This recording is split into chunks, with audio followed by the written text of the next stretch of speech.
Good morning and welcome to the nature category. Today we'll be running through from 8 a.m. until about 2 p.m. You'll be with us. Before we kick off today's judging, we'd like to just introduce a video from our major sponsor, Sony. Thank you for them for their excellent support of 2024 Iris Awards.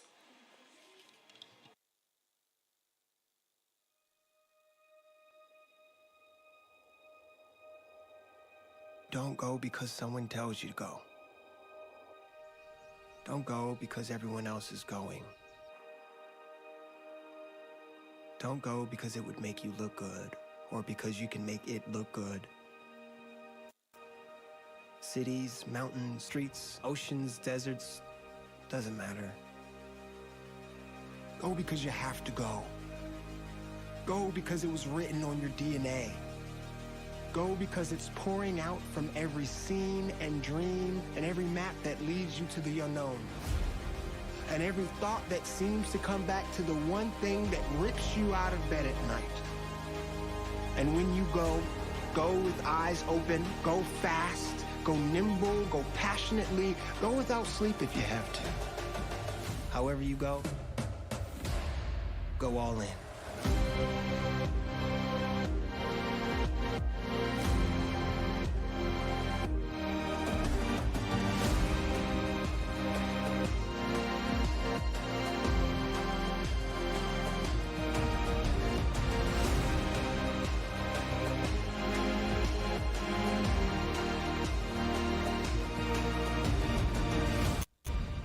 And if you don't like the rhythm, just change the beat.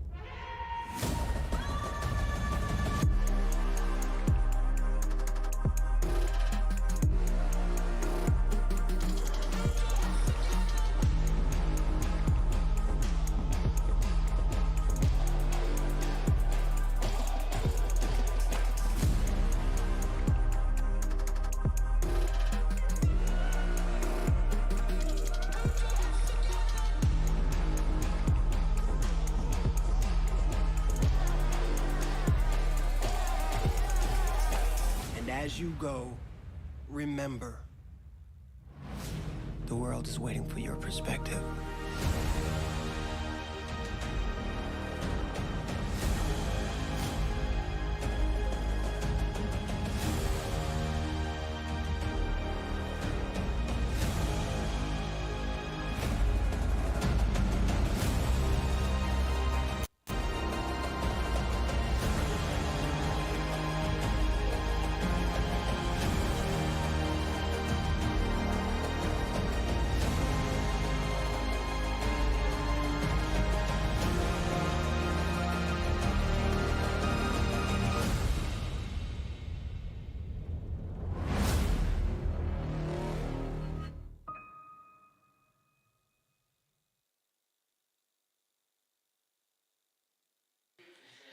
Okay, thank you so much to Sony.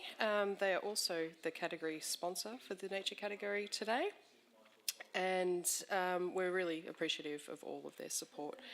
I'm Belinda Richards, and I'm here with my panel assistant Christina Vandy. Sorry, didn't know your last name. And yeah, we're going to be running through the nature category today. First of all, I'll just read out the category description before we get started.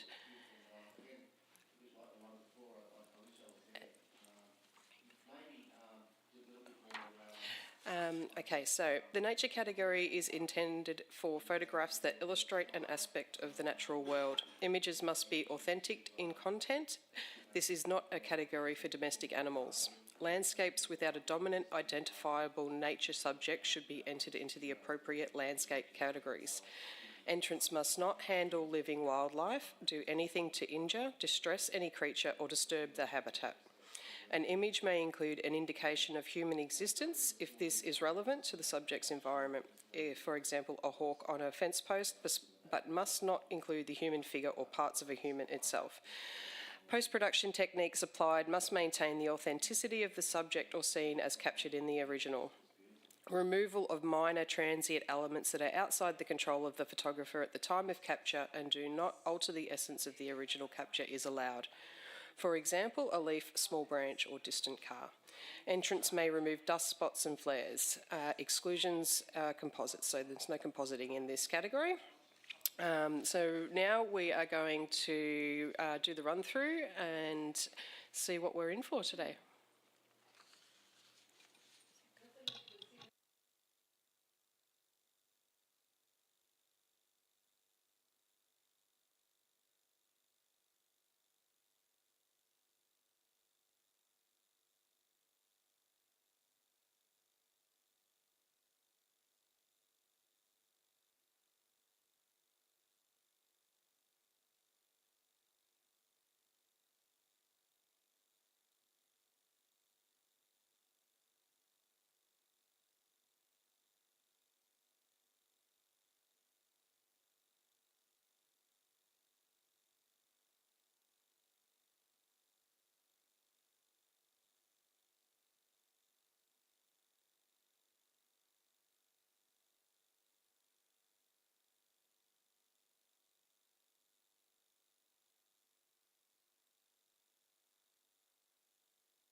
Wow, what a wonderful day we're in for here.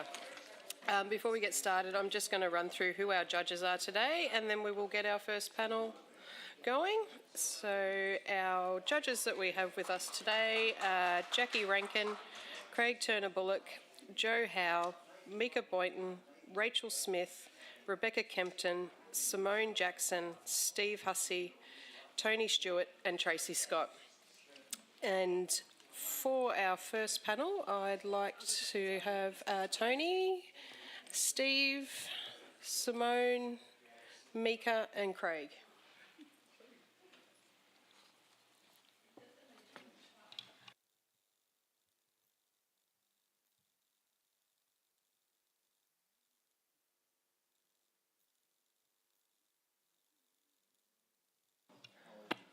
All logged in and ready to go? Yep.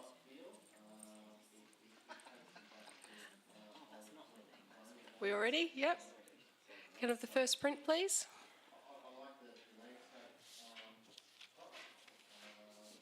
Oh no, we have to wait for the exclusions. Sorry, can I have a blank screen, please, just for a moment? We can't go till the exclusions come back. Okay.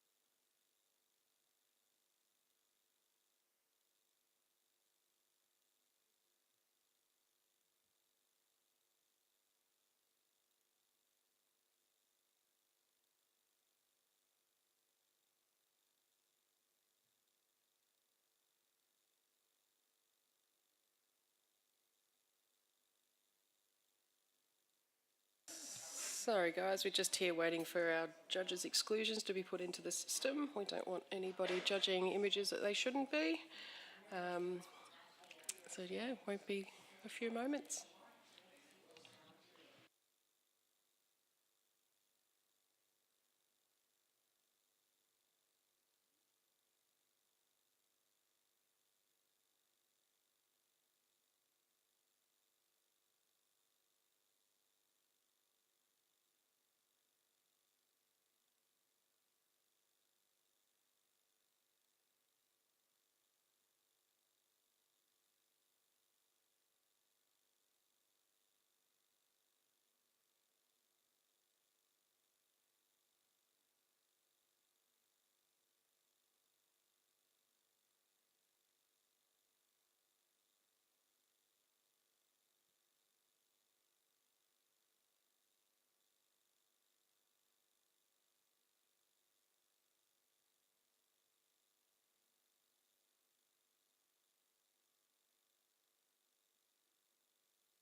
right, thank you, judges. We're back and ready to go. Can I have the first print, please? Going really slow. Computer's really slow.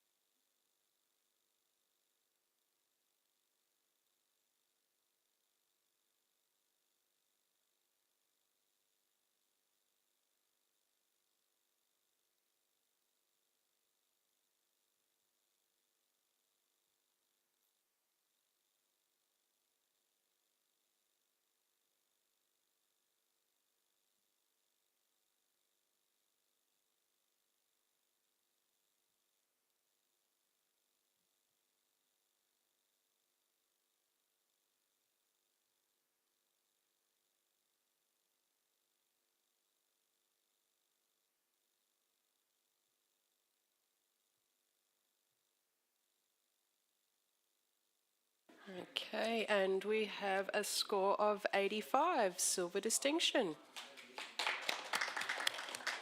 And it looks like we're all pretty much on the around about the same scoring range there, but can I get a comment from Mika, please? The arch is very clever for the matting for this. I feel like that really contains the image. The positioning of all those bats and the inclusion of the movement of the one is brilliant. To improve the image somewhat, I think there's just a little bit of unnecessary noise, and I think if you address that, it would be a stronger image, but absolutely beautiful.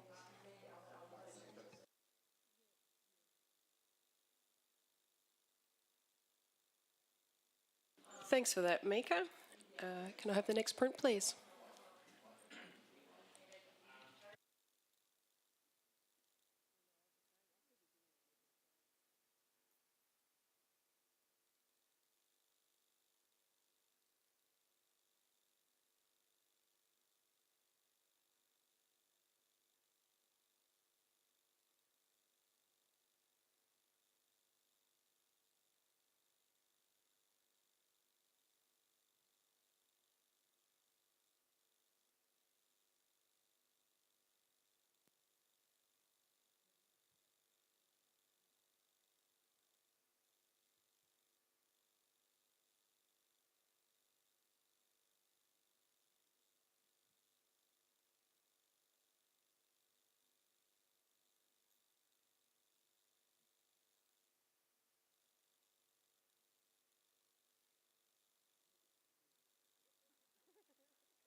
And we have an initial score of 88, silver distinction, but we have an automatic challenge as we have somebody sitting in the gold range. Take it away, Craig. Yep, so I'm at 92. I think this is a beautiful take on the life of these birds. You have the family on the left, the colony on the right, but what took it into gold for me is the way it's presented.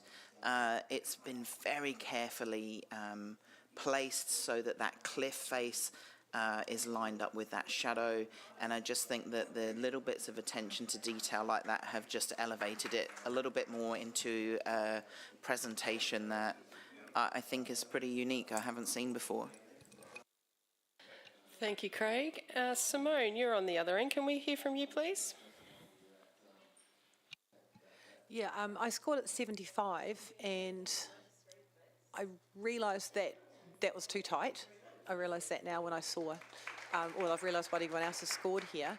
I suppose that the thing that probably took me down was, I never thought I'd ever say this when it comes to gulls, is the white, because I know you don't get detail in a lot of the whites of gulls, and I struggled with for a gull, just the mastery level and down into where all the droppings are very, very white. And I'm beside a colony that does, that there are gulls nesting, and I know that you can actually get detail in that. So that pulled me back. But saying that, I'm definitely going to go up to say like an 83, I think it's a really maybe good. Yeah, definitely got that wrong. I do love what I do love. I love the way the shadows have been used very cleverly across the top from the rock to join that closeness to the to see the whole outlook of those gulls as well. I think that's fantastic. But just that bottom right gull on the very bottom right on the right image, that kind of pulled me back in just the lower thing. But yeah. Thanks, Simone. Can we hear from Tony? 88 myself, and I think, Craig, you've got a great point there. So call it a good night's sleep or a coffee, but I think I'll be coming up to that gold as well, because just take a wee look there of the representation of chaos. You've got this protection on the left, the chaos outside with all those birds, sort of random sort of stuff going on, yet there's that very nurturing element from the maternal gull. But also there's another interplay going on here, which is of size. So you've got the mother with the chicks, sort of the minuscule babies, but then on the outside you've got the adults are also shown to be minuscule. So it's all relative to the environment and where they are. And if you look at the rock that's been mentioned, it's almost been seamlessly joined. I think it's very, very clever. Thanks, Tony. Mika, you wanted to add some things? No, it's been said. Anybody else? All right, back to you, Craig. Simone, I guess just to address some of the points about the brightness of the whites, there is detail all through that kittiwake, and I am not concerned about the whiteness of the lower area. Again, it's no blown out areas there. It is very bright, but that brightness is how it looks when you see these things in person, and you can smell it almost. So yeah, come up to gold, please. All right, judges, a rescore.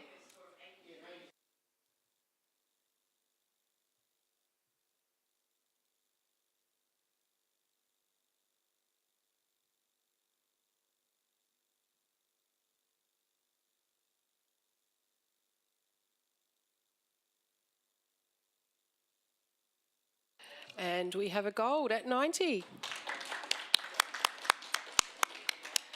Congratulations. Can I have the next print, please?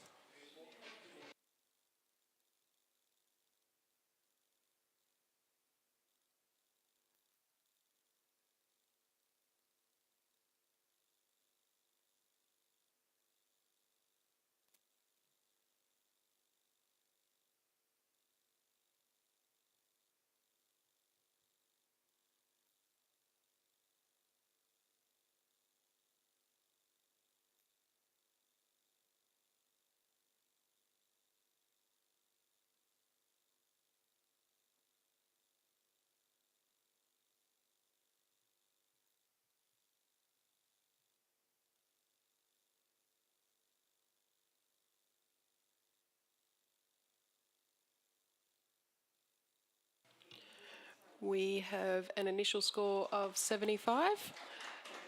Are we all happy with that? Yes? Okay, may I have a comment from Mika, please? The photo is beautifully printed. The detail is excellent throughout. I did question the inclusion of that little leaf. I felt it was more of a distraction than an addition to the photograph. Thanks for that, Mika. And I forgot to say that was a bronze award, so congratulations. May I have the next print, please?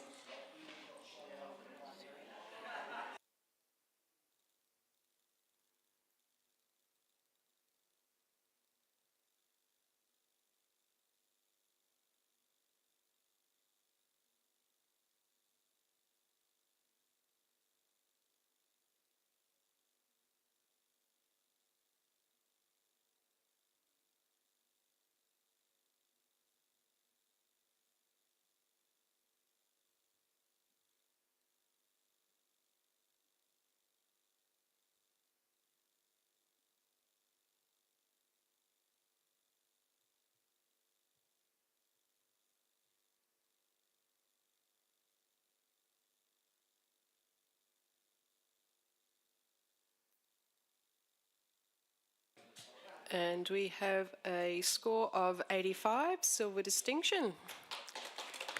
Congratulations. Can I have a comment from Steve, please? Yeah, congratulations to the photographer to capture the character of the bird so wonderfully is just a real treat. Yeah, I really enjoyed the image. Not much that I could say to add to it. Maybe just a little bit tighter to bring me back right onto that bird's face with the crop, and it may just be a little bit muddy at the bottom, but beautiful image. Well done.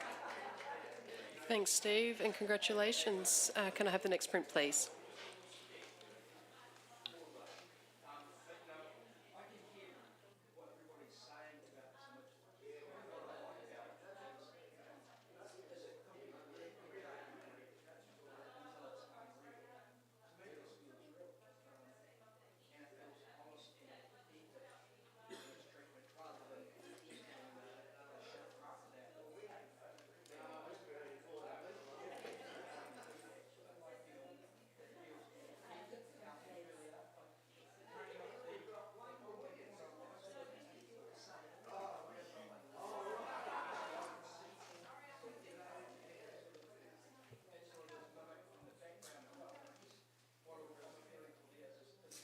And we have a bronze award at 76. Are we all happy? Yep, excellent, well done. May I have a comment from Craig, please? Yeah, I think this is really well captured. For me, I would love to see a little bit more space around the bird. It's a very tight crop. Getting a bit more of a sense of the environment would be really nice to see. Thank you. Can we have the next image, please, or the next print, please?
And we have a bronze award at 76.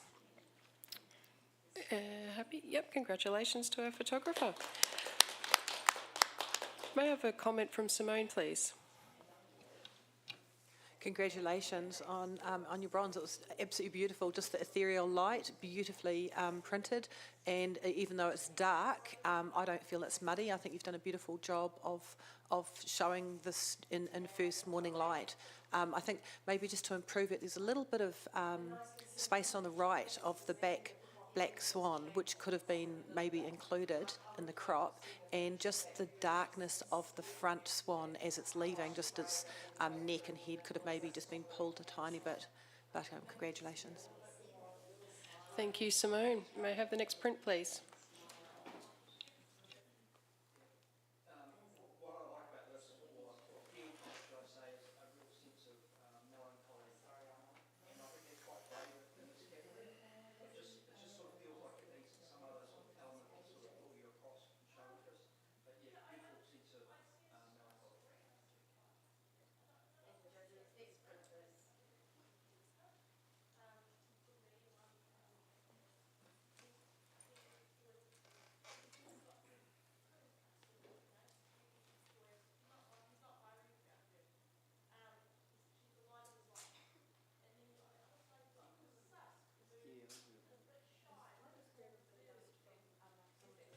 Print handler, can we have a dust brush thingy, please?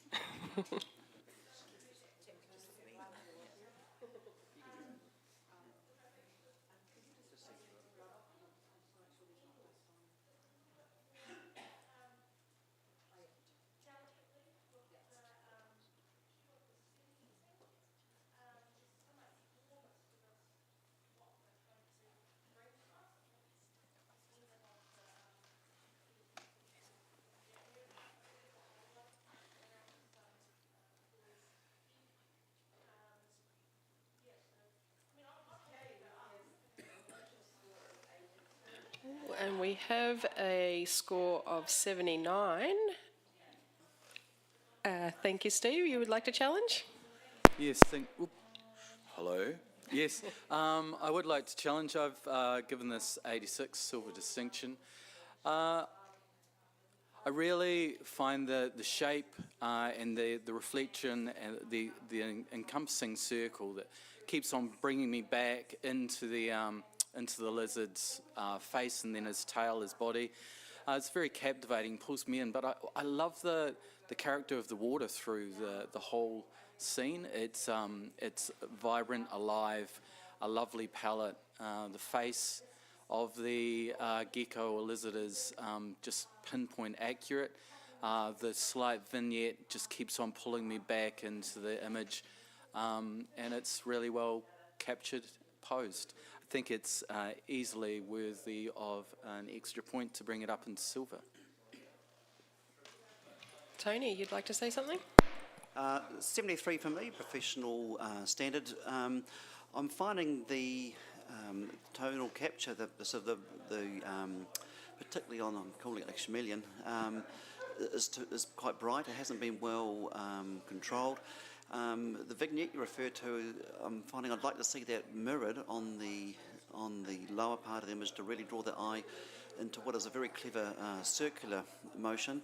I'm finding the image is breaking up in the reflection of the water. So I think professional capture is perfect for how I'm reading it. Mika, you'd like to add something? I scored this 78 and I rewarded it for the quirkiness, for the unusualness and for the embrace of the log and the gecko. I thought that was really lovely. I felt that the darkness of the log, it made me look for the log first. I was trying to figure out what animal the log was until I worked out that the gecko was on the log, and the loss of detail in the highlights has kept me back a little as well. Okay, anybody else? Simone? Yeah, thank you. I had it at 80. I loved the sense of fun, but I thought just, Mika, I think those highlights, I first thought the same, but I think it might be white. I think that might be just the colouring in the gecko.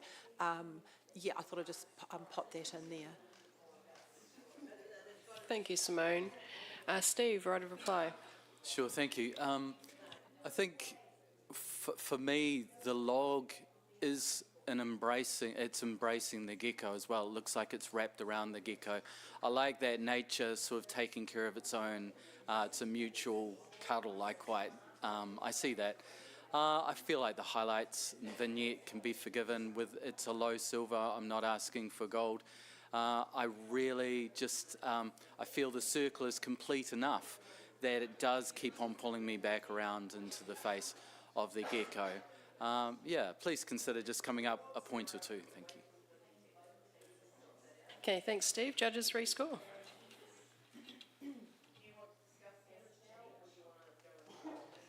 And we've got another score of 79, so you know what that means, guys. We need to do a review. So 79 if you want it to stay in the bronze range, 80 if you want it to go up. And it stays at a 79, bronze. Congratulations. May I have the next print, please?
And we have a score of 80, majority 3. Congratulations. May I have a comment from Craig, please? Yeah, I quite enjoyed this. I scored at 82. I thought that it commanded your attention, I think, and it was very busy, and then you kind of come to the bottom and see those fish and realise what you're looking at. To bring it up a score, I think probably consider whether the circle is the right thing and maybe taking some of that top space off, because that's quite empty and quite busy up there. Thank you, Craig. Next print, please.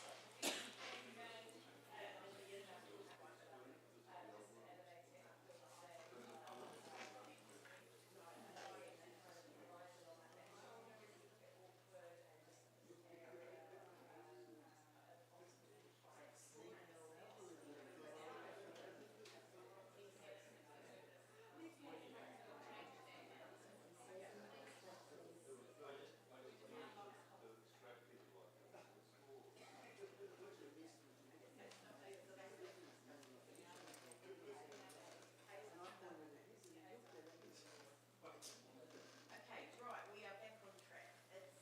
We're now going to Tony Hewitt as the other score. Okay, so it's sitting on 82. It's the law of averages, or the way that the algorithm works. So Tony Hewitt is at the other end of the case against. And we have a score of 75, Bronze Award. Can I have a comment from Mika, please? This made me smile, and I always like nature photos that make me smile. They're not actually that easy to find. I love that little eye poking out of the log. The light on the log really highlights the environment that this bird is in. I really like the depth of field, that the separation of the background from the tree. I just feel that the highlights have and I know how hard it is with a bird like that that's white, but there just isn't detail in that head. But I think this is a very quirky, fun, entertaining photograph.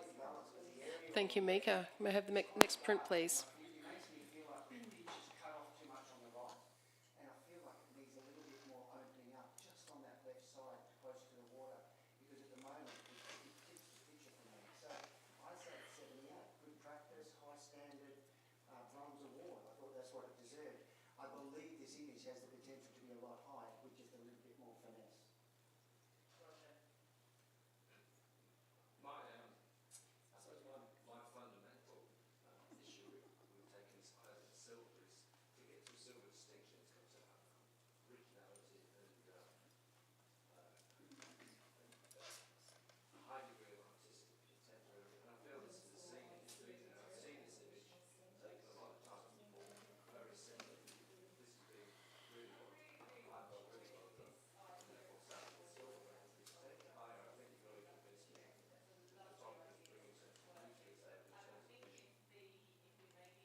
And we have a Bronze Award at 77. Congratulations. Can I have a comment from Steve, please? I've got to stop doing that. It's a wonderful portrait of the fish on the left. Felt, it's pinpoint sharp. I love the environment, love the colours, but just I feel like it gets distracted with the secondary fish that sort of goes off screen. I think a tighter square crop would have really improved it. Thanks, Steve. Can I have a blank screen, please? I'm just going to do a quick judge change. Thank you, Simone. And Joe, would you like to step on?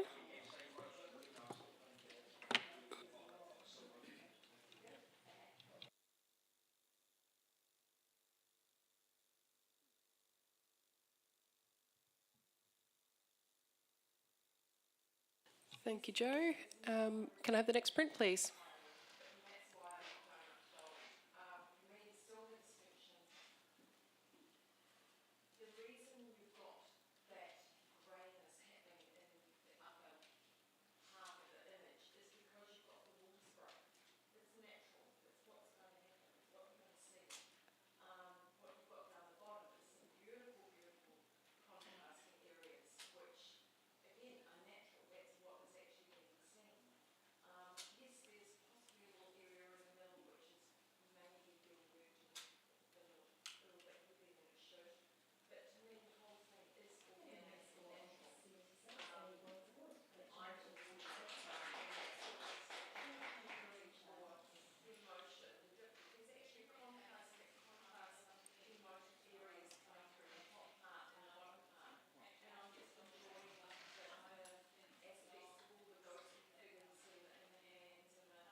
We have an initial score of 84 with an automatic challenge by Craig. He's sitting in the gold range at 92.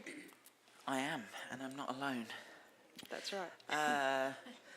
This is absolutely exquisite. The printing is beautiful. The palette is stunning, and then you actually get to these monkeys, and there's something really human-like in their actions. It's like the mother is bathing the child. I think it's really beautifully captured, and I think 84 is pretty tight, guys. Let's find out why. Excellent. All right, Mika, you're at the other end at 76. Yes, I felt that the blue tones, it was a bit of a cast rather than a deliberate choice, and I was a little distracted by that. I was held back. I felt that this warm, tender embrace was not well married with that blue, and that was a disconnect for me. But I'm definitely listening because I'm very far off what you're experiencing, so I'd really like to hear more. Thank you, Mika. Can we hear from, let's see, Joe? I had this as 83 as a silver. The blue tones also were concerning to me. I felt like it was just that little bit of a missed sort of colour correction. You don't get that beautiful reds that are in these faces of these animals. And I was looking for the expression and the connection between the two. The younger monkey's just sort of looking off into the sky, and the other one behind is actually the eyes. It's sort of a mid-pose. There's no interaction, there's no connection, and I was just wanting a little bit more emotion from something that is really quite beautiful but just not quite there for me. Thanks, Joe. Tony, you'd like to add something? In the best way possible, I'm coming in behind Craig. The sharpness here of the figures has been technically captured very, very well. I mean, from a technical point of view, it's all there. The colour palette to me is transcending nature into fine art, and I think it may not be technically correct, but it gives you a mood and a feel which to me is coming across as serenity.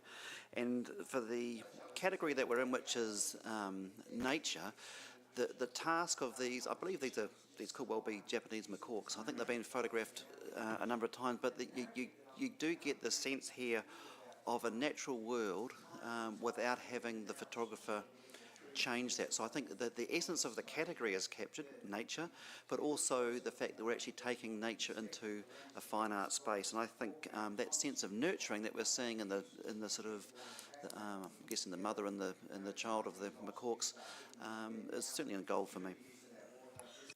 Thank you, Tony. Oh, you got a bit of support there, Craig. Oh, Steve, you would like to add something? Yeah, just briefly, it's been alluded to. I love lots of things about this photo, but I do feel that the maternal story that we're trying to get from it is just missed. We've missed the decisive moment. And the photographer, I'd imagine, would have been there for a while and would have seen the hand touch the child or eye contact. So I feel to me that decisive moment's just missed for this one. Okay, take it away, Craig. Yeah, thanks for your support, Tony. I think you've probably answered any things about the colour tones that I would suggest. It does take it into that art space for me and give that serenity. The connection, I think that you have to also consider the fact that in the life of these troops, of these macaques, that it's a lot of the time about submission as well, and that kind of laid back, no eye contact. This is a creature that is in submission of its peers and is, being cleaned and debugged. So I think that if that's helpful to anybody, that's probably what's happening in this situation. So yeah, come up to gold, please. All right, judges, please re-enter your scores. And we got a few more points, so now we have a silver distinction, 87. Congratulations. May I have the next print, please?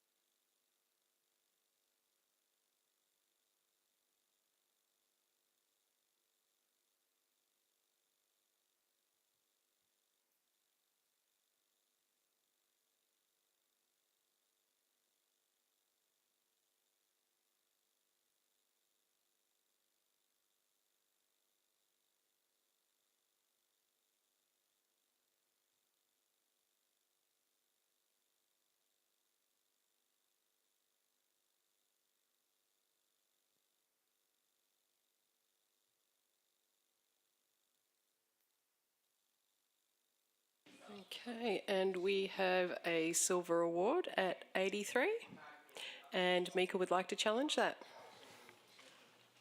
I scored this 88.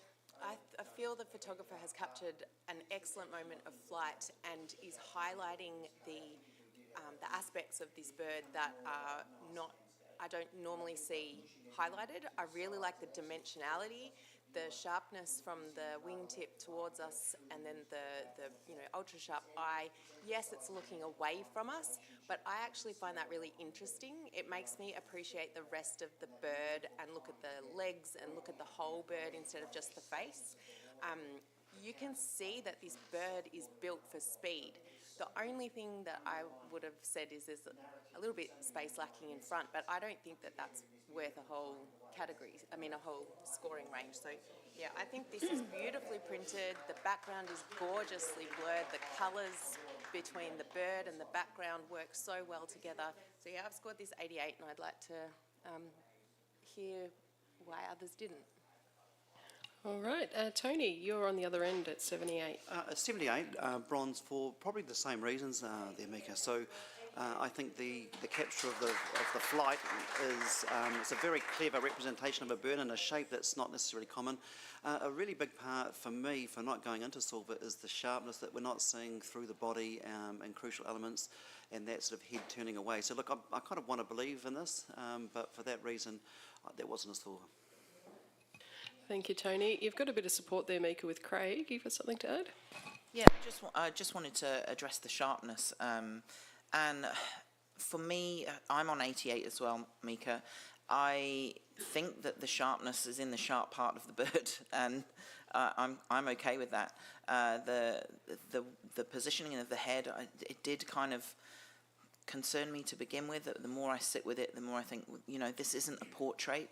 This is a bird that is probably hunting, and having its head turned away and slightly down, you can see that it's looking for prey, and then that's backed up by that super sharpness in those talons, and that's why I went into the distinction range as well.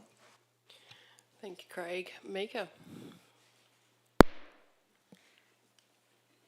The sharp areas are the eye, that beautiful light under the wing, and the knuckles of the talon, and the slight lesser focus on the wingtips closest to us. That's what gives us the dimensionality of this bird. That's what makes us understand that it's a three-dimensional animal, and the flight of this bird, the shape of this bird, what it's doing is what this photo's about, and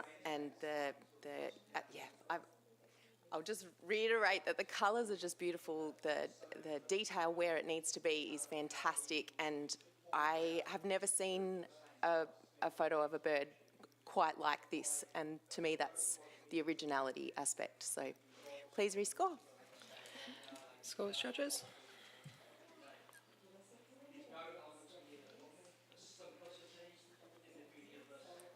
And we have a silver distinction at 85. Congratulations. Right, next print, please.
We have a score of 79, Bronze Award.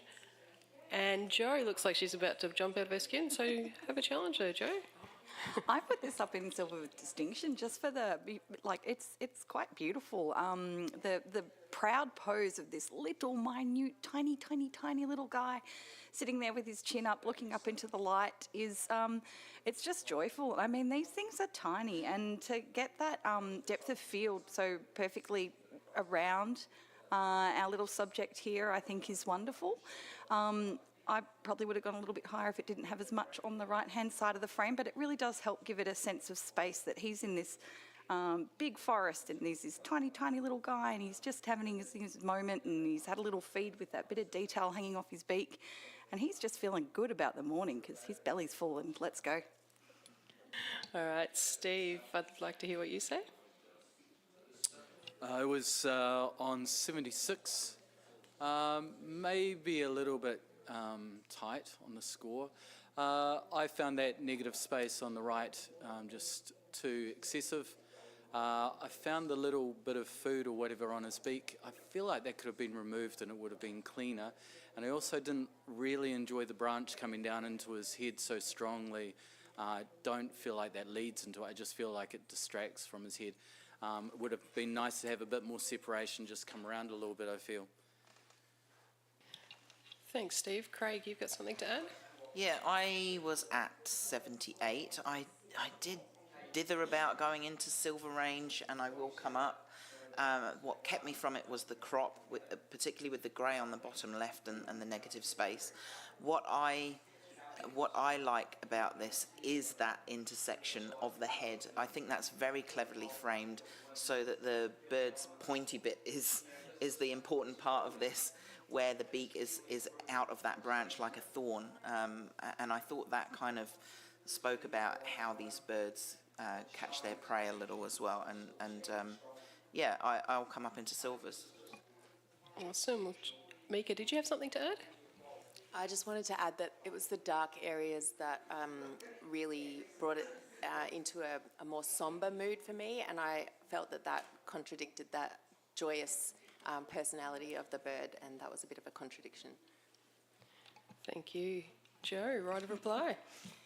Okay, so I'm not really hearing a huge amount of negatives in here except for, like the space that we've talked about. It gives it that little bit of room to move. He's come out of the shadows. He's enjoying that sunshine. It's first thing in the morning and he's like, it's bright. This is me. I've just come out, had a little eat. I'm going to sit here proudly. As Craig said, the positioning of that branch coming down into his head, I actually think it makes him pop more. It's stronger. That contrast between the shadows and how bright he is in his little patch of sunshine is really great. And I mean, if you've walked through these forests, it's really dark. It is a little bit sombre in there, but that's part of the magic. And to find these little patches of sunlight where you can just, come out of the darkness and enjoy the light, I think this pose is beautifully showing that. And that little bit of detail on his beak, it just talks about what this bird does in his day-to-day life. So I'd like to see people come up a little bit higher, at least a silver, but come up with me, please. Thank you, judges. Re-enter your scores.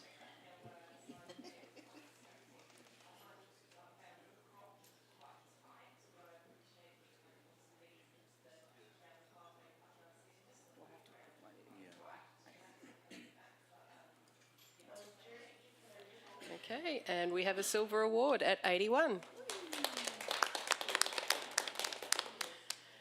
May I have the next print, please?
We have a score of 80, Silver Award.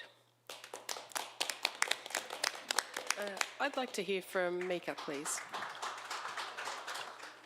The framing of this is very clever. It feels like the flower is nurturing the fly. The depth of field is great in terms of it's made the petals look like they are rays of sunshine coming out from that flower. In terms of improving the image, perhaps the bright areas are just a little bit too bright, but you've really showcased a great personality of this fly. Thank you, Mika. Can I have a blank screen, please? I'm just going to do a little judge swap out. So thank you to Mika and to Steve. And we would like to bring on Rachel. And has Rebecca left us, has she? And Rebecca.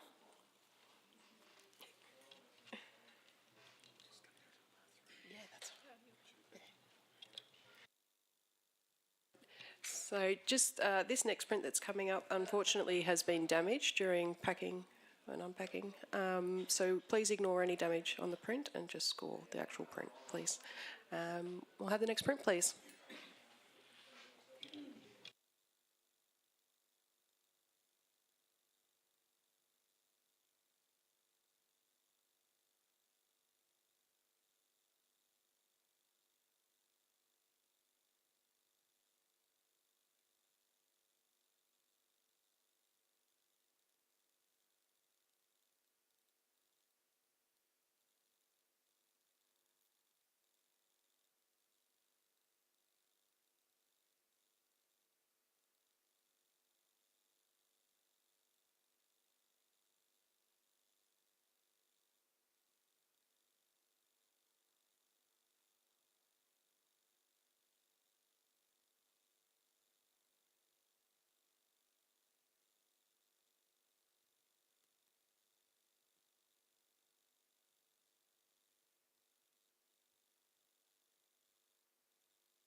We have a silver award at 82. Craig would like to challenge that. Go ahead. Yeah, so I'm on 87 here, so we're not too far away. I rewarded this for the design. I really enjoy the light to dark and the central image showing the scale of this colony. Feels like literally a wave of birds taking over through that central image. So I sneak this into the distinction range. Excellent. Rachel, you're at the other end there. Yeah, I scored this 78, high bronze. I didn't get the same connection with the centre image, Craig. I mean, I can almost smell it. It's giving me a really good sense of environment and place, but yeah, I didn't get the same connection with the centre image going through. If you can address that for me. Rebecca, you had something to add? Yeah, look, I scored this 83. I think I was probably a little bit harsh. I'm actually going to come up to the distinction range. For me, imagine a dumbbell. I know this is what I see and it sounds strange, but if you stand back and look at it, and for me, it's a balancing act. It's, you know, you've got the bar is in the middle, it's where they all come together, it's where the balance might tip, how many in the water, how many on the land, and how many in the sky, and you've got the dark and light, and it is in that shape even. I think it's very graphic, it's beautifully put together and shot, and I'm going to be coming up to the silver distinction range. Excellent. Anybody else? Craig, right to reply. Yeah, okay, so the centre image for me, Rachel, if you look at the actual shape of the bottom part with that curve coming down, you've got the echo of the birds in the sky that mirror that a little bit. So that's what I find anchors this centre image. So yeah, that's that's what I see. It's not too many points to come up. I've already got some support, so join us. All right, judges, re-enter your scores. And we have a score of 84, silver award. Thank you, judges. Next print, please.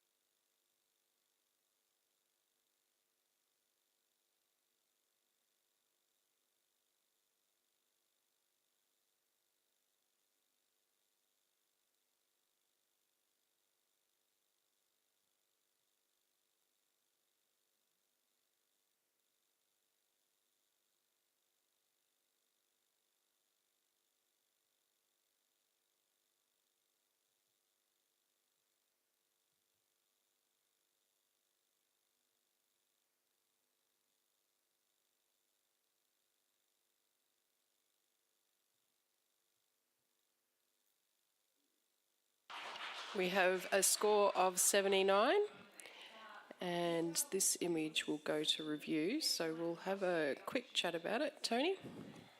Look, 81, so it's a very slight difference from my point of view, but I just love the statuesque nature.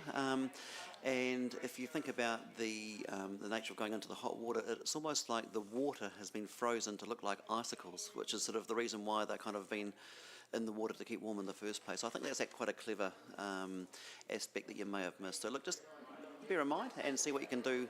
Just a very slight change when it comes to review. Can we have a comment from Rachel, please?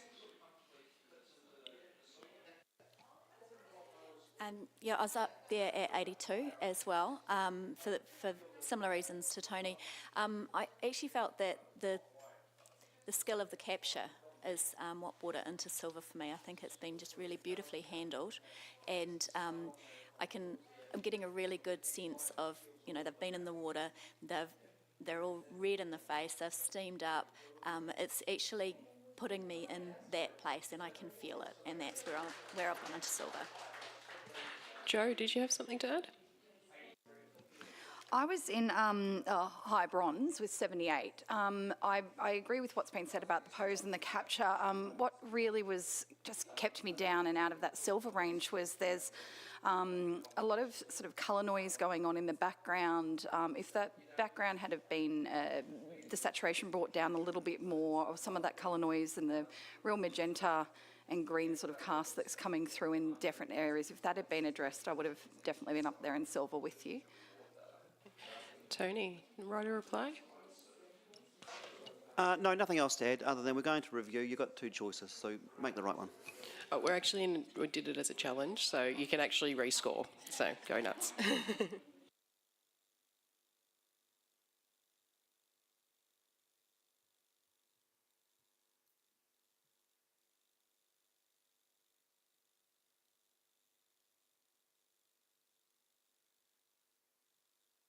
And we have a score of 80. Congratulations, silver award. Next print, please.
We have a score of 85, silver distinction, but we have a challenge either, both sitting at the same. Who wants to take it? Rock, paper, scissors, go Tony. 91 gold. When I first went up to this here, I was thinking, goodness gracious, I can't really make it out. And the paper choice, I thought, made it a bit disturbing in terms of not seeing it. But it's an image you've got to look at for a lot longer. And the longer you see it, I kind of read into this as like there's a magic mosaic nature to these fish, maybe they're carp or goldfish. And my eye was going round and round, and the bit that really got me, I thought was very, very clever, is if you look in the upper right quadrant, there's almost sort of like a curved backbone of a fish. There's like a skeleton. So there's the kind of almost like the whole life cycle of these fish here. The ones gasping for breath and getting food, and the other big ones and small ones. So there's almost this sort of analogy to overpopulation of what is this fish colony with all stages of life. I think it's actually very clever, and that's without sort of getting into the rich colour palette and that kind of magic that the texture of the paper brings. Can I ask you to repeat what you just said about the skeleton part? Sure, and maybe I have to point it out. Would that be all right? Yeah, go for it.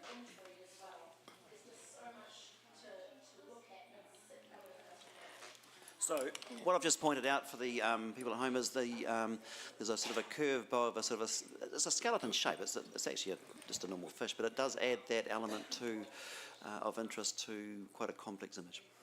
Okay. Can we hear from Rachel, please? I scored a 78, and I can take it into the silver range. I'd struggle with gold, Tony. I feel like this is something that we get presented with. It's something that I have seen before, and there's nothing there that is giving it the uniqueness or the strength to get it into gold for me. I can definitely appreciate the skeleton implied and the analogy that you've used there, but the narrative isn't there as strongly for me. Joe. I'd scored this 82 as silver, and I'm quite comfortable with where that sits. I do enjoy the narrative that you brought to it with the skeleton, but for me, the magic is in that fish with its mouth open, but I keep getting drawn up into that empty top left-hand corner with those two fish that are pointing up to it, and my eye's fighting to stay within the frame. The other thing is the paper choice, while it works beautifully in the coloured areas, it really just sort of falls flat where there isn't any detail in those darker areas. It just becomes quite muddy, and once again, with my eye being drawn up into that darker corner, I'm not feeling the magic in that paper choice. I think if it was in a tighter crop with like a circle mat to get rid of those those dark patches around the side, it would just help your eye travel around, and it would be absolutely stunning. But I'm just really struggling to come up higher than a silver for this one, but I am listening. Craig, you had something to add? Yeah, so I'm at 91 as well. I really enjoyed this for a lot of the reasons that Tony saw as well. I would probably just add that I've loved the paper choice. These are koi and catfish. It's very Japanese. This is a beautiful Japanese paper. And in those kind of dark water areas, I think that adds a sense of the shimmer of the surface of the water and a liquidity to it. And then the other thing I would like to add, Tony, that skeleton is a really great spot because you've also got the fish to the left of it, which is full of joy and full of life. And I think that there's that kind of whole life and deaths kind of part to this as well. And I think this is from top right to bottom left, which is the way that you would read in Japanese culture, a very fantastic diagonal there as well. So that's why I went into the gold range.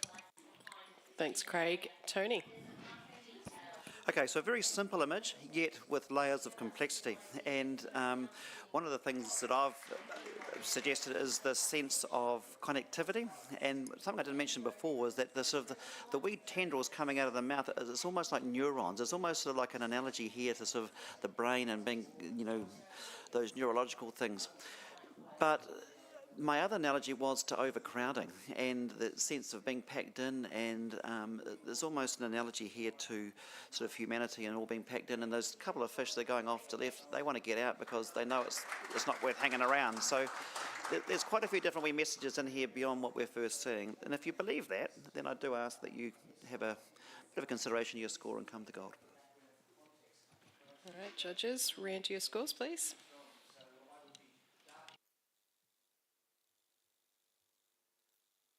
And you have succeeded. It's a 90, majority 3.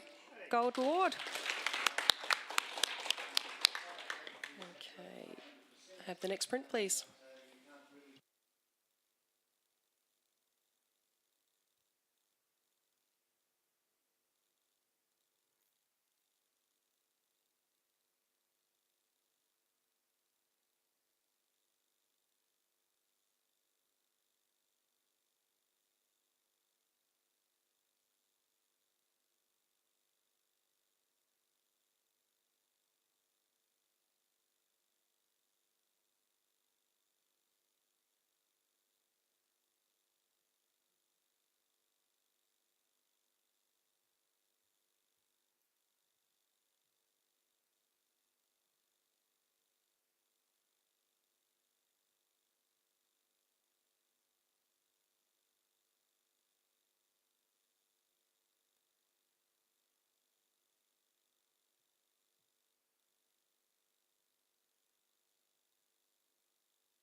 We have a score of 84.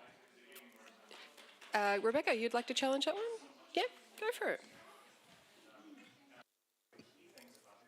I scored this in the silver distinction range at 85. I think this is actually quite unusual for what we would normally see in regards to webs. And for me, when I first saw it, it looked like, for me, almost bird-shaped with big wings out, like a glider. Like you would see a paraglider, I think that's right, with the big canopy and the little person underneath controlling it and flying. And then you have all this sort of sparks flying from it. It's got sort of an electric quality. It's been presented beautifully. Perhaps, there's a little few highlights in there in the foreground that are a bit blurry that, perhaps if they weren't quite hot, might have taken it up a little bit further. But I think it's a really unusual take on something that that we see presented, differently and more usually, perhaps. So, I'm in the distinction range. Thanks, Rebecca. Can we please hear from Tony? 82 silver. Look, totally agree, and I think the crop and the presentation is very, very unique. What I really took from this image was almost like the flecks of light on the web was almost like welder's sparks, which is the sense of purpose of this spider doing its business and its fury of activity. I'm not really too sure if I can see that much of the spider, and that kind of what held back a wee bit from me. I can see lots of legs, but I can't really discern actually the actual insect itself, but love the sense of activity. Joe, did you have something to add? I was very close to that silver distinction range as well at 84. The things that held me back, it's spider looks like it's having its own little fireworks party in there, which is great, but the centre and the creator of that beautiful artwork of web is the spider, and it's just let down. The spider has beautiful colour and beautiful pattern and a great pose, but it's really the treatment of the spider. It just feels a bit lost in amongst all of that. If there had been a bit more contrast or separation between the patterns on that spider and its actual shape was celebrated within that web, I would have been right up there with you. But I just find I just want that little bit more of technique to bring this up into the silver distinction range. All right, Rebecca, write a reply. Yeah, look, I see what you mean, Joe. You know, the spider is quite sort of small, but I think for me that's almost the positive in the fact that the web is sort of this big arc, this big mountain that it's created on top of it, and the spider has been key in creating this huge environment around it, and it's just going a bit crazy, and it's a bit sparky, and you know, like a welder's. I love that, Tony. And I think if it was cropped in more, or there was a bit closer, that we wouldn't really get that sense of scale as to, you know, how small a spider actually is in its web. You know, I mean, often they create these incredibly huge webs that are just absolutely stunning, as has this one, and it shows what they're capable of. Look, we're only 1 point away, and I think this is a really unique take. So let's go. Excellent. Judges, re-enter your scores. And we have a silver distinction, 85. Can I have a blank screen, please? Okay, we're just going to do a little bit of a judge swap. Thank you, Tony and Joe. And we'd like to bring in Jackie and Tracy.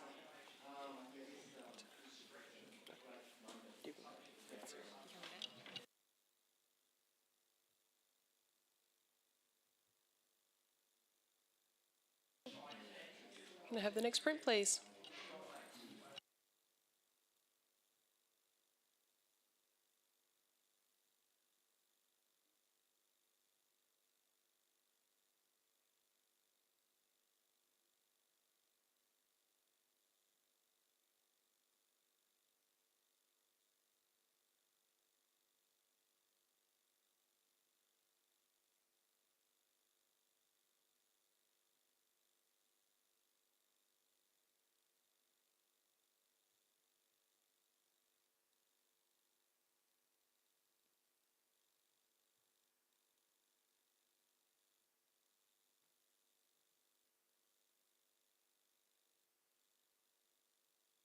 We have a bronze award at 77.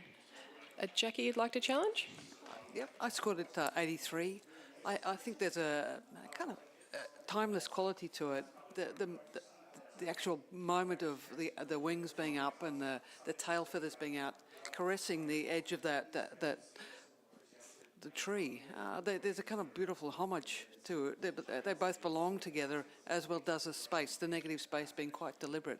I think some brave choices have been made, and I thought it elevated it into that silver range.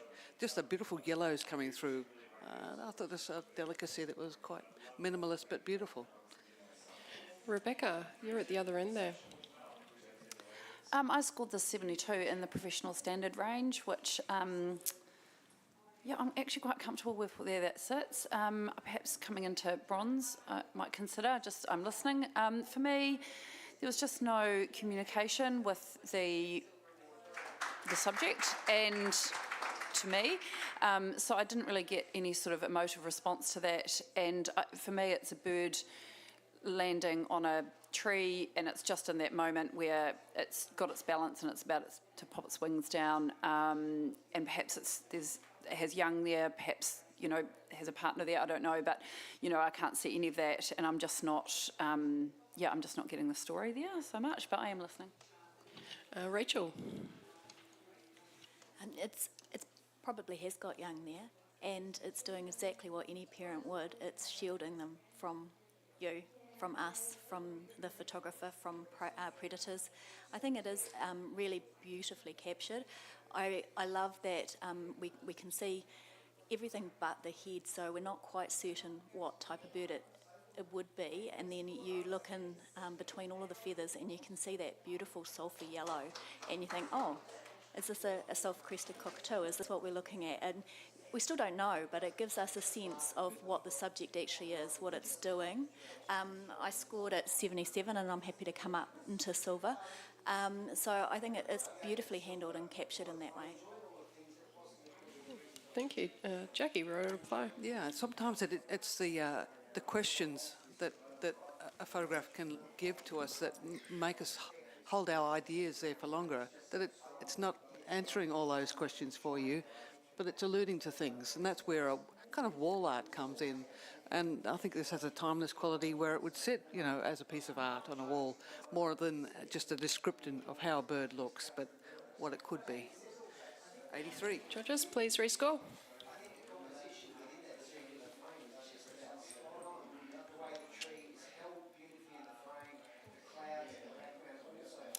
And we have a score of 80, silver award. Can I have the next print, please?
And we have a score of 78, bronze award. Can I have a comment from Rachel, please?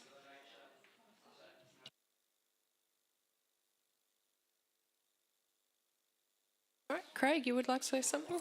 Yeah, congratulations on the award. I think it's a really bold choice printing it this big. I really appreciate seeing all the feather detail. I would love to see a little bit more depth of field so that locust's eyes were sharp as well as the bird. Thank you, Craig. Next print, please.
We have a score of 78, bronze award.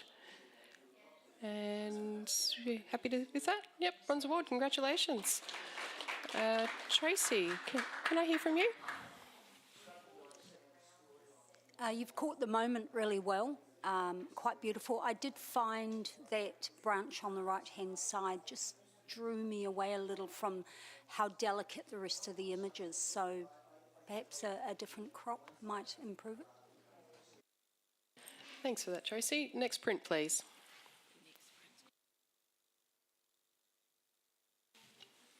Judges, this print's got a smudge on it. Please ignore it.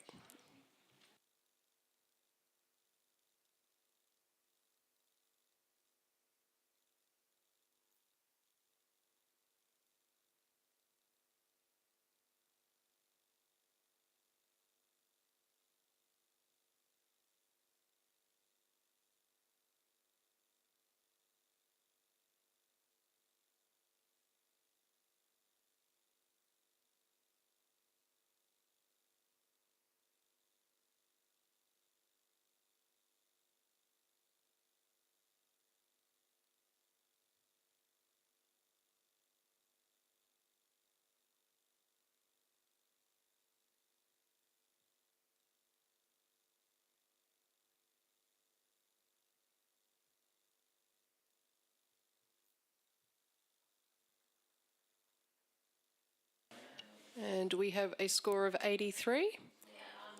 And Craig would like to challenge? Yeah. I think we could sneak this into the distinction range. This is the nature's design and camouflage at its best, I think. The sharpness on this insect is beautiful. You've got some nice detail in the eye structure there, especially considering it's quite small in the frame. And then these diagonals are just really stunning, and the overall colour palette is beautiful. It's very nicely presented. So yeah, I'm at silver distinction at 88. Thanks, Craig. Can we hear from you, Jackie? Yes, I was at 78. Look, I could have come in. Oh, I was really thinking of silver, bronze, and went the other way. But now listening to you, I'm happy to come up into that silver range. What pulled me back was, I think, a lack of depth of field. I would have liked to have seen a little bit more of the creature sharp. But the design and the balance of the positive space of the animal and the background is really quite artful. Well done. Tracy? I came in at 86 on this. I'm with you, Craig. I love the design elements of this, and I love the juxtaposition between that very soft, blurry background and how pin sharp the eye and the important parts of it are. And yes, it tapers off to soft at the end, but that's not really the important part. And just that bright lime crisp against that dark, soft background. As far as a graphic image, I just felt it worked really well. Thanks, Tracy. Rachel, did you have... No? Okay, Craig, write a reply. Yeah, I agree. I think that focus fall off, it doesn't worry me too much either. And I think that for me, is part of the point of the evolution of this creature and the design of this creature to fade into the background a little bit and become camouflaged. So that's my take on that. It's just a few more points, guys. Come on up. Judges, rescore, please. And we have a silver distinction at 86. Congratulations. Can I have the next print, please?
Thank you, judges. We have a silver award at 82.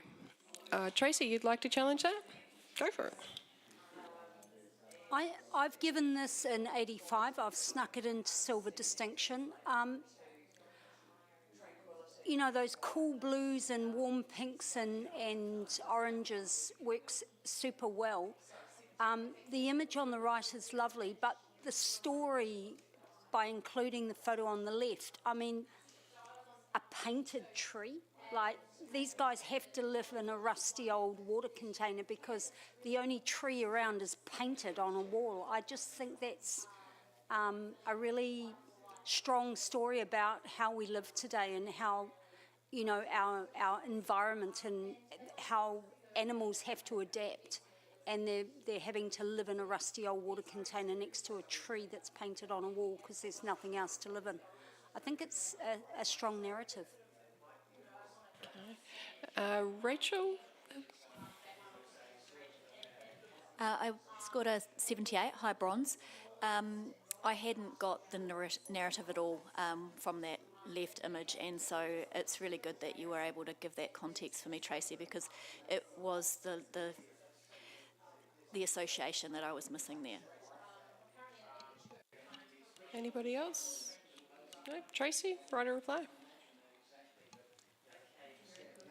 As I said, it's a story here that we're being shown and about how we've evolved, and I think it's worthy of a little more. Thank you. Rescore, please, judges.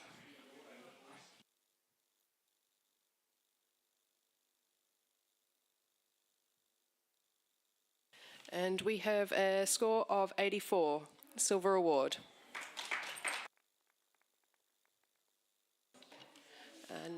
Next print, please. I think we need to.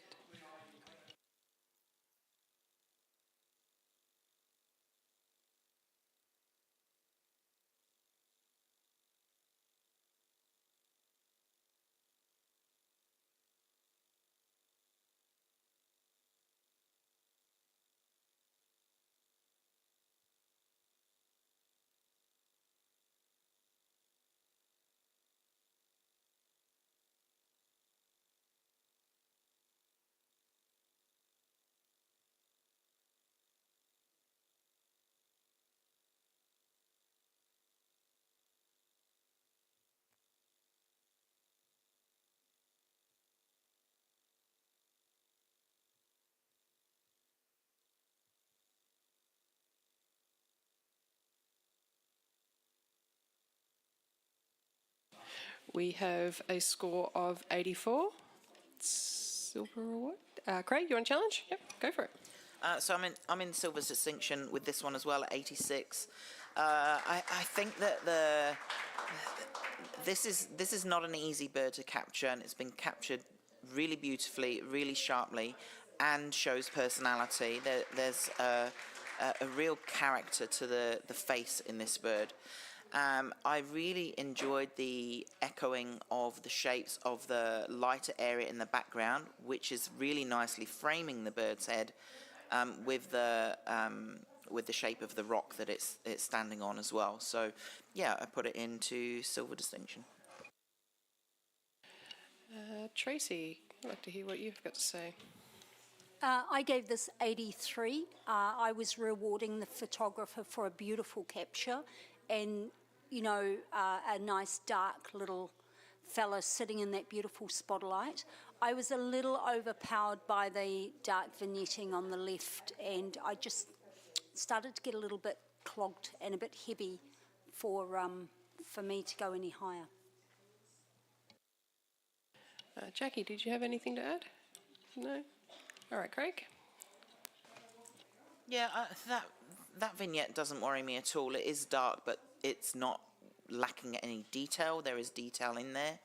And I think that just completes that shape of the circle behind it. So I quite enjoyed that. Let's see if we can give it a few more points. Okay. Currently sitting on 84. Please rescore. And we have a score of 85, silver distinction. May I have a blank screen, please? Craig, would you like to take a break, please? And Simone, would you like to join the panel again? Thank you.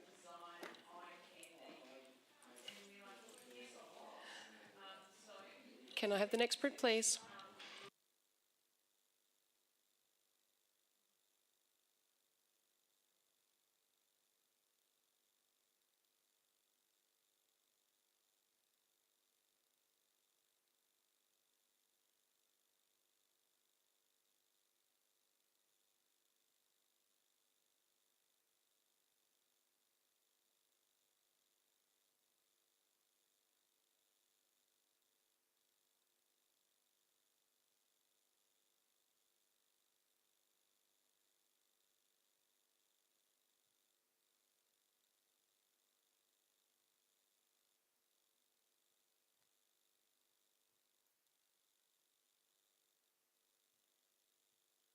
We have a bronze award at 77. Rebecca, take it away.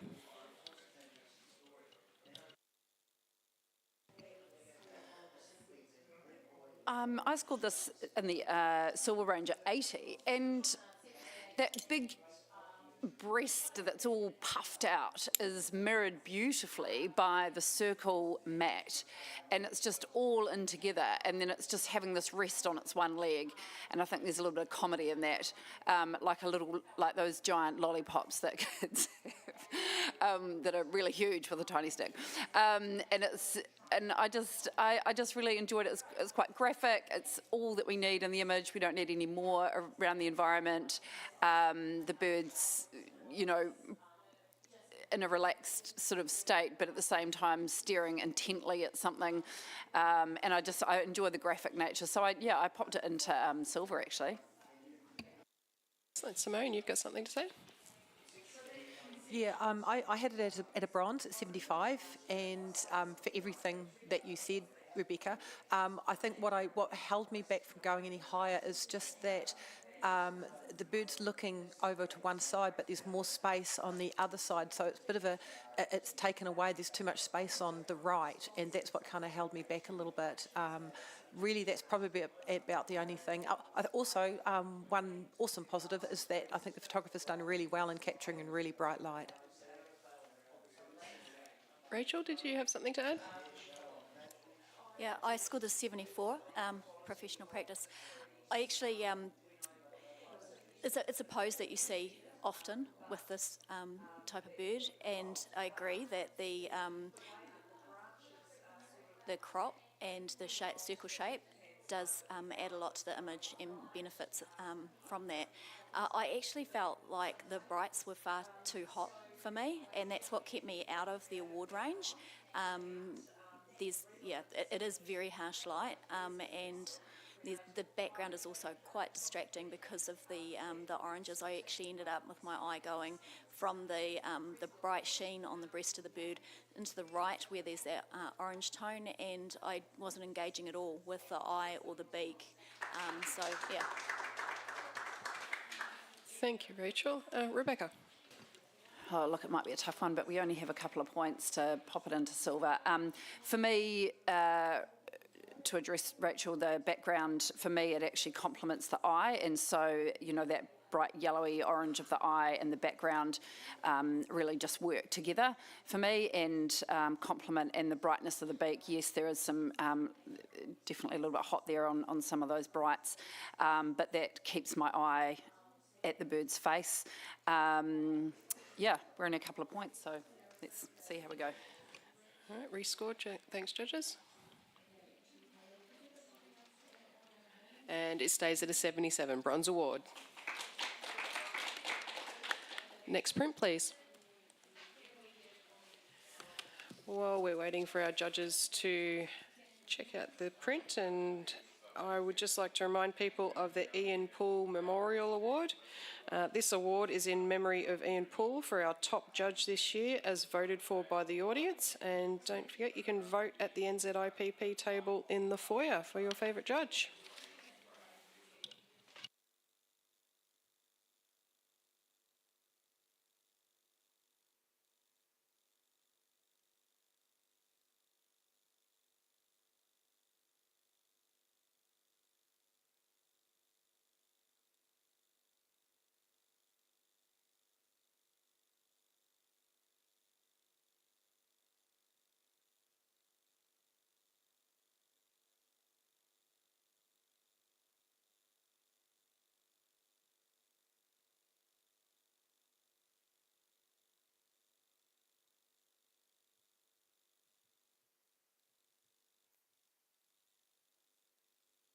We have a score of 82, Silver Award.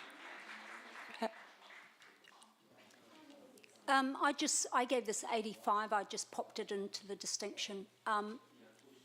This could be a piece of wall art. When we talked about wall art before, this blown up big on a wall, all those textures, how this moth is trying to blend itself into this stucco wall is amazing. And the wall, even though it's busy, the texture is very even, so it doesn't, for me, distract from the main subject at all. And I just loved all that detail through it and the simplicity of it. And I could see this, you know, it had a very strong graphic quality for me, so I just popped it in as something a little bit different. Thank you for that, Tracy. Simone, did you have anything to add? Yeah, I had it at 78, which I thought was a solid bronze, and I wanted to get it up into silver, but I didn't know if this moth was dead or alive. I think it might have passed away, just with the. I can't see it pulled up, like its legs would have, you know, given it a bit more. It's almost been like it's been pressed into the concrete, and I probably struggled with that a little bit. But that's, to be honest, that's my only negative there. That was my only struggle.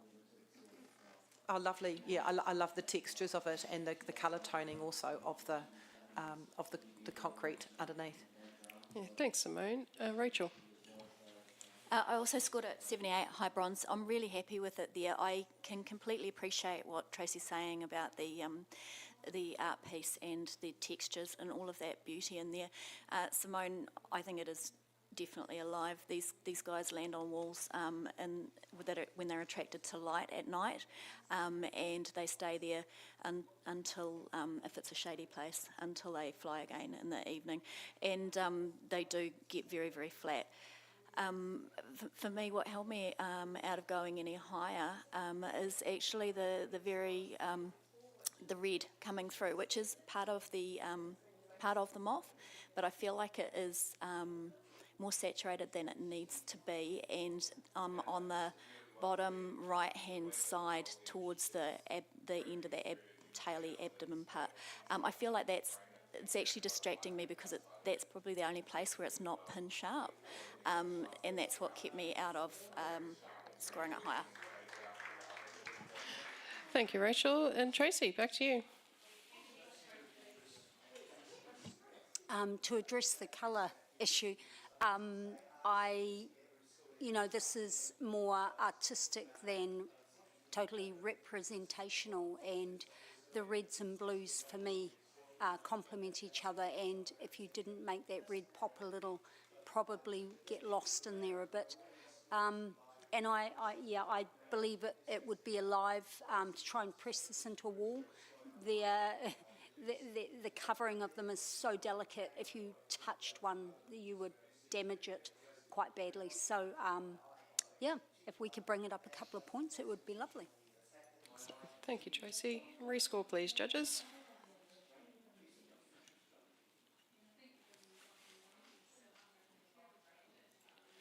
And we have a score of 83, Silver Award. Next print, please.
All right, we have an initial score of 87 with 2 people sitting on gold. Simone, take it away.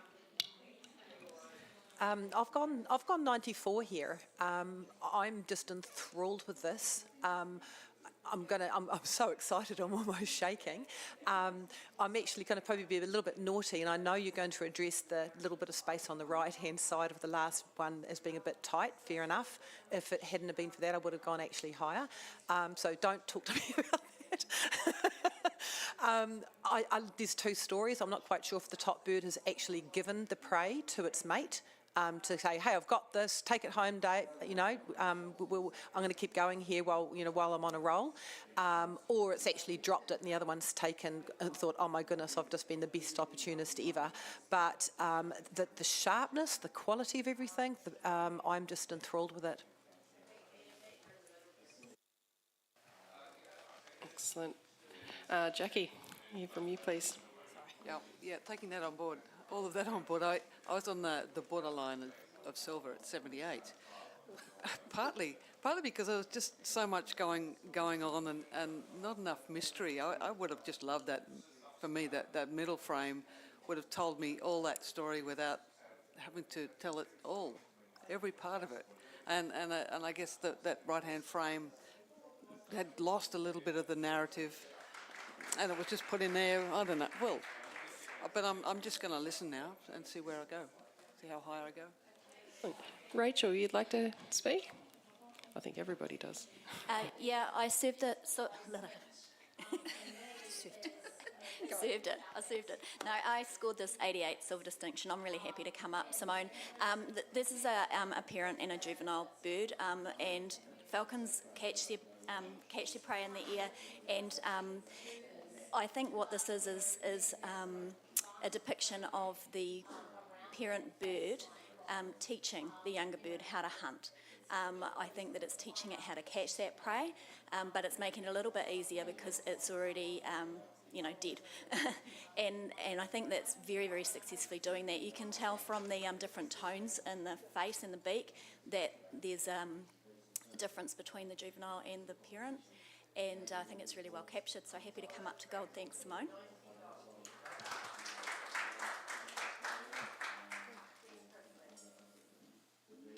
Tracy. I scored this 83. I'm listening and I'm willing to come up a bit. I found it a little over-sharpened, which bothered me a touch, and a little bit like Jackie, the centre image is the hero image for me and would have told sometimes less is more, and for me that centre image is gold all by itself. I find the last image a little lacking, and so that's what held me back, but I am listening. Rebecca.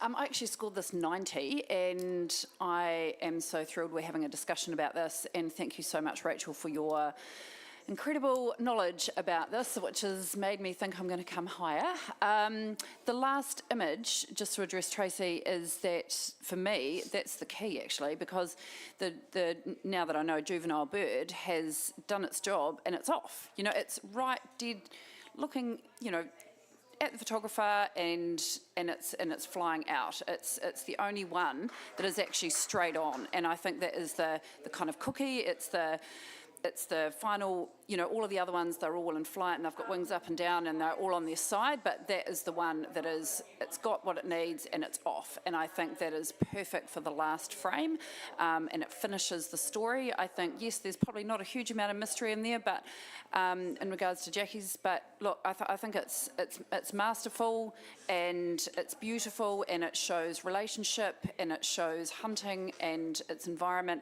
and yeah, well done to the photographer. Thank you. Simone, right of reply. Thank you, everyone. I think everyone's pretty much up there. I think just a couple of little bits and pieces about the sharpening.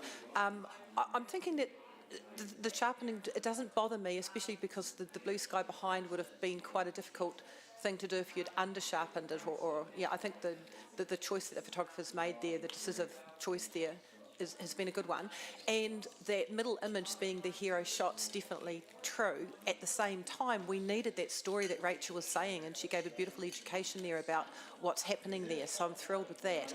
And the key image of that middle image is bigger, so it shows that they want us to focus on that. So I think it's been very deliberate and very well done. So yeah, come up to gold, guys. All right, thank you, Simone. Judges, please enter your scores.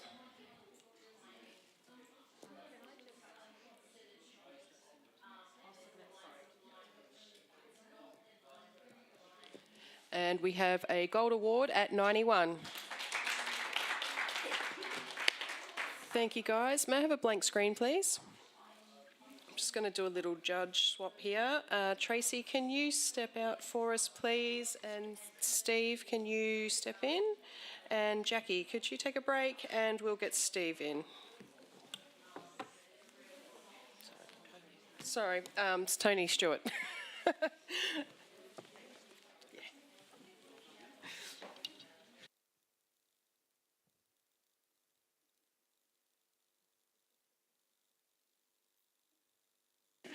Can I have the next print, please?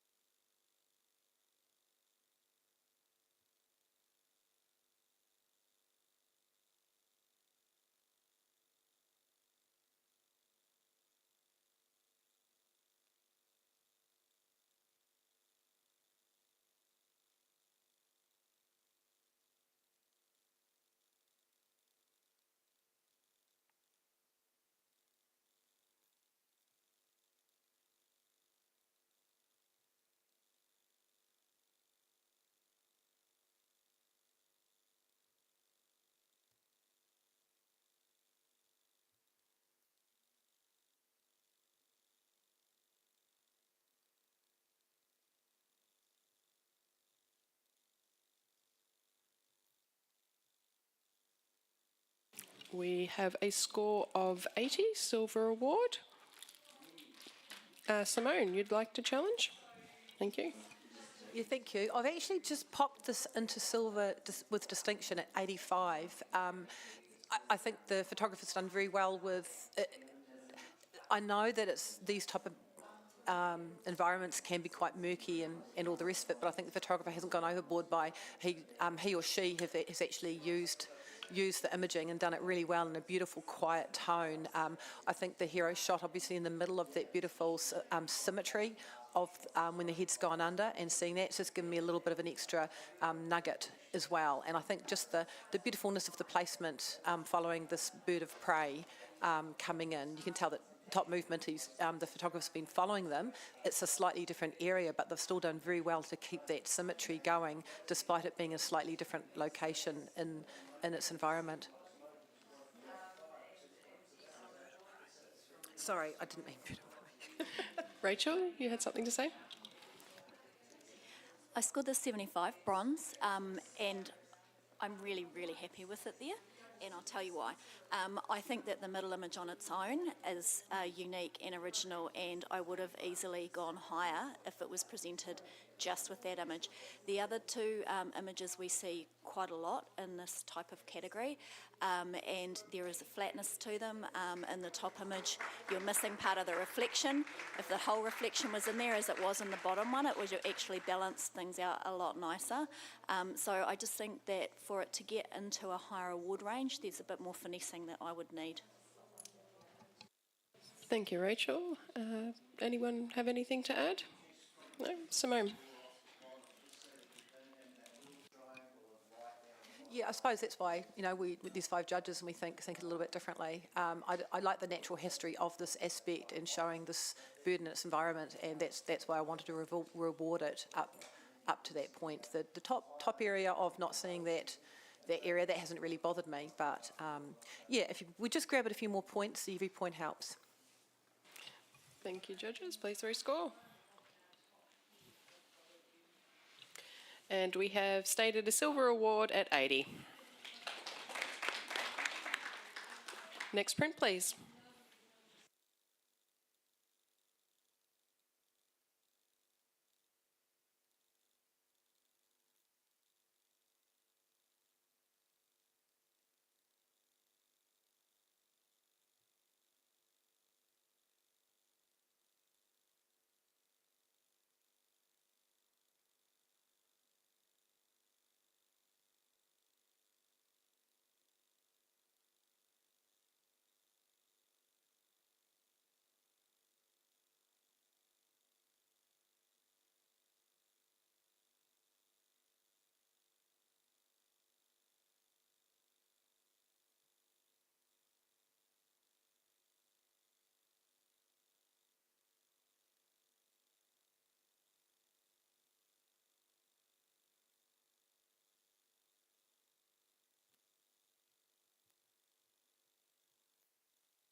Thank you, judges. We have a score of 77, bronze award. Tony, can you comment for me, please? Look, really competent environmental capture of an insect with macro, so brilliant. Probably just a little bit more sharpness through aspects of the antenna and leaf would guide that a bit further, but great control of lighting. Next print, please.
Okay, we have a score of 81 and we have a challenge from Rachel. She's sitting in the gold range.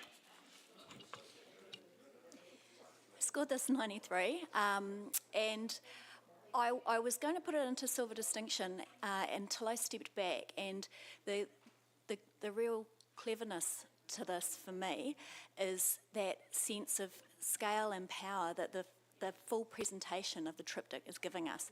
These puffins live on super high cliffs in really awful conditions, like really harsh conditions, not awful, I think they like it. But it's actually showing us through that very, very clever composition of the triptych that that environment and that scale of those cliffs, they're really bad flyers and they're atrocious landers, and so the awkwardness of that bird in flight is showing us exactly the nature of the bird and the life that they live in. Is the first one is waiting for his mate to come in, and then the mate's sort of coming, I'm coming, honey, I'm coming, oh shit, I'm going to crash, you know, and finally makes it home safely. So I think there's a lot to be really enjoyed here, and I think that it is presented in a way that is unique and is, enough for gold.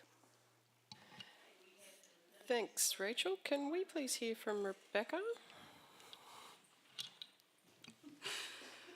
Oh, so I'm on 73 at professional standard.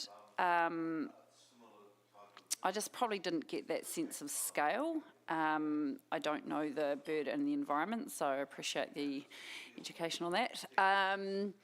I think that perhaps the moments that I would have been looking for would be that land, and it's so complete. It's like isolated, flying, finished. I sort of thought if, that those kind of awkward landing moments and the mate trying to get them onto that tiny little rock.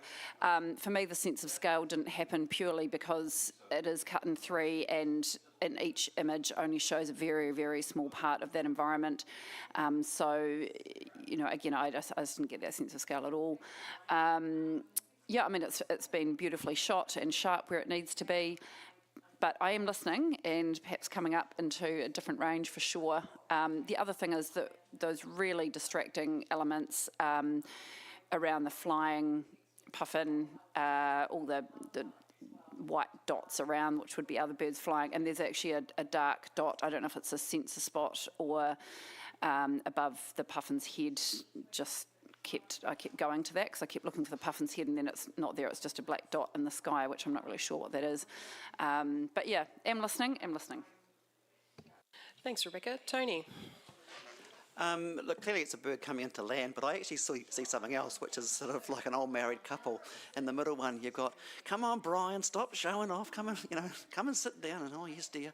So he comes in and sits down. I kind of like that kind of fun part of it as well. Silver distinction, I think, is brilliant. And I think the other birds flying in that middle image, the kind of the bokeh effect or the dust kind of makes sense when you see there's no other birds top and bottom. So like I can reconcile that in my mind. So look, I certainly think it's worthy beyond where it's currently sitting. Thank you. Simone?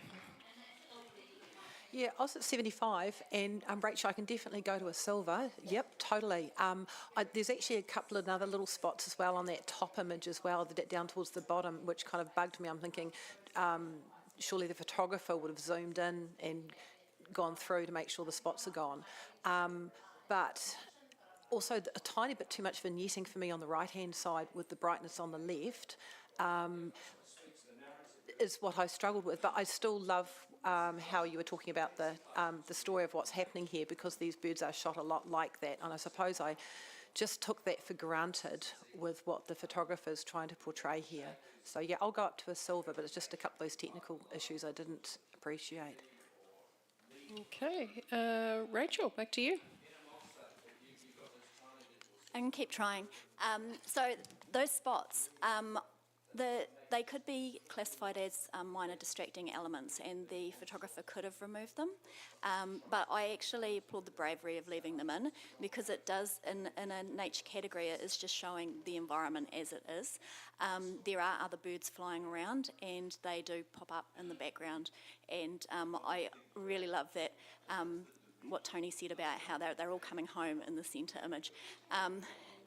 I'm amazed that the bird that's sitting on the cliff isn't actually looking on in abject horror, because it's likely to get bowled over. I think that the landing isn't shown because it's just so ungraceful that no one really wants to see it. Brian's had too much at the pub. He can't land properly, and it's amazing he gets home at all. So I'd love it to come up into a higher range, and if you can join me in gold, I'd be really thrilled. Thank you. We're currently sitting on 81. Judges, please rescore. And we have a silver distinction at 86. Thank you, judges. Next print, please.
We have a score of 80, silver award.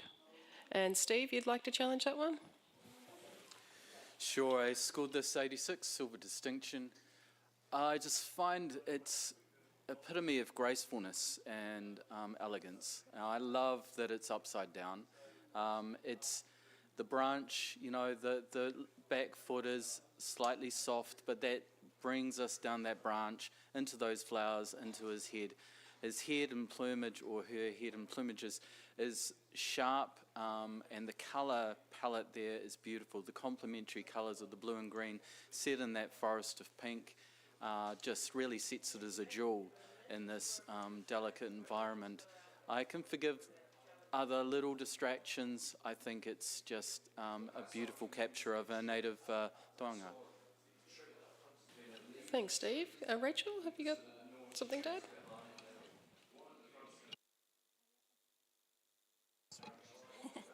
Talking to myself. I scored this 82, silver. I didn't go any higher.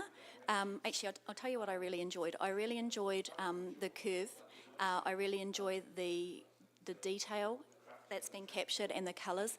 This is a really commonly seen subject and environment for us, and so for it to go higher, I was looking for something else, and I did find as you follow the beak through into the flowers, there's a little insect on a bud that then leads you back up the stalk to the foot and then back around. So circling around the image, it's very, very clever and it's beautifully done.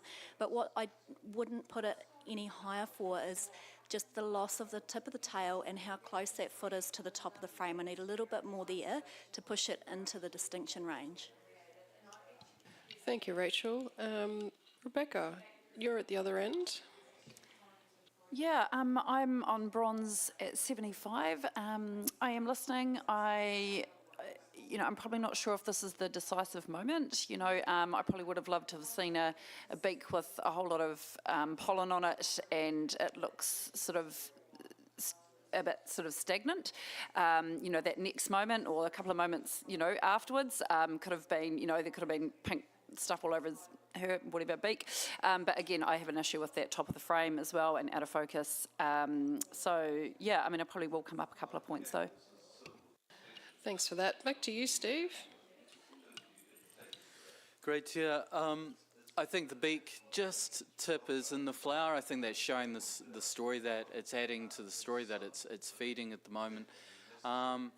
And honestly, the back foot being out of focus, I feel it just brings us all down the branch. It's continually feeding back into his head. I feel like there's a Japanese feel to this. It's like, I guess that's the blossoms coming back to you. And because it's a unique photograph of a tui and it's not, upright and standing all proud, I think it's quite a different take on it. And yeah, it's very gentle. I love the palette.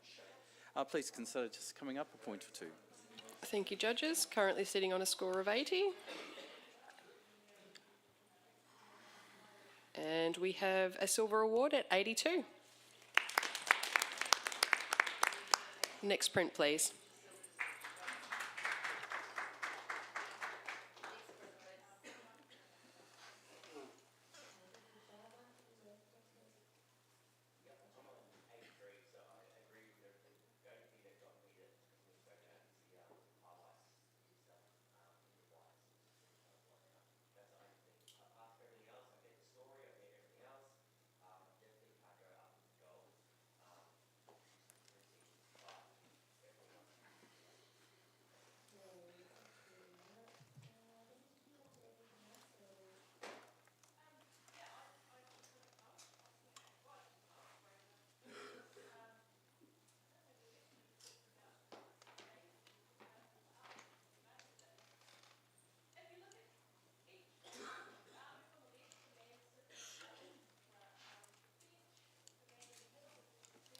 Okay, we have a score of 79. And Simone, you'd like to challenge? Yeah, thank you. I've scored this at 85, so I've just slipped it into the distinction range, silver distinction. It's very fun and it's very quirky and it's very busy, and the photographer's done an amazing job of actually being there at the same level, seeing what's happening here. The sharpness of obviously the foreground animal is beautiful. Slightly less back, but you still see the action, what's going on in the background, and that separation is just bang on there between both of them. So you can see what's happening, so you can tell they've got one huge busy life. They're obviously in an area, I've never been in this area. I don't know where it is in the world, but it's not New Zealand, I know that. The printing is beautiful. Yeah, I think 85 for the quirkiness of it, the humour and the busyness of their life, trying to adapt obviously into a world and use the environment around them to exist. Tony, we'd like to hear what you've got to say. 72. The timing here is critical, and I think that has certainly been to the photographer's credit to capture that sort of almost yin and yang of these two animals. the comment about the sharpness of the foreground is kind of irrelevant when one half of this picture, the rear animal, isn't sharp at all, other than a little bit of stuff through the tail. So I think for this image to work, there needs to be greater control over the technical for this to come through with the richness that we'd expect at the level that's being proposed.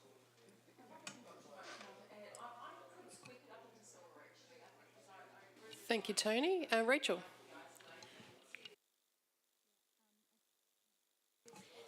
I scored this 82, silver. I'm happy for it to stay in silver, Simone, and rather than silver distinction. And it's because the decisive moment, absolutely, it's nailed, that separation, and everything is brilliant. But silver distinction, you need to be bringing something more, and I think a slightly different aperture choice would have meant that jumping subject would have been just that little bit more sharp, that sharp enough to make it, even higher than a silver distinction. Thank you. Back to you, Simone. I've got some tough buddies beside me. You do.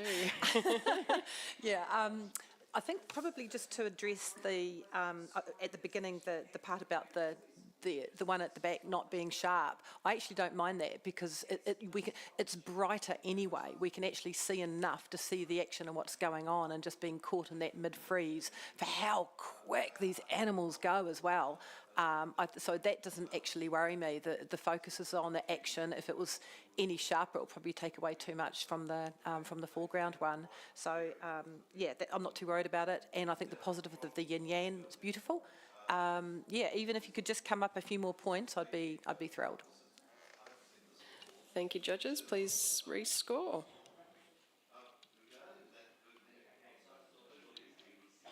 And we have a silver award at 80. Can I have a blank screen, please?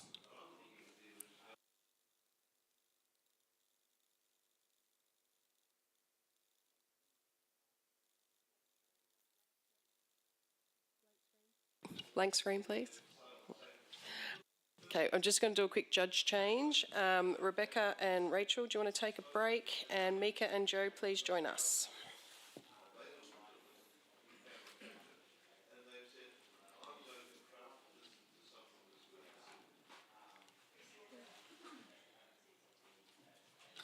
Okay, next print, please.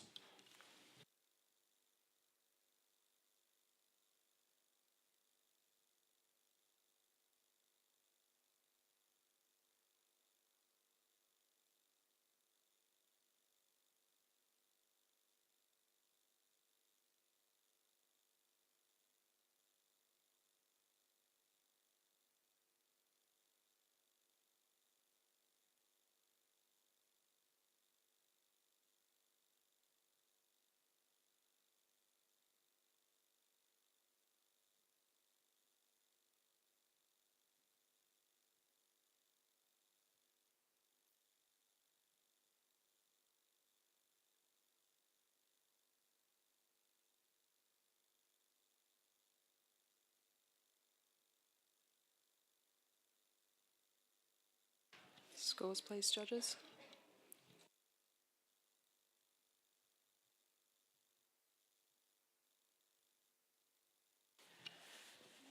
And we have a score of 85, silver with distinction. Mika, would you like to speak to the image? There is a joy to this photograph. It's almost cartoon-like in the way that the wings and the tail are flared up like that, and that contrasts beautifully with the downward angle of the branches. It's the circle matte, I think, works really well with this photograph. I think it's really hard to find something to suggest to improve, but perhaps if the background light areas were a little bit less distracting, then that may have improved the image. But I think this is absolutely delightful, and it really made me smile. Well done. Thank you, Mika. Next image, please. Next print, please, not image.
We have a silver award at 83. Congratulations. Can I have a comment from Tony, please? There's a real gymnastic feel to the pose of this bird, and the detail through those feathers in the eye, and just the wee separation of the beak I find absolutely divine. So look, a really magic capture. To improve, probably the only thing I could comment on there is that the glowing hotspot lower left, if that was to be cropped out a wee bit or whatever. But look, hey, I think you've got such a strong image. You've done well to get the award. Congratulations to the photographer. Next print, please.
And we have a score of 79.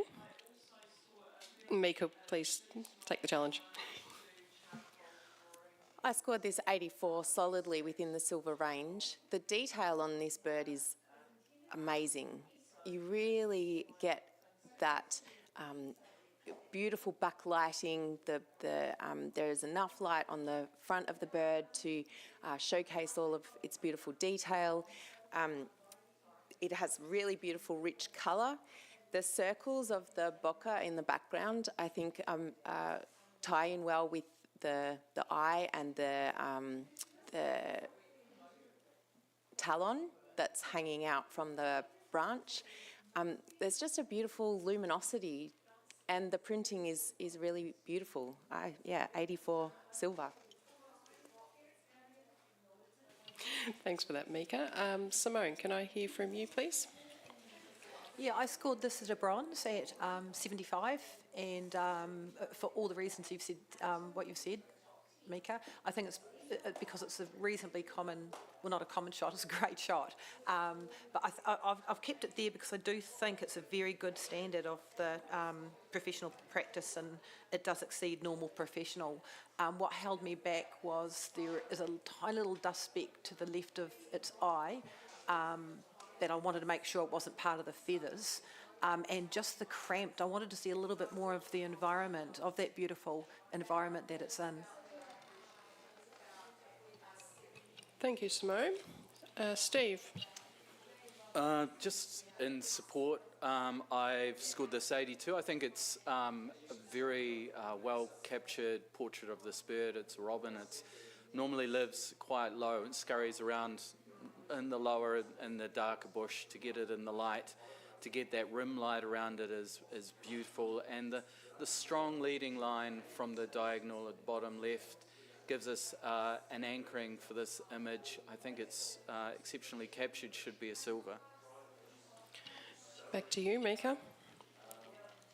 Thank you, Steve. I am not aware of the environment of this bird, so it's really nice to hear that additional information. I think the thing that really got me was the amazing detail on the tail feathers in that light area. You don't generally tend to get that kind of highlighting, and I really appreciated that, and the print quality is fantastic. So yeah, we're 84, at least somewhere in the silver would be great. Thanks, Mika. We're currently sitting at 79. Please rescore.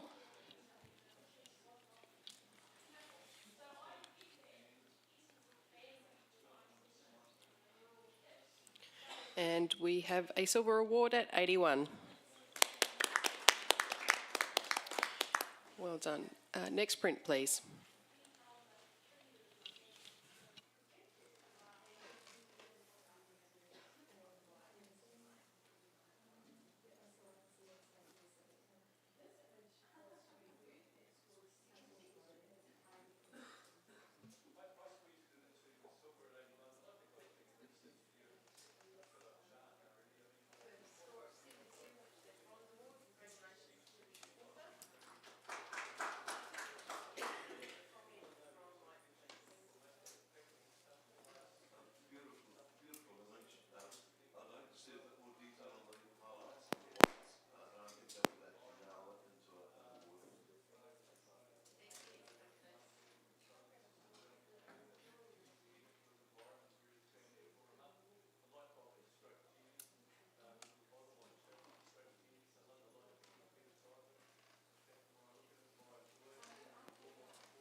Right. We have a score of 86, and we have somebody sitting in the gold.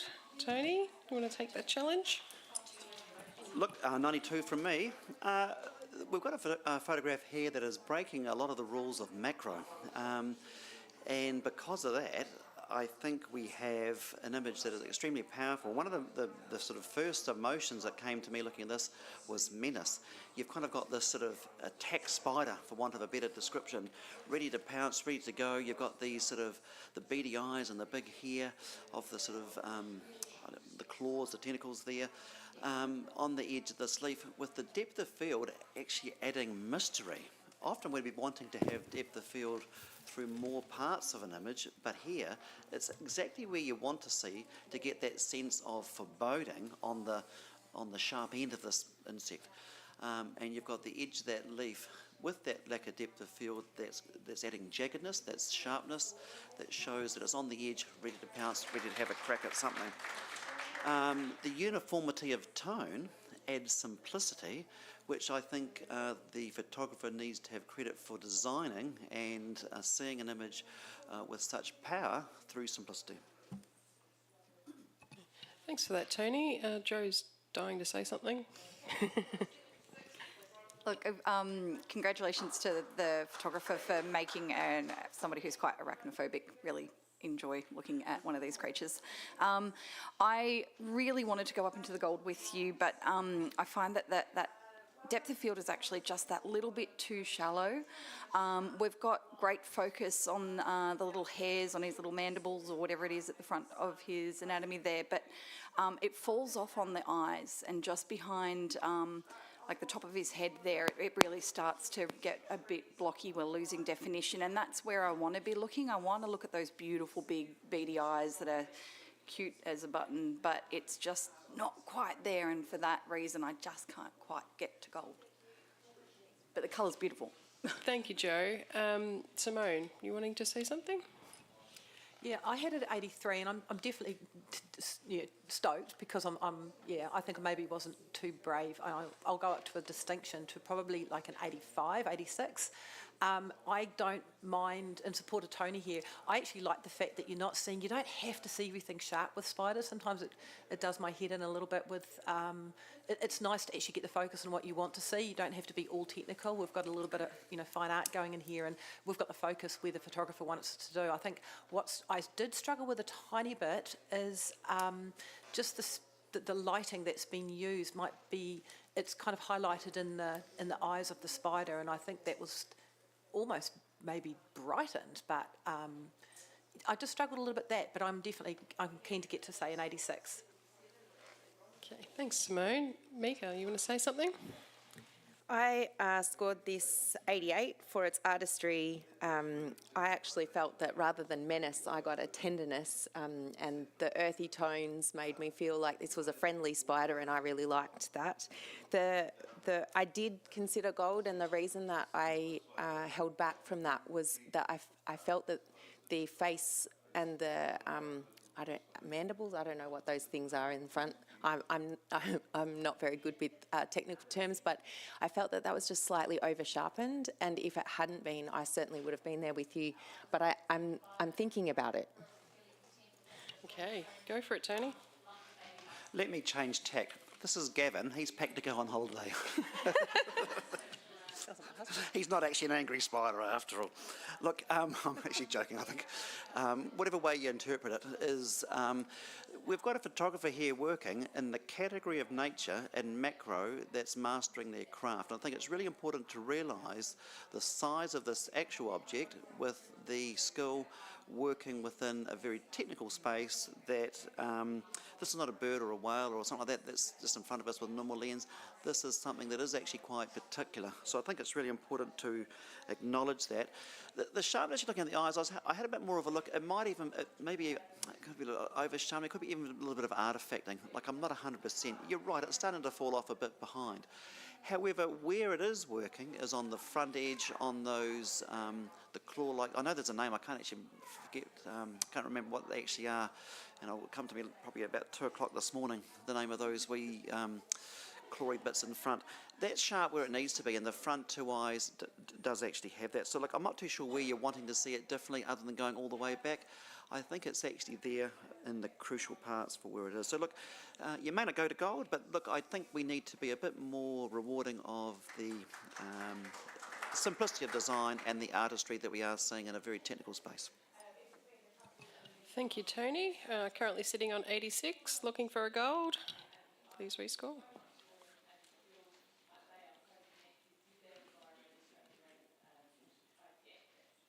And we've gone up a couple of points. It's a silver distinction, 88.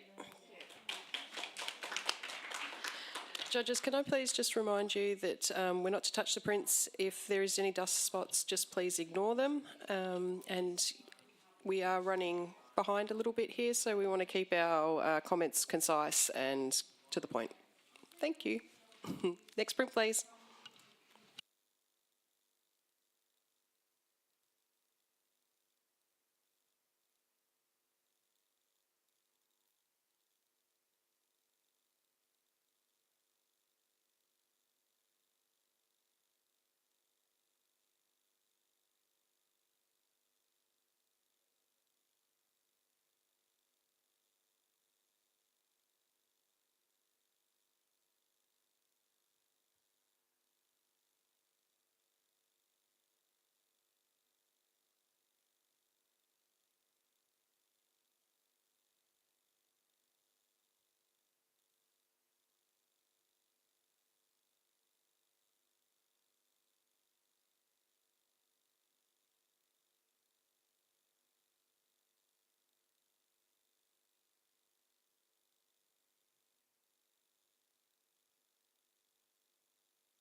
We have a bronze award at 78.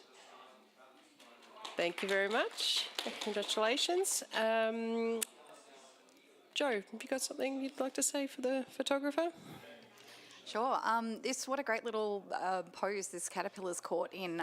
You've done a really good job of separating the subject from the background and with that beautiful rim light. In terms of how it improve it, there's quite a bit of noise showing. I feel like this is a studio portrait and you can probably control your amount of light and get a lower ISO or use some noise reduction to fix that, and just watch where your sharpness falls on your subject. But well done, it's a really pleasing image. Thanks, Joe. Next print, please.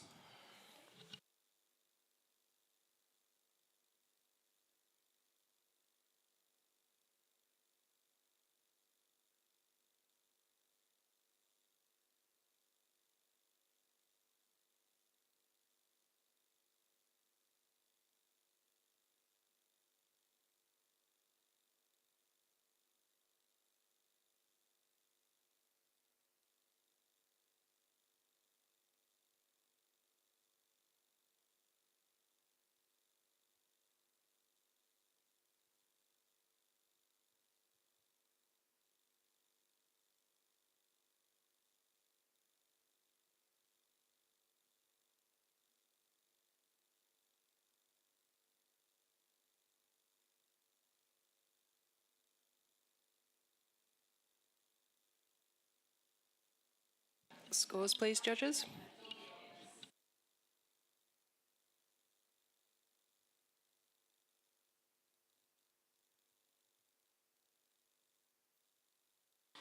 We have a bronze award at 75. Congratulations. Can I have a comment, please, Mika? The composition of this is great. The branches, I think, work really well of anchoring the photograph, and the brightness of the birds draw you straight up there. I did like the little, I think it might be a spider near the tail of the cockatoo that they're both looking at.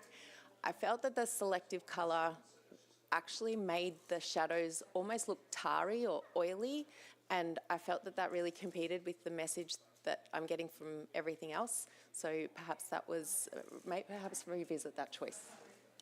Thank you, Mika. Next print, please.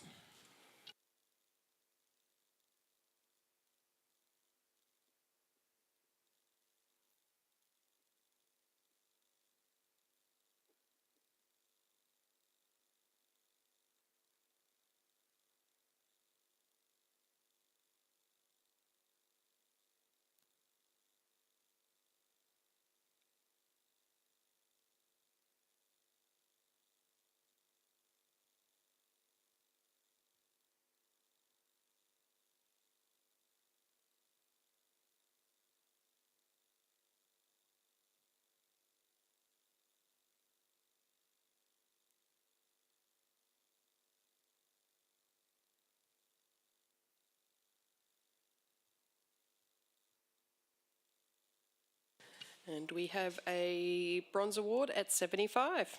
Congratulations. Can I please have a comment for the photographer, Tony? Yes? No? Joe? Okay. Really beautiful light. It's a great little pose on this bird. I think to lift it up a bit further, just there's distracting elements on both sides, with that bit of foliage on the left and the tree branch with the on the right. Perhaps a different crop to remove some of those elements would help lift it, but a really beautiful colour palette. Well done. Thank you, Joe. Next print, please.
Okay, and judges, we have a score of 83 and an automatic challenge as we got somebody sitting on 90. Thanks, Steve.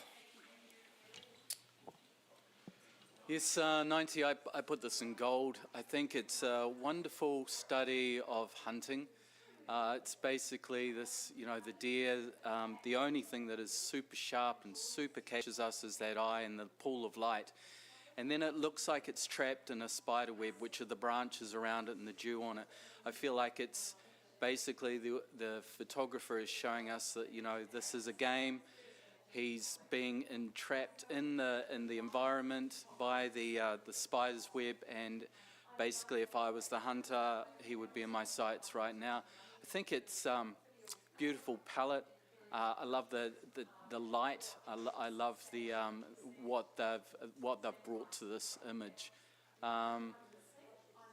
There are a few distracting elements. I'm not after a gold distinction. I think that the message, the narrative behind this is so strong, and the capture so pinpoint where it needs to be, that it needs to be discussed, and I feel it should be in gold. Thank you, Steve. Tony, you're at the lower end there. Can we hear what you have to say? Look, I gave it 78 bronze for probably very similar reasons. And I certainly am happy to review my score to silver. I do think the eye shining through with the light and the sense of I'm watching you as you're watching me is probably one of the stronger elements of this.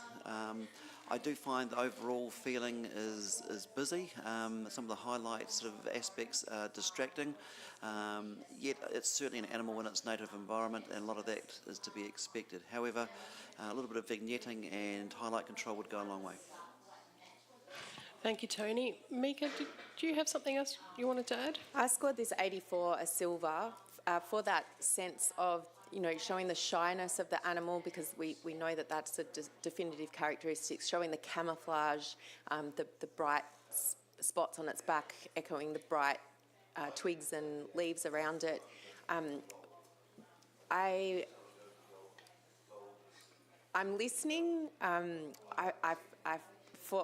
For the reasons that were pointed out, I scored it a silver, but I'm listening. Okay. Simone, did you have something new to add? Yeah, just quickly. I mean, you don't want to eat something like this. It's so beautiful, but they are so difficult to capture in the wild. So the photographer's done very well here. I do think I had it at 80. I'll come up into like a high silver, 84. I can't quite go there just because of that specular light, which I know the photographer will be really frustrated because they couldn't do anything about that. But I'm going to come up a bit there. Yeah. Oh, one more thing. Just I would have liked to have seen a little bit more space above, just to see the glory of what's on this beautiful deer's head.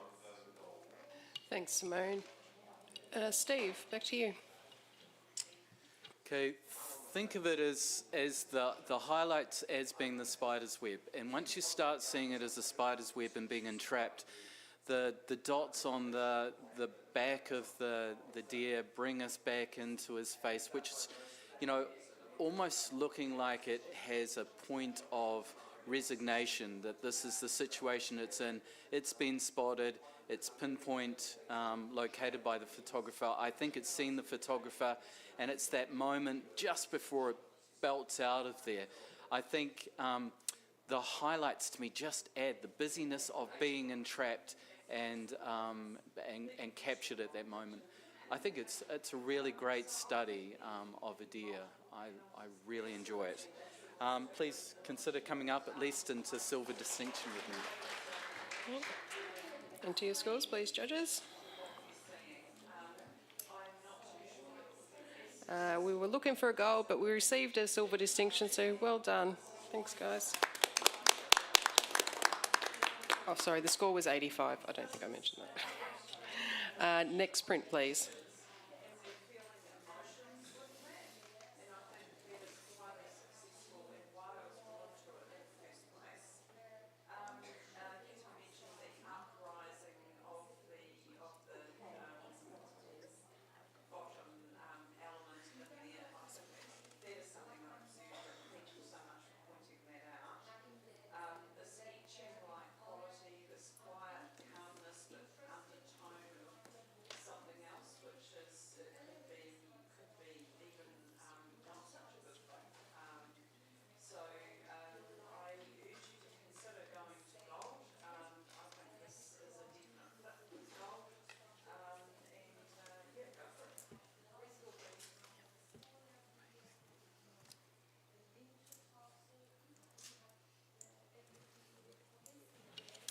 And we have a bronze award at 77.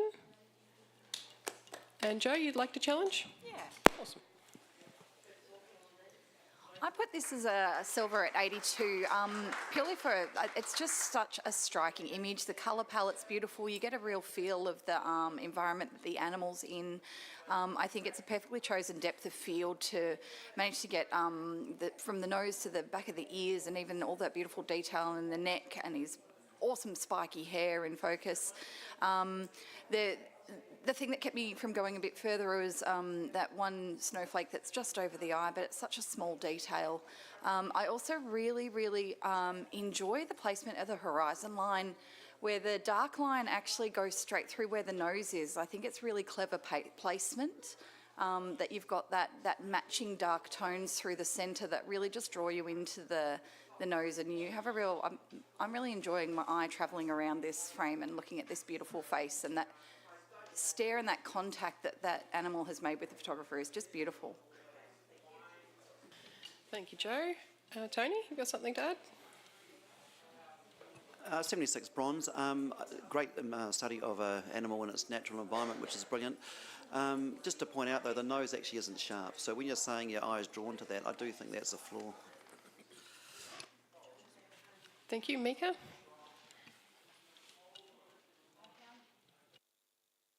I found the horizon line really heavy, and the brightness just above it drew attention to that horizon line, and I felt myself being drawn away, my eye being drawn away from the animal, and I appreciated the snow and I appreciated the front-on gaze, but that really impacted on my appreciation of the photograph. Thank you, Mika. Back to you, Joe.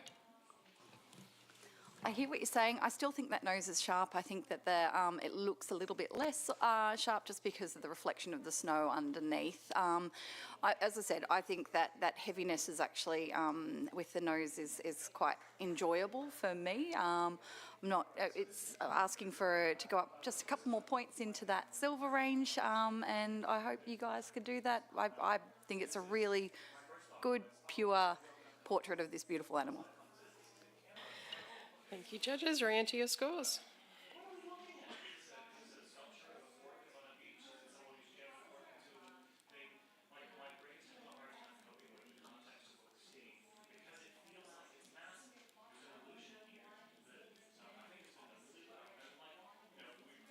Joe?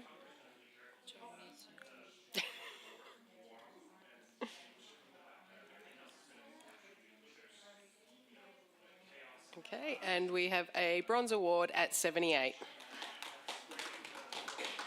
Can I have a blank screen, please? Just going to do a quick judge change. Simone, can you take a break? And Craig, can you please come back onto the panel?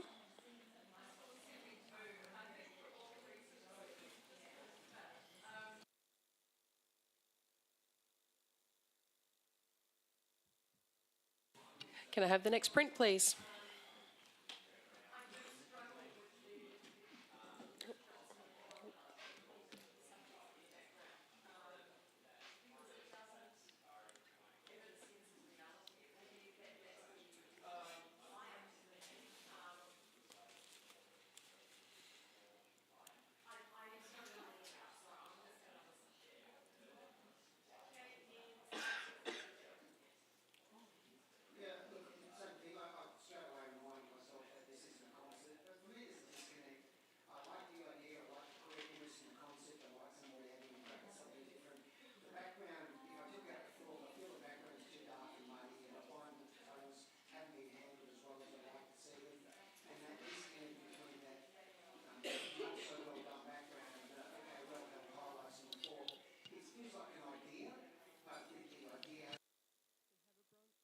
We have a bronze award at 76.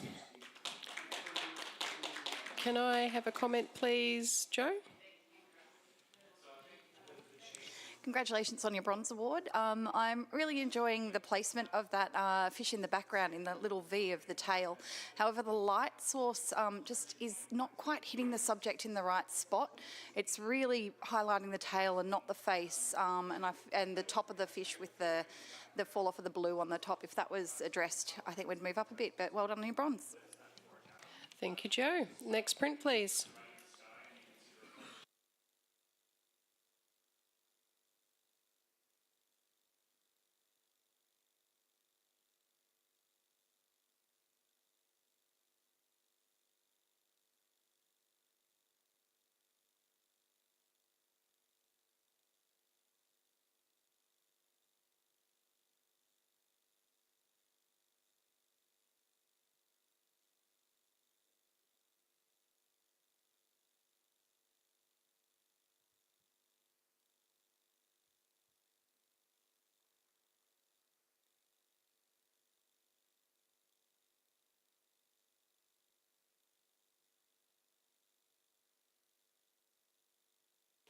Scores, please, judges.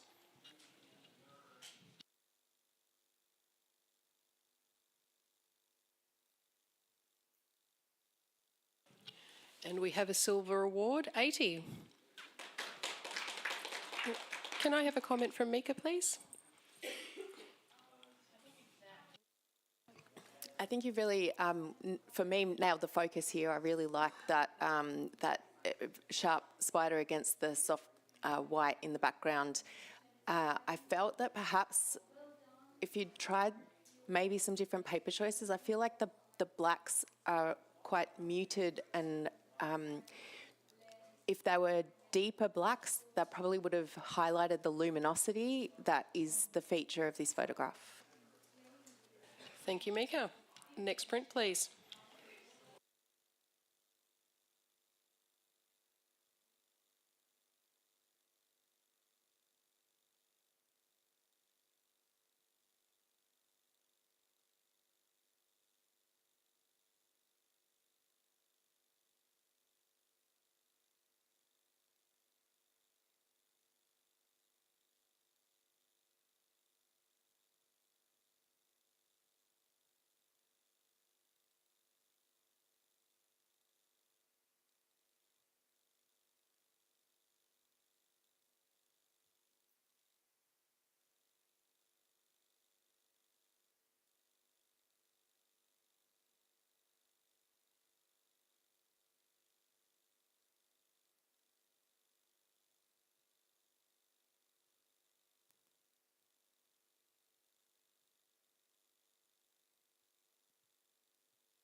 Okay, we have a score of 81 and an automatic challenge from Steve, who's sitting on 92.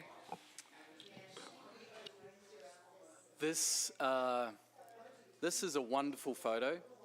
It's basically the story of a slightly pervy crocodile watching two insects having sex on its snout.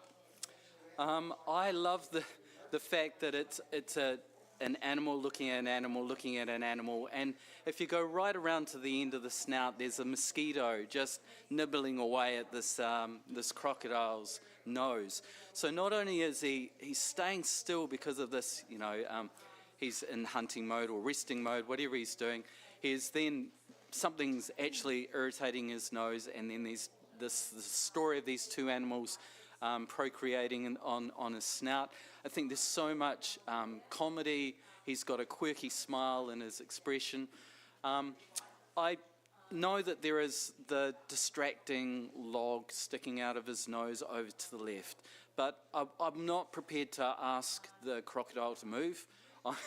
I'm prepared to sit there and observe as a photographer and think, this is an amazing story within a story within a story. It's sharp where it needs to be.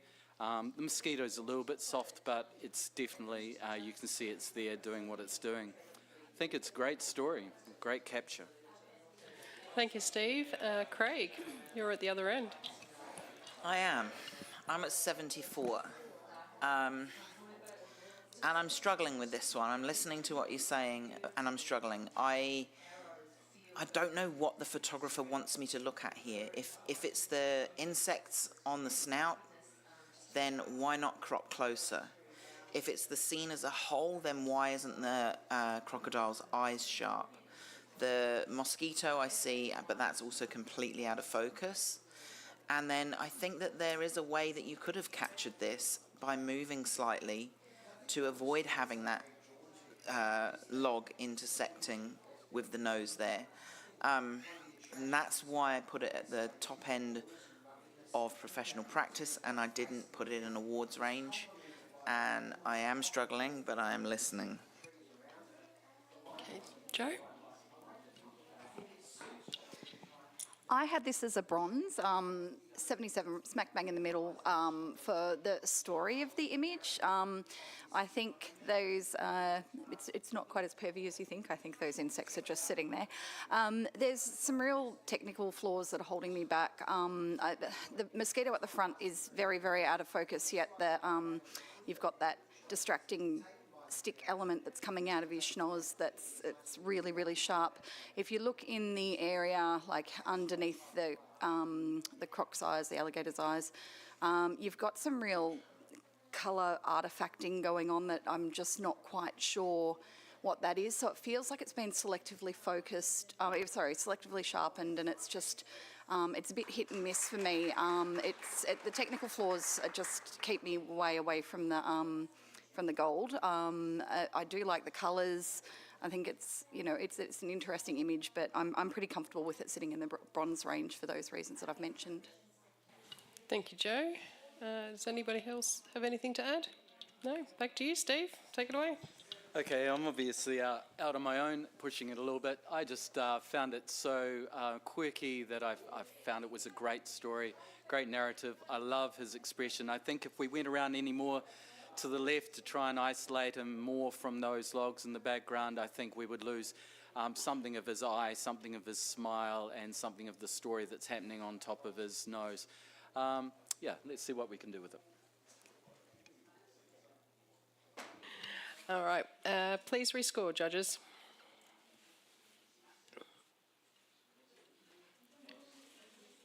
And it remains on an 81 silver award. Okay. Can I have a blank screen, please?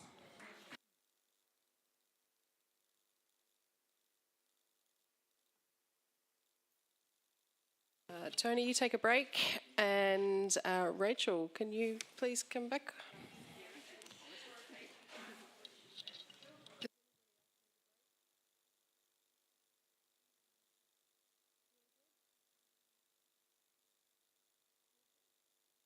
Thanks for that, Rachel. Next print, please.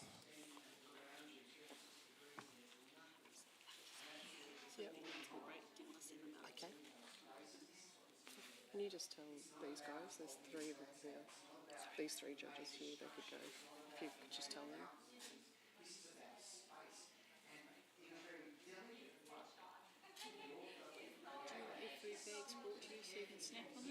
That'd be great. Thank you.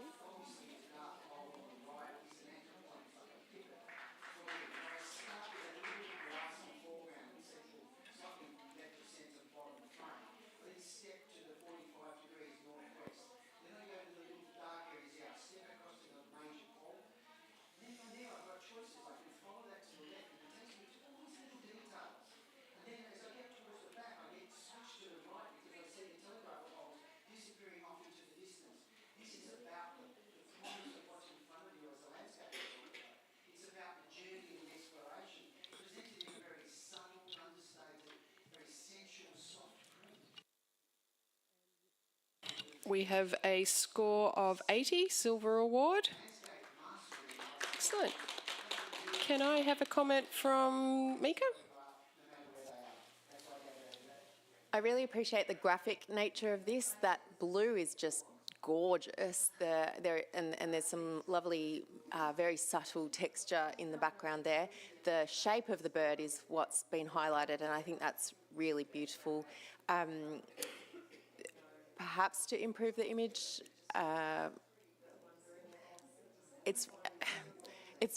you've chosen to make it a graphic image, and everything supports that. But we're not getting much of the face of the bird, and for that's the communication that I'm missing. But you've chosen to make it graphic, so I understand why you've made the choices you have, and I think it's a very beautiful photograph.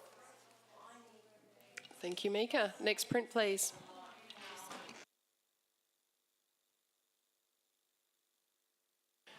There's two black marks on this print on the right and the left. Please ignore those.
Thank you, judges. We have a score of 81, silver award.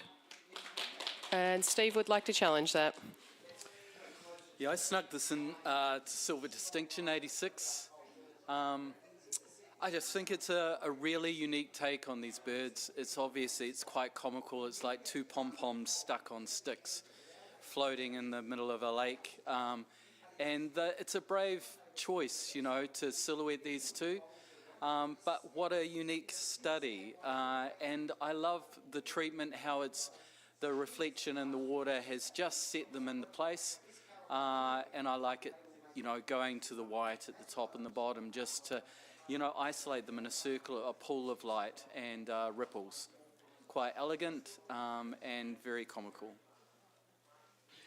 Thanks, Steve. Craig, you're down the other end of the scale. Yeah, I'm at 74 on this one. I do appreciate the graphic nature of it, and you know, like you said, Steve, the pom-poms, the almost like chess pieces. I think that this moment is not quite the right moment in this situation.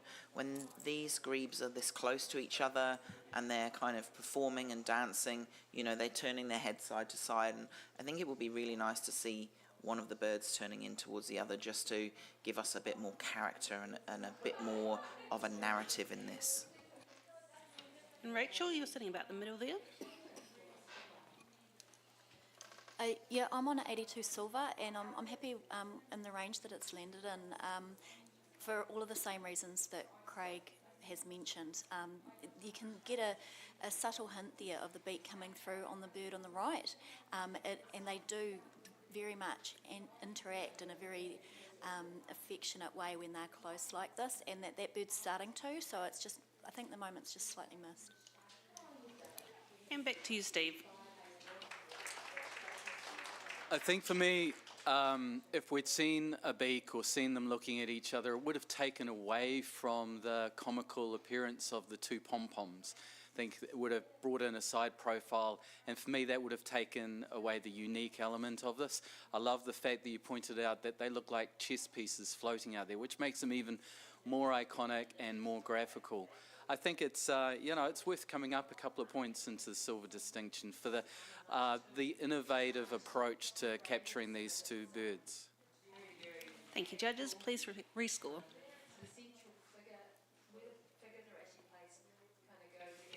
And we've gone up a point. We've got an 82 silver award. Congratulations to the photographer. And can we have the next print, please?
Thank you, judges. We have a score of 83 and a challenge from Craig, who is sitting on 91. Yep. So yeah, I'm on gold for this. The abstraction, the colour, the print feels like it's actually liquid. It feels that there's depth and dimension, and I feel like I could rub my hand across this print and feel different layers in it. I think it's absolutely beautiful. I really appreciate this one. I'd love to talk about it. We'd love to hear from Mika, please. You're at the other end.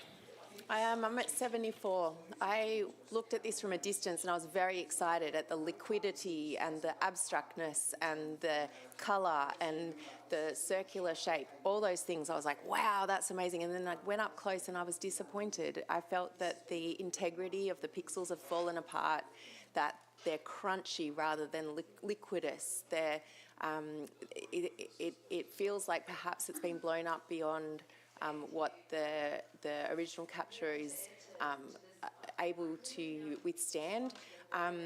But I really appreciated all those wonderful things. I can probably find it in my heart to bring it up to a bronze. But yeah, I'm struggling with those technical matters. Thank you, Mika. Joe, you got something to add? I had this just creeping into the silver distinction for the reasons that Craig had mentioned. It's just a beautiful graphic image. I couldn't go any higher because of those, the pixels up in the top that are starting to fall apart. I also I struggled a little bit to find a place for my eye to rest, but I kind of think maybe that's the point of this image, is that it's meant to move around and you're meant to keep travelling through the frame, and being set in a circle also helps that. The coral down the bottom gives you a real sense of what you're actually looking at. So I like that there is a degree of identifiability, if that's even a word, of what the subject is, and really enjoy how the mosaic patterns above. And that's what I've rewarded in this, and I'm happy to let a couple of the technical aspects go, just because this is such an interesting presentation of this beautiful subject, and the paper choice is great for this as well. Thanks, Joe. Craig? Yeah, I see those technical flaws, but I think the uniqueness of this just gives it that gold standard for me.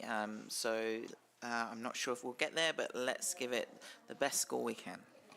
Okay, thank you, judges. I was currently sitting on an 83. Let's rescore.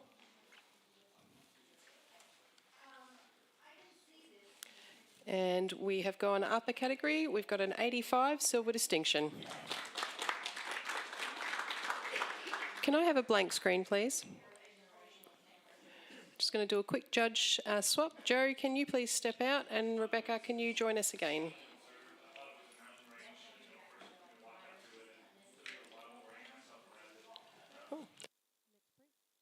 Next print, please.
Okay, we have an initial score of 88, and we have an automatic challenge from Steve.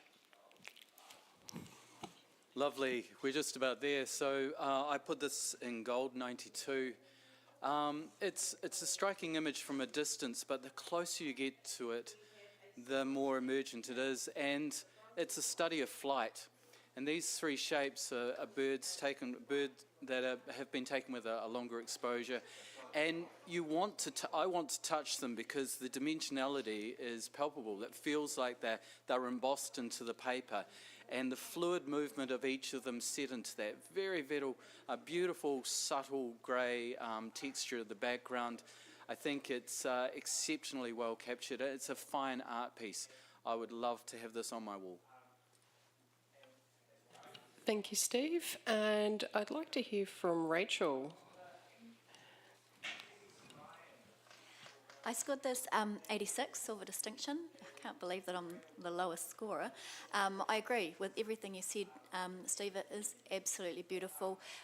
For me, it was, rather than a study of flight, more wisps and tendrils of smoke. And then as you sort of got up further, you could see more into the fact that it is a series of birds flying.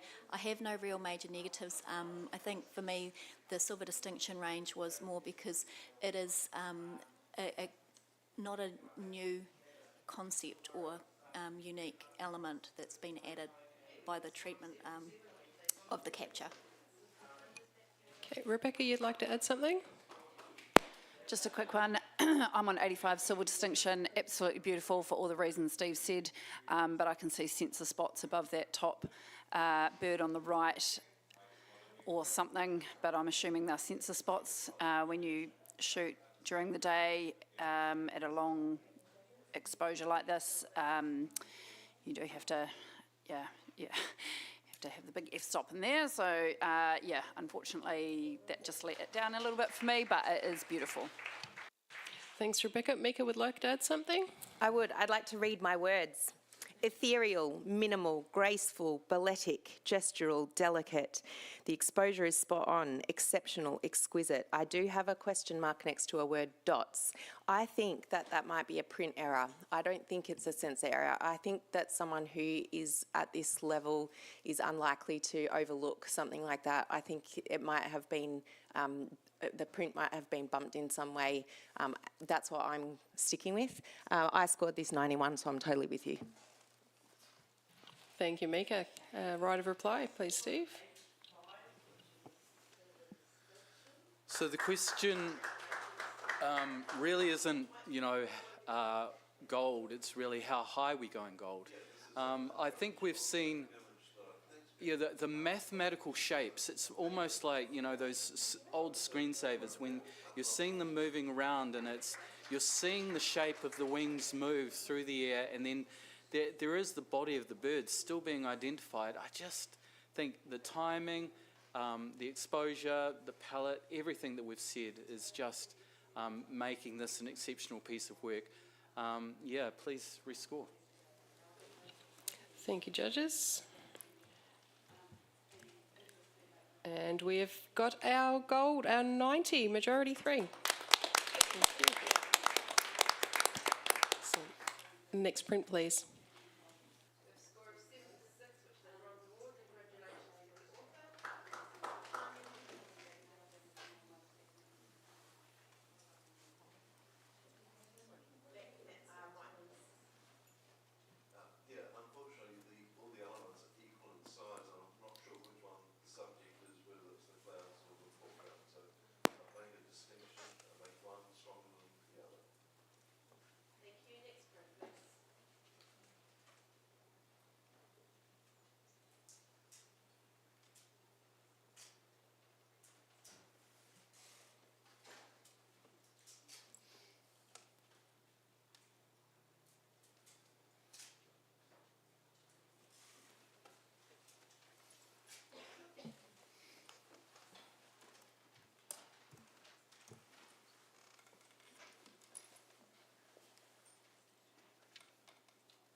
Okay, we have a score of 87, silver distinction, with a automatic challenge from Craig, who's sitting on 96. This is a way of photographing gannets that I have never seen before. The graphic nature of these diagonals with this bird so bold in the front, then the other bird coming from behind, the treatment of the edit bringing out all of these texture and tones through the bird. This is exciting nature photography. It has a very dynamic feel, and I think this needs to be rewarded.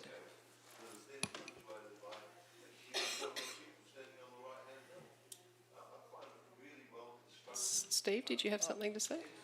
Sure, I'm in support of Craig. I'm on 88. I'll come up to gold. I love the fact that it's like looking at an aircraft going over top of you, and you're on the runway, and the fact that it's carrying its nesting material. The nesting material is so sharp. It's on a mission. It's like coming into land to build a nest, and you can see that story. It's superbly handled. All the detail in the body and feathers of that bird is there. It's wonderful. Rebecca, you're on the other end there. Can you speak to the print? Sorry, turn the microphone on. I was a bit harsh, and I'm going to come up to gold, actually. This is an aeroplane, and this is a very different point of view. It is unique. It is a different way of framing it. I'd probably come into the high golds if that wing tip on the right-hand side that's cutting through the mat there is a black piece. I know I'm being picky, but just because it's not quite sort of symmetrical, and it sort of takes me on 91. Well done. Mika. I scored this 84, and I wanted to score it higher. The thing that I was hesitant about is the detail is fantastic on those sticks and on the bird's breast. It just falls off just that little bit too early, so that the tail feathers and the wing feathers are just not as sharp. I can overlook that to a certain extent. Whether or not I can overlook it completely is still up for debate. Okay, Rachel, you've got something to add? I think because we're talking about gold distinction, that it's worth hearing from everyone. I scored at 84 as well, silver. I'm really happy to come up into silver distinction. I'm thinking about gold. I think, Mika, the fall off on the focus towards the tail end of the bird, I think that the bird is nesting and it's actually on its way into land, and they often sort of come in bum first. So I think that that's probably what's happening in that case. I think there's more of a story, and if you can tell me what it is, Craig, I will come up with you. I feel like the story is something to do with nesting, homecoming, and the journey, because you can see the other bird in there. I was a little bit held back by the edge line highlight on the wing that is in the top part of the frame. Thank you, Rachel. Craig, write a reply. Okay, so I hear a lot of things in favour of this and a lot of different interpretations. If we're talking about the aircraft, the landing gear is coming down here. You know, we have got the feet out, ready to land. They are coming into nest. The addition of the other bird, Rachel, I think speaks of the life in a colony. That little black spot, that's the colour of the bird. Yes, okay, you could have cropped it a millimetre, but how many points do you want to take away for a millimetre? It's very bold, very striking. That edge line, I think, as well, Rachel, you know, that's the direction of the light. So the light is hitting that edge of the wing. This is new, fresh, bold, and exciting. This is the definition of a gold with distinction. Thanks for that, Craig. Great discussion. Let's rescore.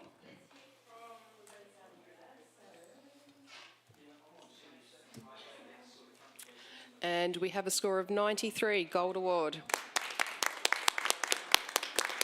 Good job, judges. Next print, please.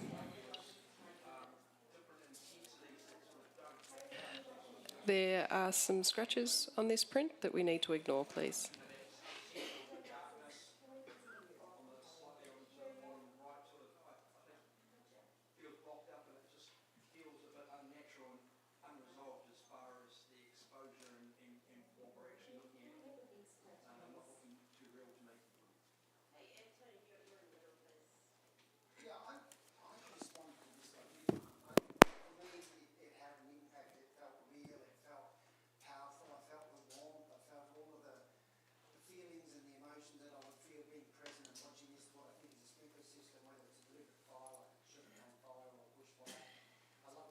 Given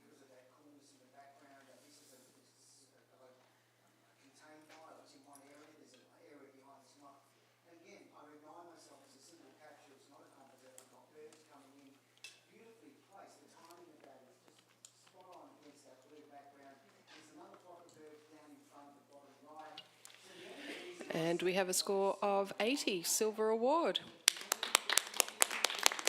Can I have a comment, Mika? I think the paper choice is really good for this photograph. I really enjoy the earthiness. The detail is great where it needs to be. You really get a wonderful portrait of these leaves. The top right and top left, there's areas of brightness that draw my eye away from the subject, and had those areas of brightness been dealt with, I probably would have scored it higher. Thank you, Mika. Next print, please.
Okay, we have an initial score of 86 with a automatic challenge from Rebecca.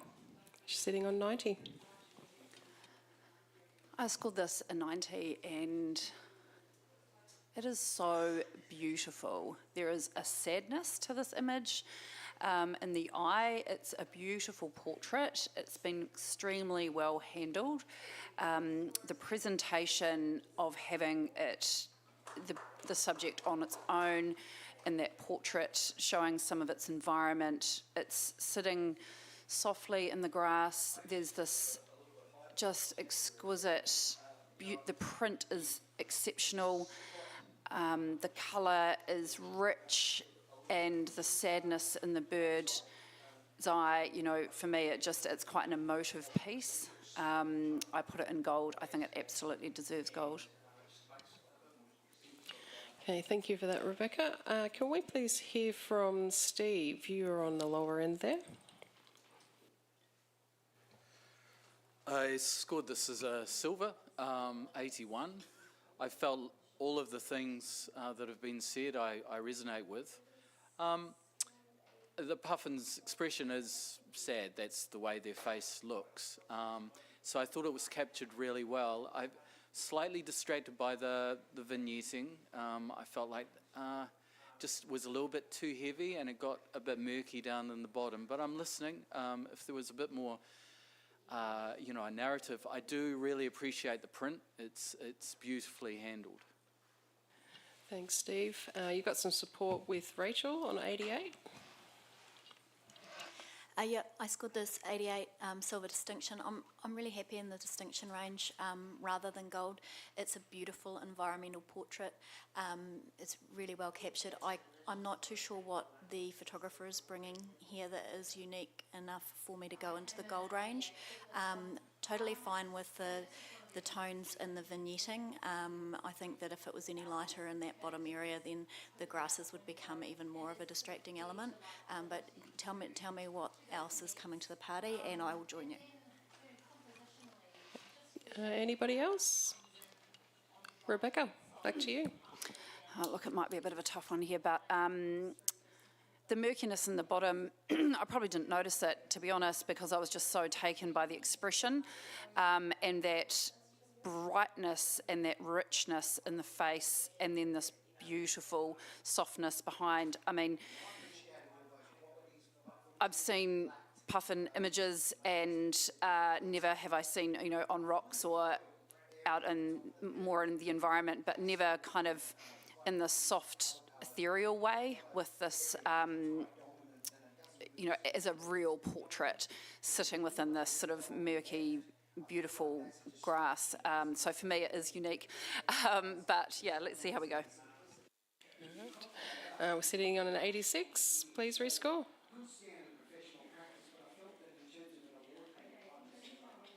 And we've gone up a few points to 88, silver distinction. Congratulations to the photographer. Next print, please.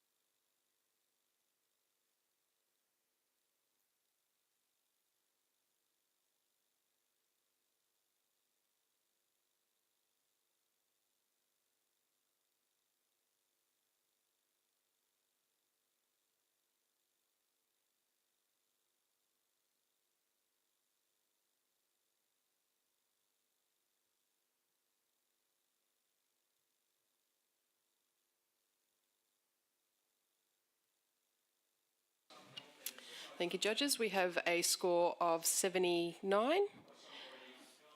And Rebecca, can you challenge that, please? I put this into the silver range, strong silver at 83. To me, it has a quiet assertiveness to this. And it's been beautifully handled. It's quite like a statue, like this kangaroo is just wallaby, is so resolute, and it's got something going on, and it's keeping a lookout, and it's on guard, but it has this quietness about it. And I think that the silhouette is just so beautifully handled with that lovely warm light around the outside, and those little clouds coming in to kind of bring you back into the face.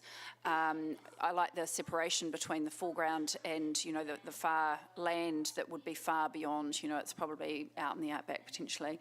I think I enjoy the circle as well. That kind of mirrors the shape of its kind of bum area. I think that's brilliant. So yeah, I'll pop it in silver. Thanks for that, Rebecca. Mika, you're at the other end. I scored this 76 a bronze for all of the reasons that you highlighted.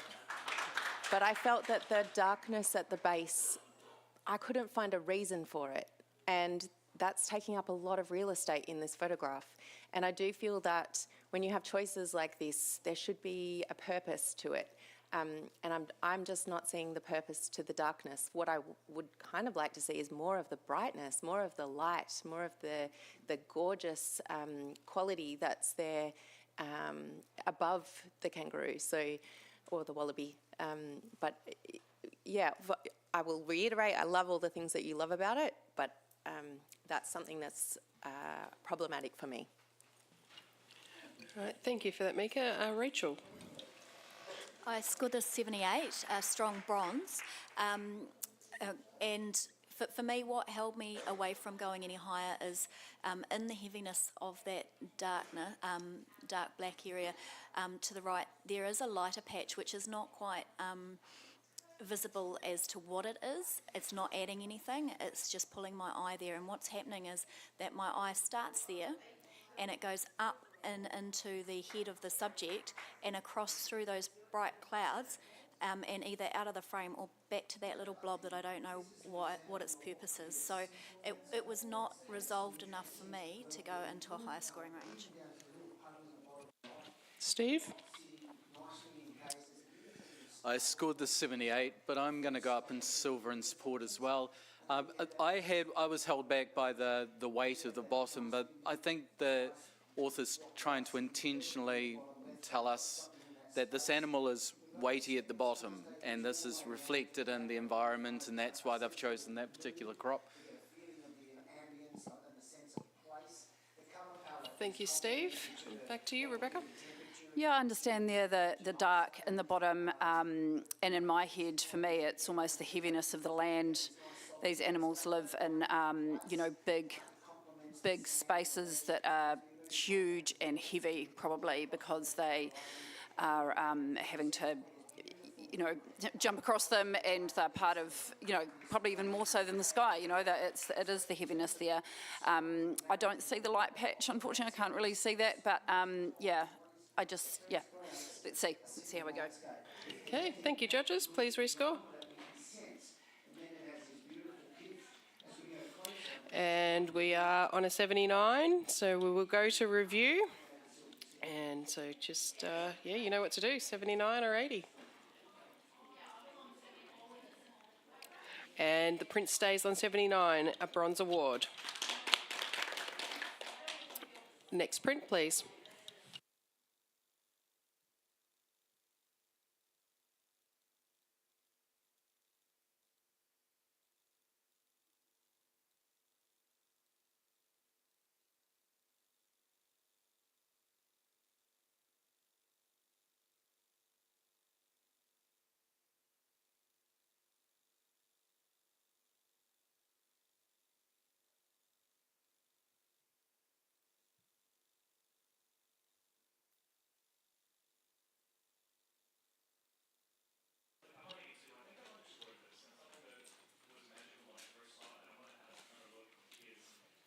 Thank you, judges. We have a score of 73, professional practice. Can I have a comment from Craig?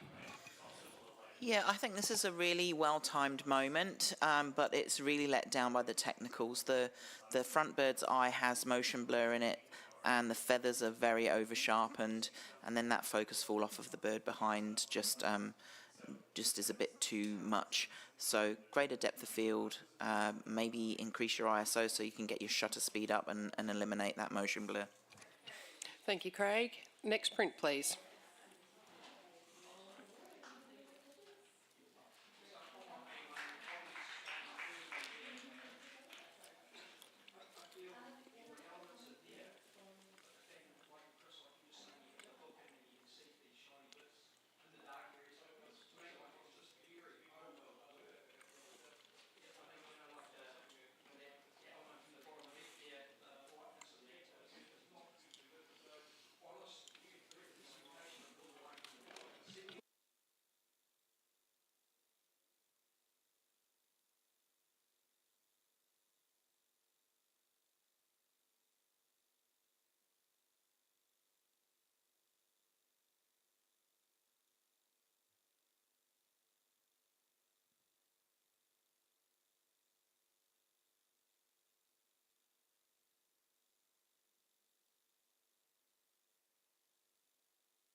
Thank you, judges. We have an initial score of 86 with a challenge from Rachel, who's on 93.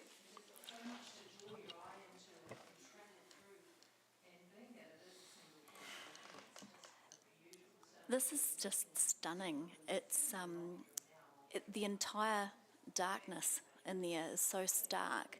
There's nothing left. There's no leaves. Everything's gone, and the main subject, this beautiful, bright branch that is really nicely handled, I think.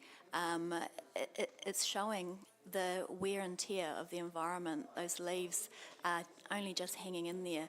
They've been battered by whatever elements have stripped bare everything else in the background, and I found it just really beautifully handled and put it into gold.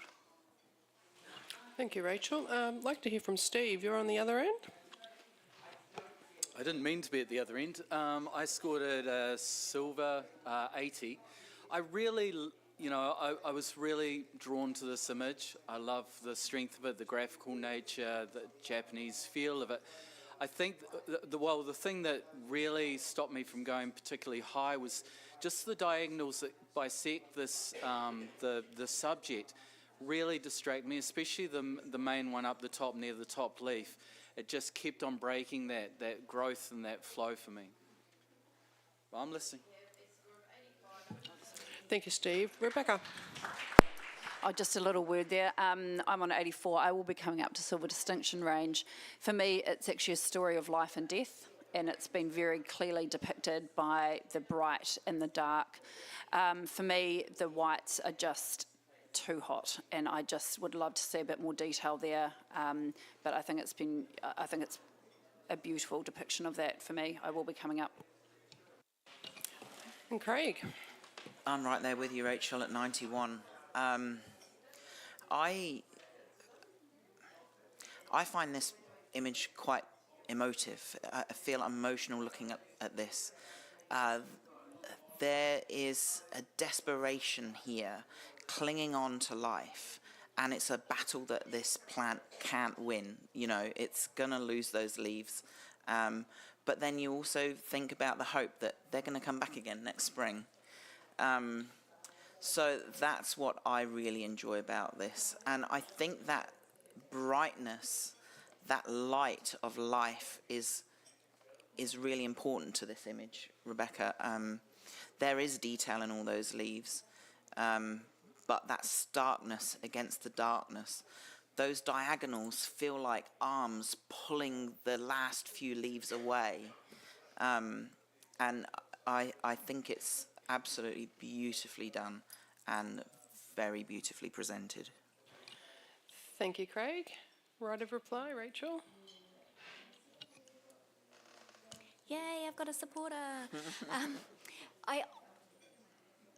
I think that the diagonal lines are really integral in this image, and to follow through on what Craig was saying about depiction of life and the journey of the tree through that, life is chaotic. It doesn't matter which way we go, it's going to hit us at some point, and that's what's happened with all of those lines in the background, is that the circle of life and the way that everything hits us and leaves us bare has happened to all of those branches in the background, and is starting to happen to this particular subject as well. And yet it's still reaching outwards and upwards and trying to get as much of the last of the sunlight, the brightness, the nourishment for the plant as it can before those leaves fall. And so that's why I've put it into gold. Thank you, Rachel. I was sitting on 86. Please rescore.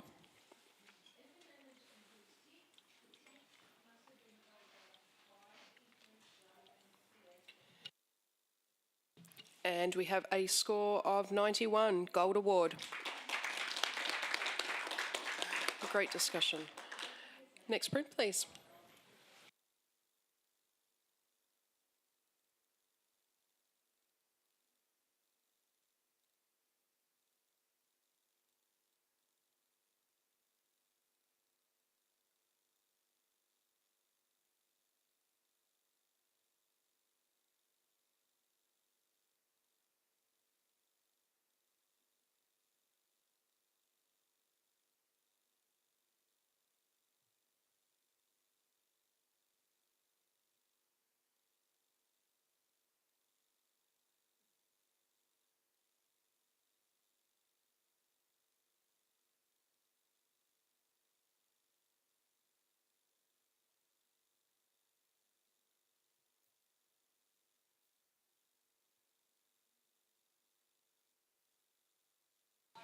Thank you, judges. We have a score of 75, Bronze Award.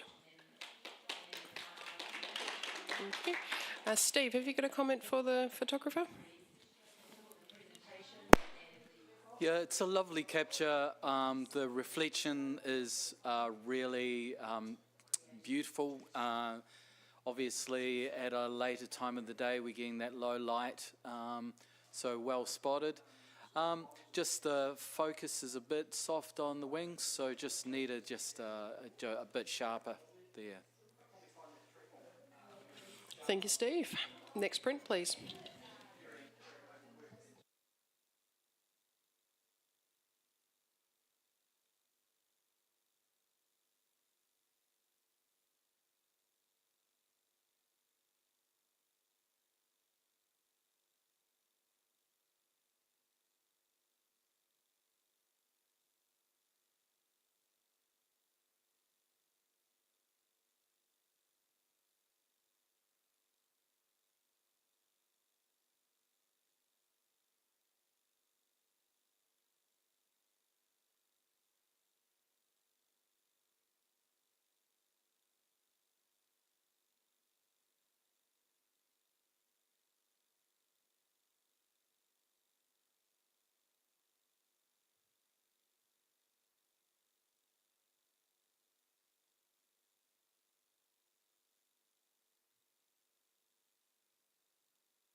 Thank you, judges. We have a silver award at 80.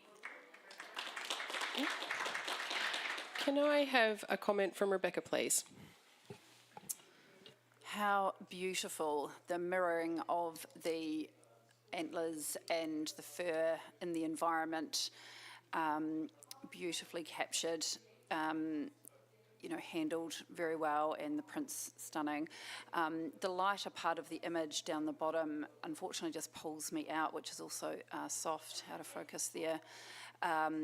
So perhaps a different crop maybe, but yeah, beautiful work. Thank you, Rebecca. Next print, please.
Thank you, judges. We have a score of 77, bronze award. And we're all pretty even there. Craig, can I have a comment from you, please? Yeah, congratulations. This is beautifully printed and presented. I think to take it higher, I think you just need to consider the direction of light. It's coming from the right and falling on the bird's back. If there was a moment where you could wait and the bird had turned to face the light, I think that that would be stronger and give us more connection to the subject. Thank you, Craig. Can I have a blank screen, please? Just going to do a quick judge change. Mika, take a break. And Steve, also take a break.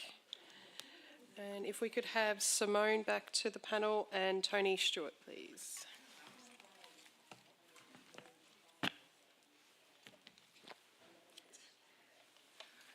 Judges, if you're in the audience and haven't eaten lunch yet, that's all available. You know where to go.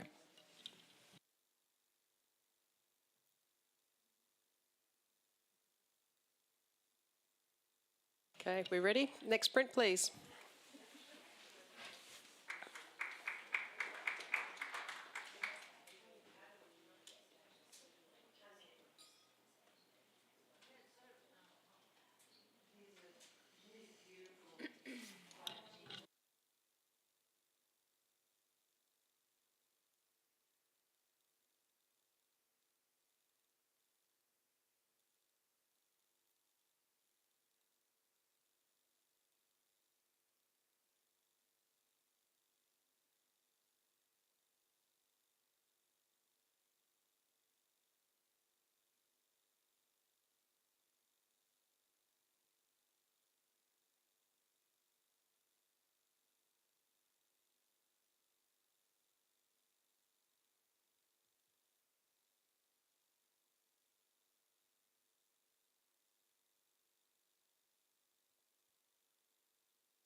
Thank you, judges. We have an initial score of 90, gold award. And Simone will love to challenge it. You're sitting on 95. You've got plenty of support. Go for it. Oh, I'm excited. Yeah, I'm excited.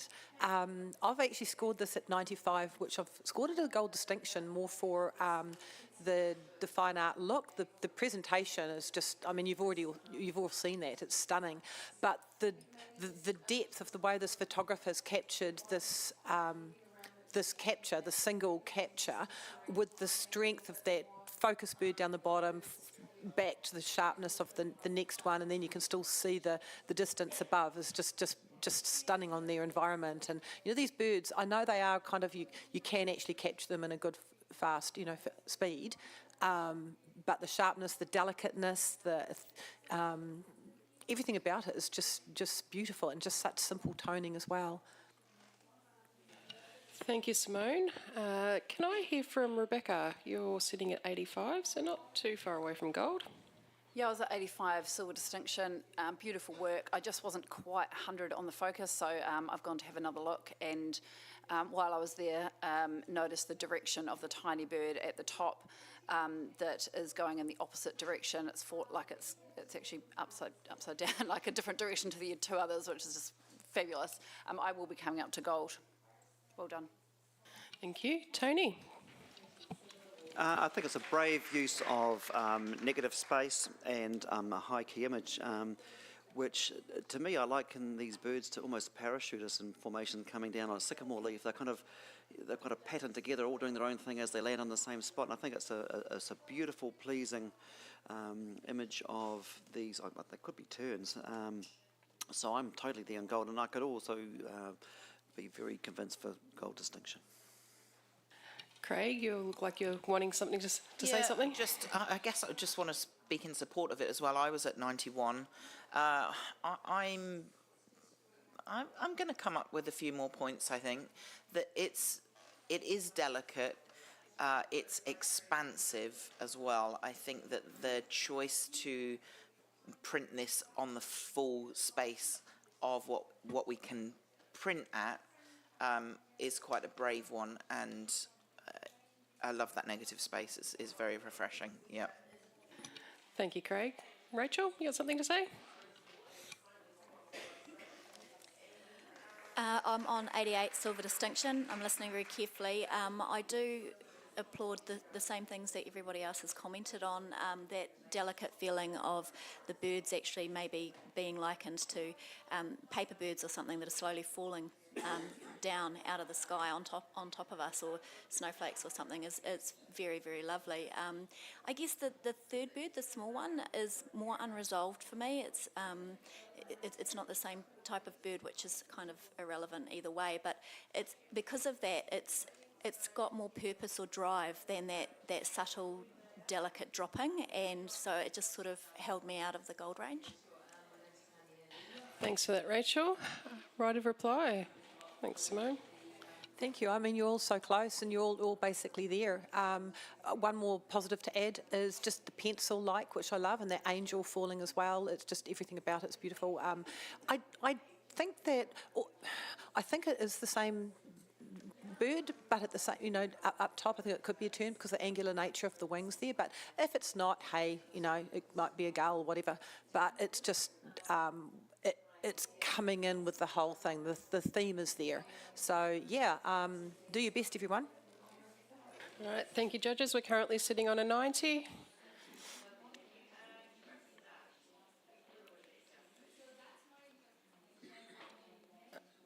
Simone, you need to re-enter your score. And we have a gold distinction at 95. Well done to the photographer. Excellent conversation. Well done, judges. Next print, please.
Thank you, judges. We have a silver award, 81.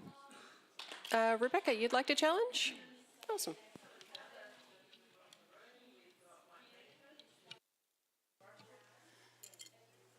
This is quite a wild image. I scored this in 85. I just popped it into the distinction range. It's really interesting. I actually don't know what I'm looking at, to be honest. I know that there is a lot of spider webs, I think. I've just never seen anything like this. For me, it's just so unusual, and it's been quite delicately handled. The print's beautiful. It's quite a harsh, wild, and a little bit electric environment. I just think it's super unique, and I'm quite fascinated by it. So I popped it up into the silver distinction range for that reason. Thanks, Rebecca. Rachel, you were a little bit lower. I scored a 77. I agree it's very, very beautiful. The detail in the spider webs and the grasses is absolutely lovely. What I am conflicted about is the magenta coming through as an aberration. It's either an aberration of light or of processing, and it keeps pulling me up into that bit of cloud that has that most boldly through it, but it's actually throughout the other parts of the image as well, and it's going to be a struggle for me to get past that. Thanks, Rachel. Tony, you've got something to add? I love the sense of life, and it's a very fleeting glimpse of these spiders that come out in the sort of certain conditions. I'm on 84, and I would have gone higher, but what's holding it back for me is that that band across the top and the lens flare. A little bit of a crop from the top, I think, would remove that to keep us really where it should be, which is the swirling sort of the wind and pollen and the cobwebs. Thanks, Tony. Anybody have anything to add? Back to you, Rebecca. Yeah, I actually didn't notice the banding there because I was just so taken with the foreground and the kind of wild nature of it and the fine art feel in that bottom half of the image. Perhaps I would have gone a bit higher. But yeah, we're only a couple of points away, so let's see how we go.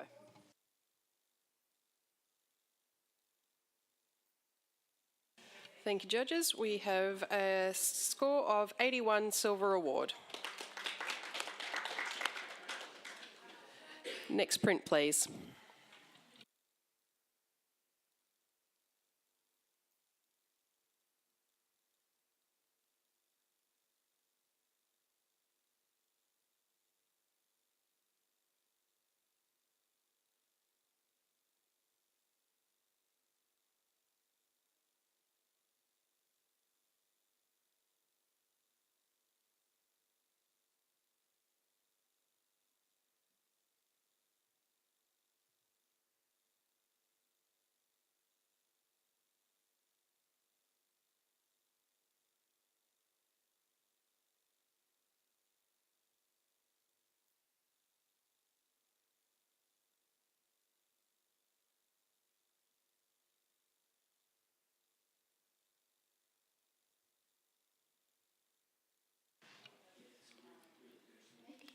Thank you, judges. We have a score of 78 with an automatic challenge from Rachel, who's sitting on 88.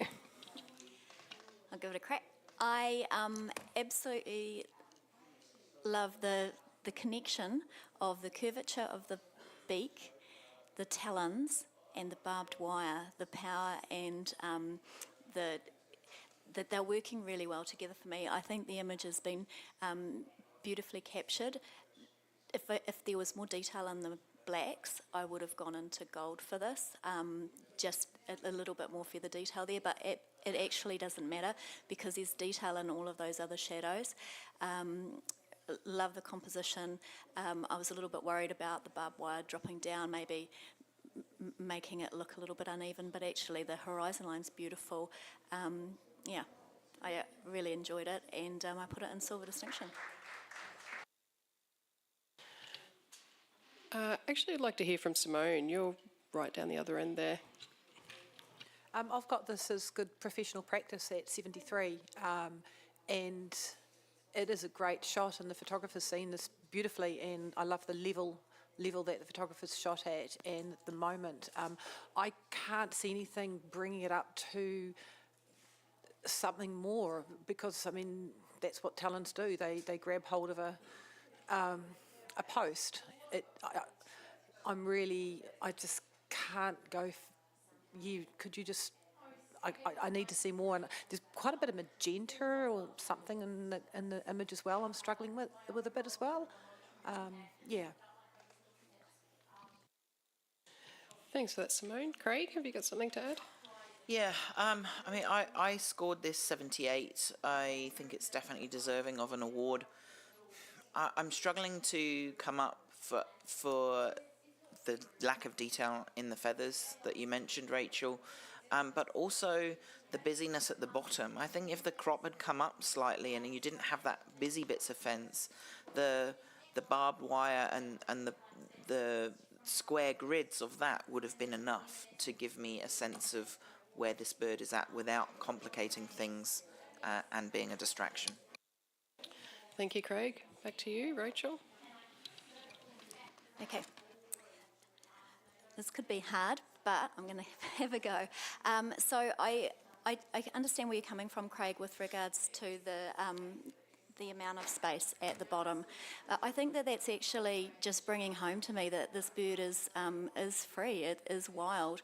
It isn't restricted by the enclosures that the other living things in that environment are. The magenta tones, I'm not finding them through there any way that they shouldn't be present in that environment, through the rust and the clay and the sort of harsh desert-like plants that are suggested through the background. I'm not getting any other magenta casts there. The bird is connecting with the man-made through its positioning and the composition, but also through the elements of the bird that are reflected in the man-made subjects, which are the wire, the barbed wire, the tones in the rust are reflected in the colours around the neck feathers of the bird. It's working really, really well and holding together. Silver distinction. Thank you, Rachel. Currently sitting on 78. And we have gone to a 79 Bronze Award. So we're going to do a review. Just a moment. If you think it should be in the silver range, put in an 80. If you think it should stay 79, enter 79. And the print stays at 79, Bronze Award. Next print, please.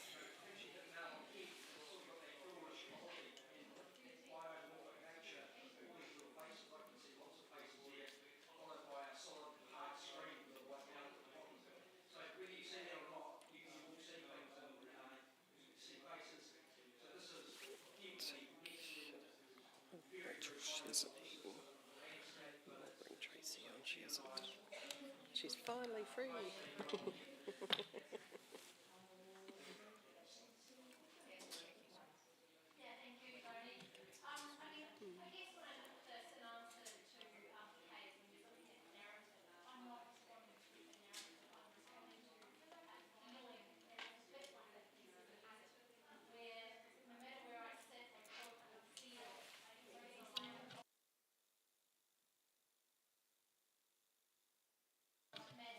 Thank you, judges. We have a Bronze Award at 75. And can I have a comment, Craig? Yeah, well done. I think that this is a really nicely seen moment. For me, the power in it is in the bird. I don't feel the reflection is necessary in this one. The shapes that the branches make and the shapes of the bird mirroring each other, I think is all you need in this one, so a crop would improve it. Thank you, Craig. Can I have a blank screen, please? I'm just going to do a judge change. Rachel, would you like to go and grab some lunch? And Tracy, can you join us?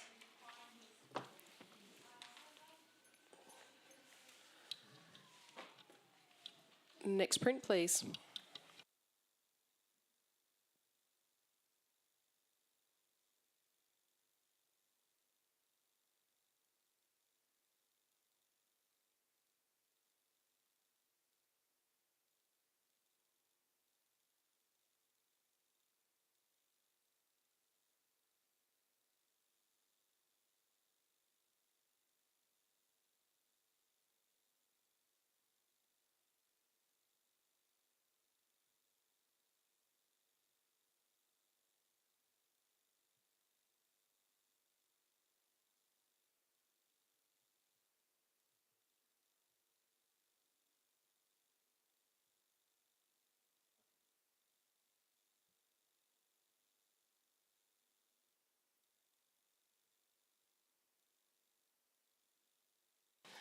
Thank you, judges. We have a score of 79. And Craig, if you'd like to challenge, please.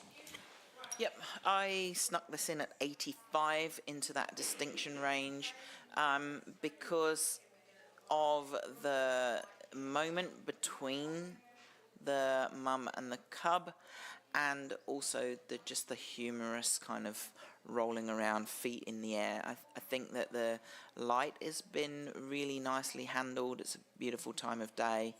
The angle the photographer's got down quite low on this and shot at the bears, which has really allowed us to be immersed in their world. So I scored at 85, and I'd like to have a little chat. We need to rescore it anyway, so let's give it a few more points. Thanks, Craig. Tony, you're at the lower end there. I was still in an award range of bronze at 75. The angle, the light, and the tonality, I think, is for the same reasons as why I scored it as I did. The playful nature is beautiful. I'm not too sure I can see that same connection, or at least I'm wanting to see more. Maybe as a series of work, there might have been a bit more of the cub visible, and a bit more of a connection between the mother.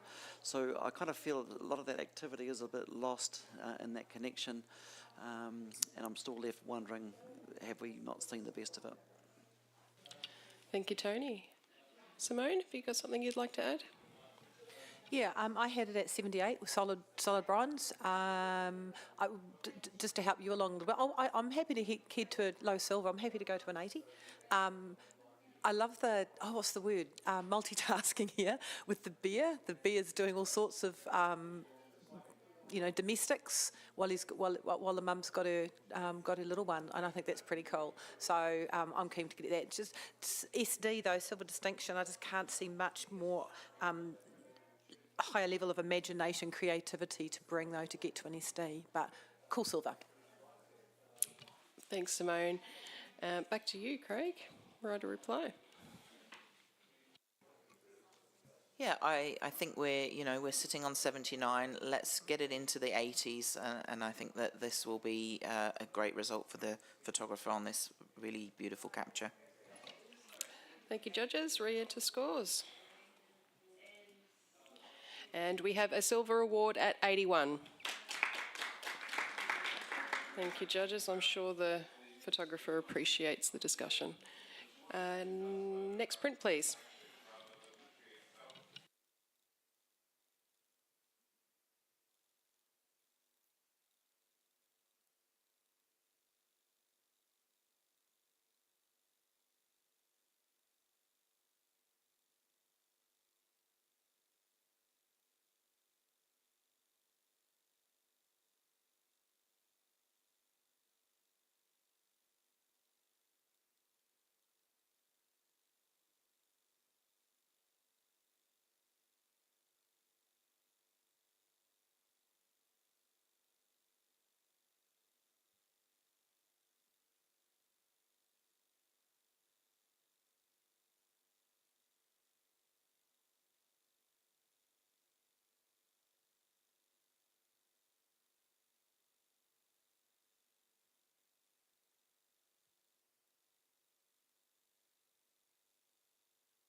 Thank you, judges. We have an initial score of 88, and we will have an automatic challenge from Tony. Look, I am 91 gold, and I think we're actually so close, but we're 3 points away. There's not really much I can say that's not obvious, other than why would we not? Where are the faults in this? Because I tried to see if I could see it, and I really couldn't. So for that reason alone, I think we've actually got a really strong image where you've got the behaviour of these birds, I believe, a courticu, that have got an egg, which is a rarity in itself. The number of these birds are not, they're not common birds. I don't know where they fit on the scale, but they're certainly not frequent. Very common down in Okarito and the likes, if I have that correct, on the west coast. But to get a mating pair with an egg, I think is quite special, and the person has obviously gone out of their way to describe that, to show us in a way that's non-obtrusive, that shows their natural environment. The printing, I think, is totally well controlled. You have got the greenery that is near perfect. The vignetting has been well controlled, but also look at the detail through the feathers, particularly on the left. So again, I'm going to challenge you, why would it not? Where are the faults that you wouldn't score it higher? Okay, thank you for that, Tony. Can I hear from someone on the lower end? Rebecca? I scored this in the silver distinction range at 85. Perhaps it just didn't have impact for me. I think it's absolutely, for all those reasons you've scored it gold, I've scored it in the distinction range. For me, the key that I wanted to see was an interaction or some sort of communication between the two birds. I don't know these birds, I don't know how they interact, but one of them's just got the beak in the ground and the other one's looking up. There's no... if you could resolve that for me, that's kind of, but I'm listening. All right, we've got a little bit of support here from Tracy, who's got something to add. Tony, I scored this 90, and that's pretty sitting on the fence. That's a bit naughty of me, but for the same reasons, I can't fault it. It has a beautiful, strong, diagonal composition. So seldom do you see the egg, like often they're sitting there or they're doing something or they're dancing, but you often don't see the egg, and see it so beautifully and clearly, and see both parents sheltering over it and protecting and huddling around that egg. The choice of paper is beautiful. It's a really soft, well-handled image, and okay, it may not be strikingly original, but it is a stunningly, beautifully crafted, and somebody has sat there for a long time to get that right moment, and I want to reward them for it. Thank you, Tracy. Craig, you've got something you'd like to add? Yeah, just really quickly, I am going to come up to 90 from my 88. I think that this has such a prehistoric feeling that is very reminiscent of these birds' environment on the coast there, and it is beautifully crafted. I was held back initially by the highlight detail, but it is there. I would like to see a little more, but it is there, so I'm coming up. Thank you. Simone? Yeah, just to help Tony along too, I was at 85, I thought I was being brave, and now I'm like, oh, it's chicken. I'll go to definitely 90. The breeding colours as well, and the beaks, and the blue of the egg is just very cool and very striking. The photographer hasn't overdone that. That's the colours when they're are really vivid there. So I just thought I'd just add that in just to help it along. All right, back to you, Tony. Look, we're not asking for a high gold. I think as long as we recognise what we're seeing as being rich and beautiful and worthy, anything in gold, I think, is a win. And I think if we use the immortal words of the late Ian Paul, who used to ask that we look for an Easter egg, an image, well, here we've been given one, quite literally as a rare or endangered bird with its next brood of potential chicks. That is something that has been observed through patience, and I think for the nature category, the observation and the non-obtrusive nature in which this photographer has been a part of this, I think is a huge part of this category. The prehistoric nature that you mentioned, Craig, I think is worthy of note, and the behavioural elements of these birds, they're not birds of prey. You're not going to get talons, you're not going to get them squawking, doing all that kind of stuff. We've got to be respectful to the nature of their species, which is a bit more gentle and soft. And what they're simply doing is providing shelter and homemaking, which is within the behavioural patterns to be expected for these birds. So I think we've got to be careful we don't read too much more and wanting more. Let's go gold. Thanks, Tony. Judges, please rescore.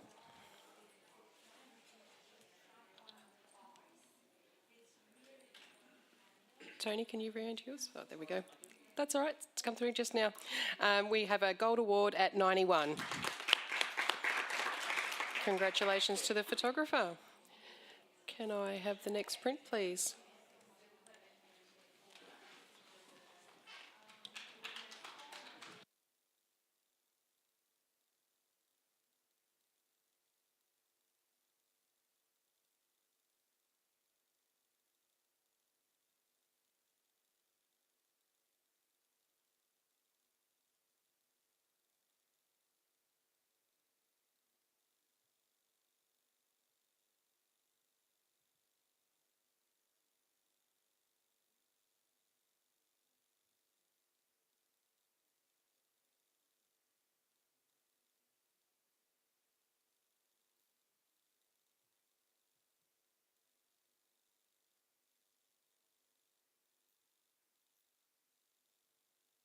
Thank you, judges. We have a score of 75, a bronze award. Are we all happy? Yep, thank you. Can I have a comment from Tracy, please?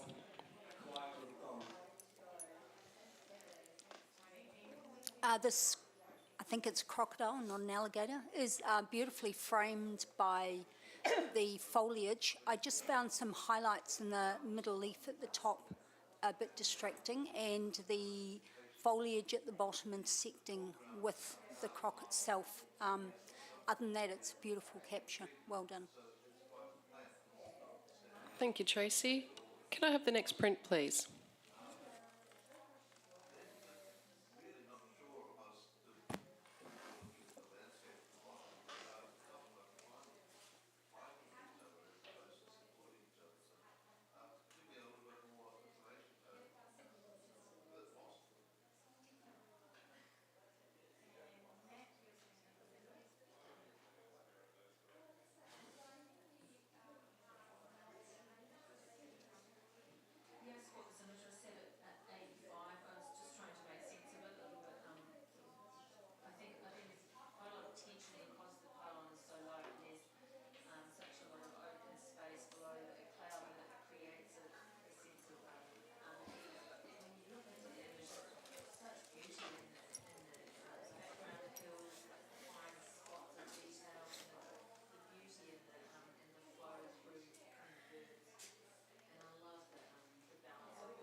All right, thank you, judges. We have a score of 74, bronze award.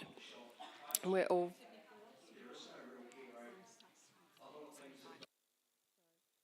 Sorry about that, not a bronze award, professional practice. Can I have a comment from Craig? Thank you. I think there's a lovely softness to this, and the panorama gives us that sense of the colony.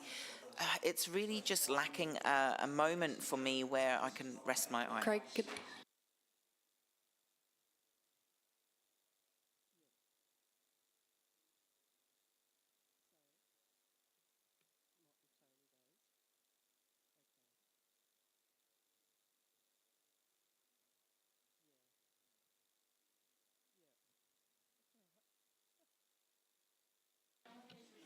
all right, Craig, do you want to start your comment for the photographer again? Yeah, Sorry. sure.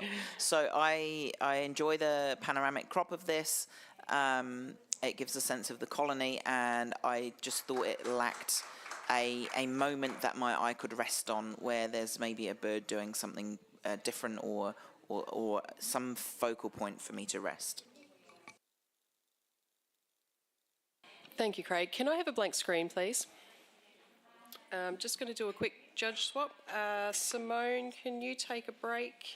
And Joe, can you come back onto the panel? And Rebecca, I'll get you to take a break as well. And Mika, if you could rejoin us.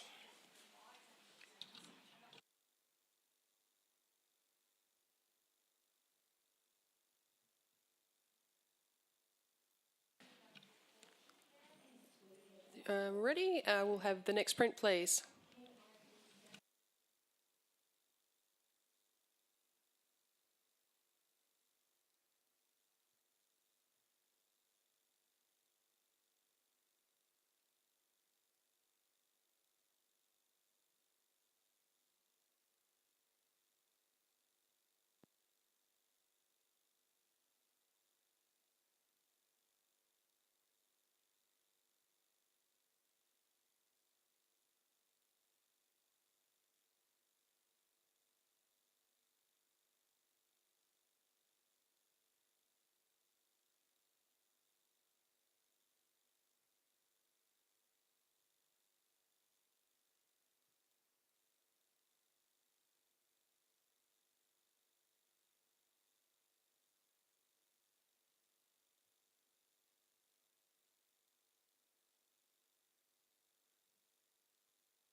Thank you, judges. We have a score of 84, a silver award. And Mika would like to challenge that. No problem, go ahead. I'm on 86. I think this is a silver with distinction. I really like the circle of life motif, the way that the caterpillar goes through to the butterfly. I feel that every single frame there shows something different of the life cycle of this creature. The colour is fantastic, that bright green against the dark green and then the bright pop of red against the muted background. I really enjoyed each individual image, and to end it with the butterfly about to fly off. I feel like the photographer needs to be rewarded for their observation, for their technical prowess, for the print quality, for the interesting depiction that they have shown us. Yeah, I'm definitely a silver with distinction, and I'd love to hear your thoughts. Thanks, Mika. Could I hear from Tony, please? You're at the lower end there. Look, yeah, for the same reasons, I'm 78 in bronze. I was hoping to recognise the same qualities that Mika has pointed out. I probably found it a little bit formulaic in terms of each of the stages identified almost a little bit with scientific precision. And I was, in my mind, it wasn't fully reconciled that the shape was adding more to that, but I certainly recognise that it is unique, which is why I was scoring in the bronze that I did. I'm certainly listening and happy to evolve my score as needed. Thanks, Tony. And Craig?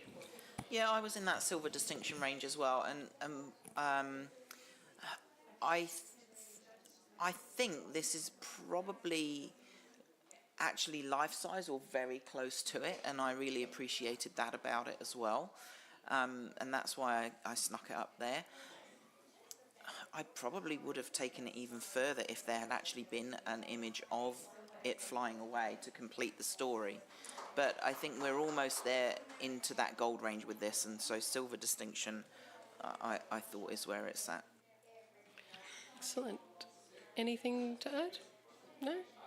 Yes, Joe?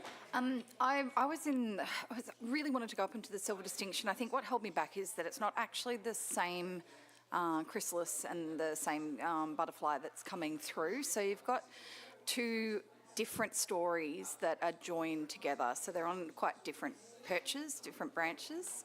But I did want to reward the continuity of the tones and the lighting that they've managed to get through this story. But yeah, I would have loved for it to have been the same creature throughout the whole thing. Okay, thank you, Joe. Mika, right of reply. I think that's probably a reason not to pop it into gold rather than to silver with distinction. I think the print quality is excellent. I don't know how it can be formulaic and unique at the same time, Tony, but I'm going with unique. I just think we're presented with something that's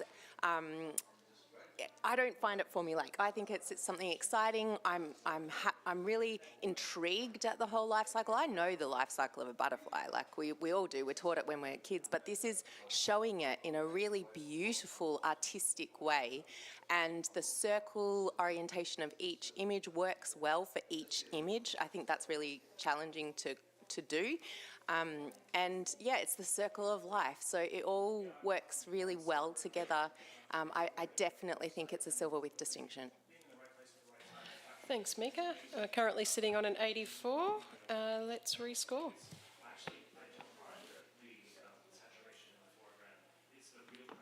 And we have a silver distinction at 85. Thank you, judges. Next print, please.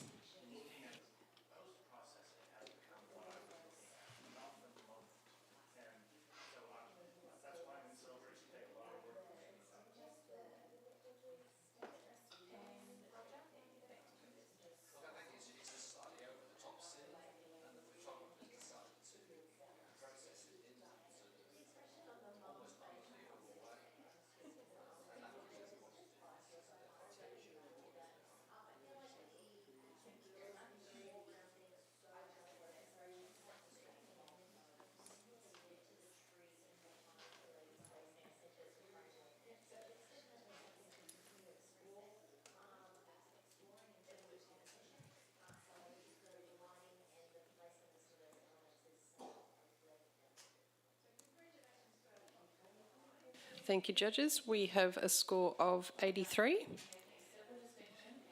Silver award. So, Tony, would you like to challenge? Look, I will. I think Okay. it's worthy of a very quick conversation. If I'm correct, I think we have a rifleman, a New Zealand native, which is very tiny and very fast, and not necessarily a low canopy bird. I think it's one of these birds that we're seeing it here captured in time.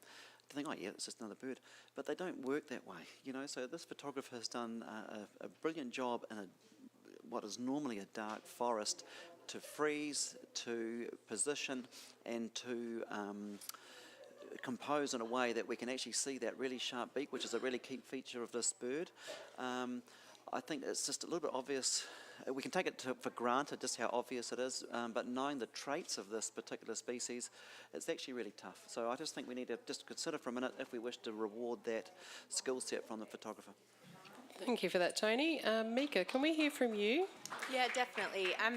I was not aware of the level of difficulty, and I think that does factor in here, so I'm very grateful to hear about that.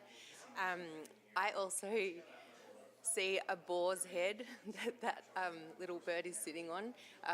So I just always liked a little bit of pareidolia. I appreciate that. I do think it's beautifully printed, so I was on 78, and I think I was pretty stingy.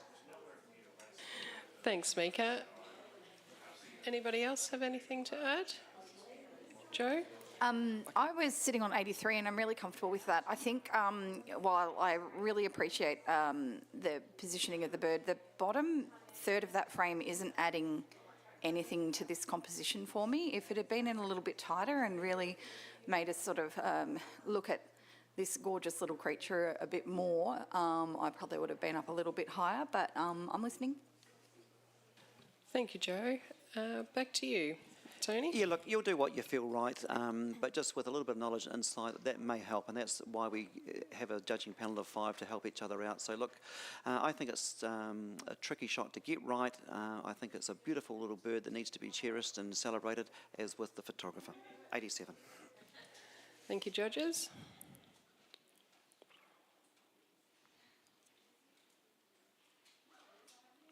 We have a new score of 85, silver distinction. Congratulations. Can I have the next print, please?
Thank you, judges. We have a score of 85, silver distinction. Excellent. And can I have a comment from Tracy, please? I gave this 85 as well. I really enjoyed it. I enjoyed the little spider that looked like it was walking a tightrope. The big leaf just looks like it's floating in air, but it's tenuously held on there, and this creepy as spider inside that just terrified me when I looked at it. So well done, well spotted. Thank you, Tracy. Next print, please.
Thank you, judges. We have a score of 74, professional practice.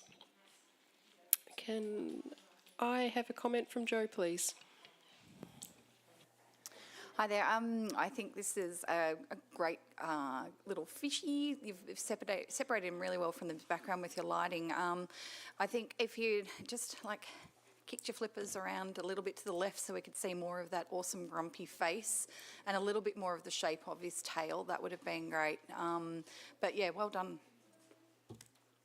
Thank you, Joe. Next print, please.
Thank you, judges. We have a score of 83.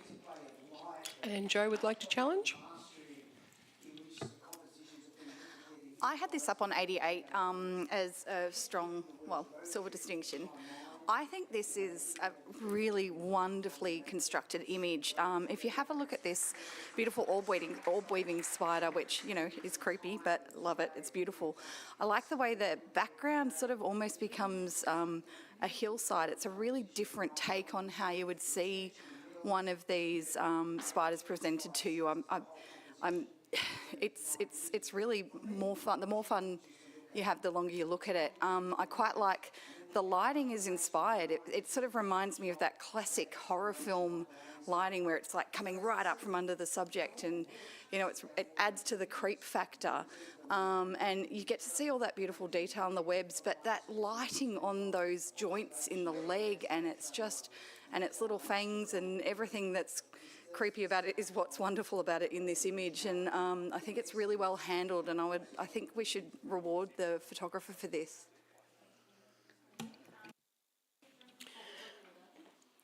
Thank you, Joe. Can I please hear from Mika? I was down on 78, and the main reason was the background I found quite distracting. But I like your narrative about the background, and I have to admit it was also the lighting that held me back a little as well. There were some areas that I felt were just a little bit too bright with losing a bit of detail, but that horror film lighting has kind of resolved that for me as well. I do get the creepiness. The creepiness is a big deal in this photograph, and you know we're in a category where it is that extra bit that we're looking for, and I've found the extra bit. So yeah. Thank you, Mika. You've got a bit of support here with Tracy. Yeah, I'd like to hear from you. So I'm on silver distinction at 86. I didn't have a problem with the background. In fact, I love the contrast between the dark and the bright. It gave me that tenuous feel that it was creeping across a very fine, delicate piece of material. But that lighting absolutely blew me away. And this reminds me of that falcon that was judged earlier in the day that was side-on, that was so unusual. I've never seen a spider photographed lit like this and photographed side-on like this. It has that uniqueness that, and it makes it look enormous. Yeah, I think it's taken it to a whole new level. So silver distinction for me, 86. Excellent. Anybody got anything to add? No? Back to you, Joe. I just want you to just really think about that creepiness. Like, it's almost like if you're in your studio, you got the light box, that thing's creeping towards you. I'm getting chills. So I think it should be rewarded, and I haven't heard anything really negative yet. So let's do it. Thank you, judges. Please rescore.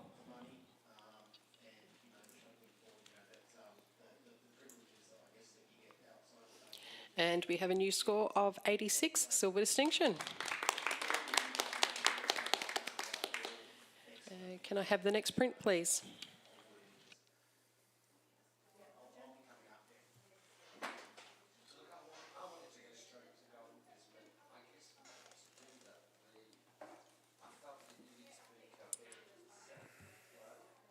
Do we have a score?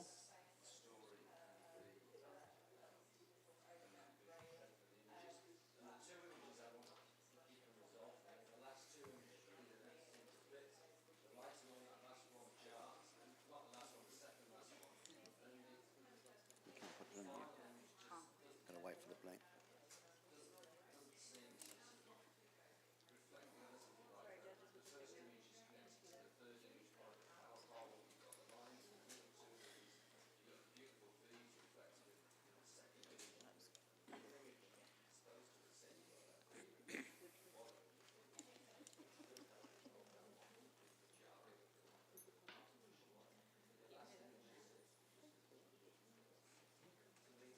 Can I have a blank screen, please?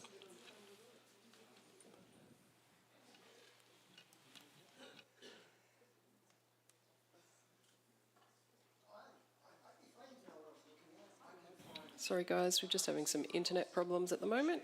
Just sit tight while we get that fixed.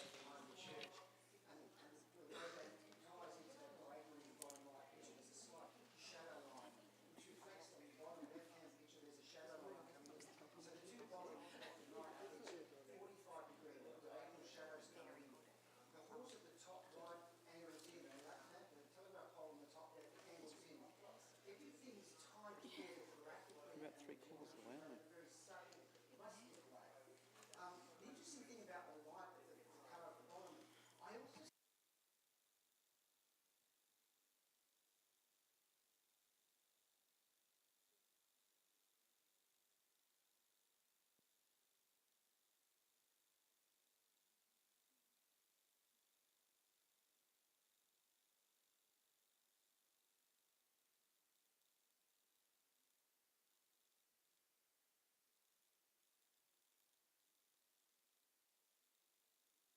Excellent. Can we have the next print, please? Oh, sorry. Just score this one, please. Can I have the print back? Thank you.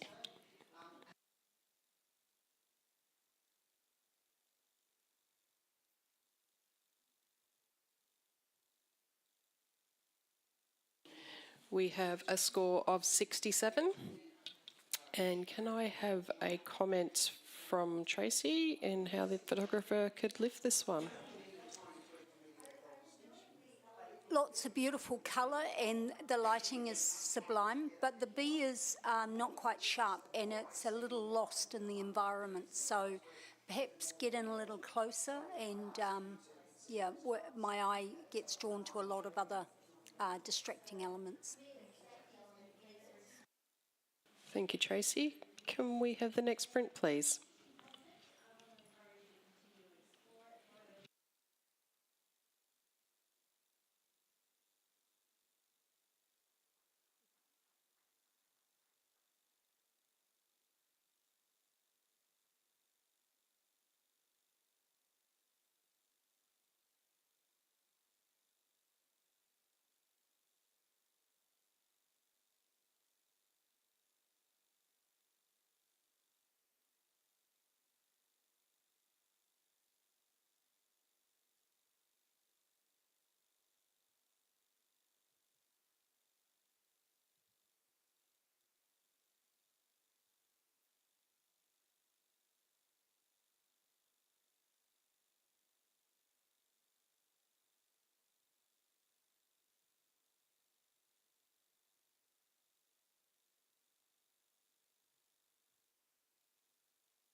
Thank you, judges. We have an initial score of 89 and we have a challenge from Craig sitting on 96 and you have support.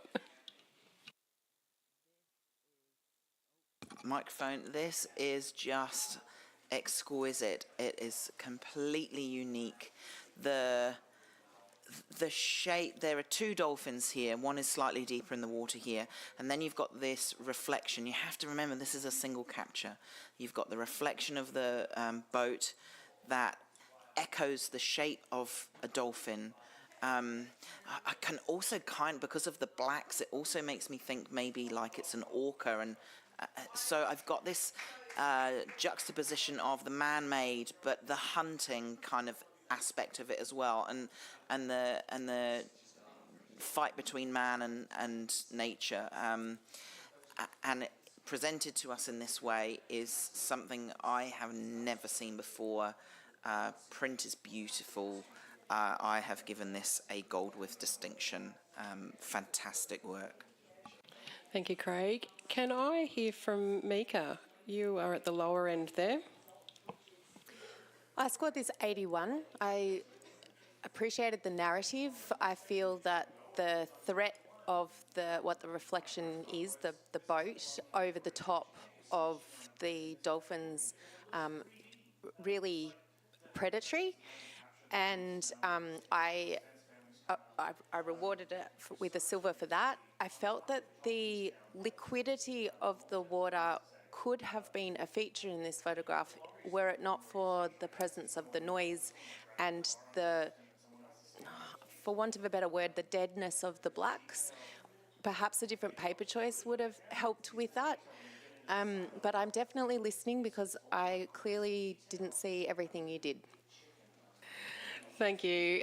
Tony, you're Look, I'm chomping at the bit. It won't be a hard sell for you, Craig, that I'm at 94, and I'll be honest, it took me about 5 seconds to read this, and I think we all went up there. I wasn't sure if I was seeing plastic bags and water. I couldn't figure it out, and then it just like that hit me that it was actually sea life dolphins. And Craig, you alluded to the fact that hunting, but I think what we need to say to be clear is that the shape of that bow of the boat looks like a harpoon. So we've actually got this very clever innovation between the light and dark. So we have that in tonality, but we also have that in the imagery between what is the beautiful wildlife as well as this potential threat for the shape of the bow, which looks like harpoon. So I think if you look at our scoring range in terms of innovation and superior image making, I do think we have this in this image, and I'll certainly go up to distinction with you, Craig. Thanks, Tony. Tracy, you wanted to add something? I scored this 86 and I was a chicken. I love, you talked about the darks of the blacks and how black and dull they are, but that's beautiful contrast to the dolphin that looks like crystal. It looks like a ghost. It looks fragile and like it could break. It's just this almost like a ghostly film of a dolphin. I love all the echoing. I saw the harpoon shape as well and the orca shape. I don't know why I didn't go straight to gold, so I'll be going up. Come higher. I will. Thank you, Tracy. Joe? I scored this as 88, and I think I will be coming up into the gold. I don't quite think I can go up into the gold with distinction, just because if somebody can talk to why there's that much room at the top of the frame that isn't really giving anything except noise in the water. And also there's just that, the placement of the vignette, it seems to be sort of off to the right of the centre of the image a little bit, and I'm just a little bit torn, but I really love the shapes. I love the fact that this looks like a multiple exposure, but it's a single capture. I think it's very clever, and I will be coming up into gold. But if somebody can talk to the cropping the space within the frame, that'd be great. Thanks. I can talk to you about the cropping in the space, Joe. This space is essential. This is the direction that the dolphins are moving into, and as well as them fading away below the surface, they're fading away above the surface. It has this message of how we treat animals. The deadness in the blacks is the coldness of humanity. I just think this is spectacular. This has to come up to a gold with distinction. You really need to join me here. All right, judges, we're sitting on 89. Craig's looking for a gold distinction. Let's rescore. And we have it at 95. Congratulations. Good discussion, judges. And can I have the next print, please?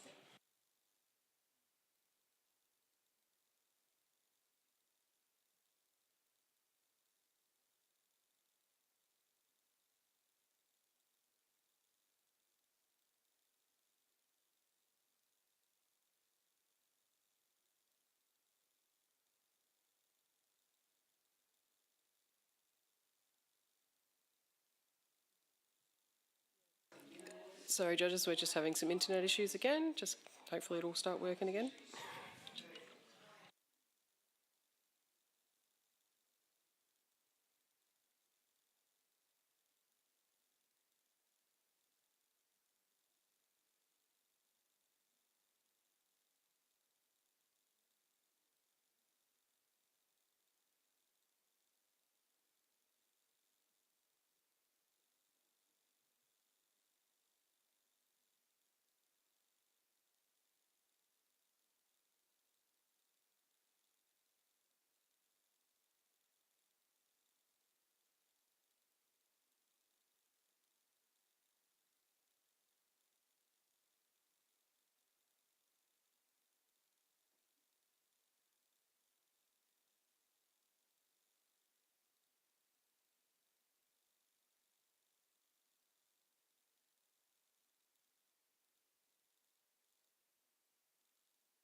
Thank you, judges. We have a score of 78, Bronze Award.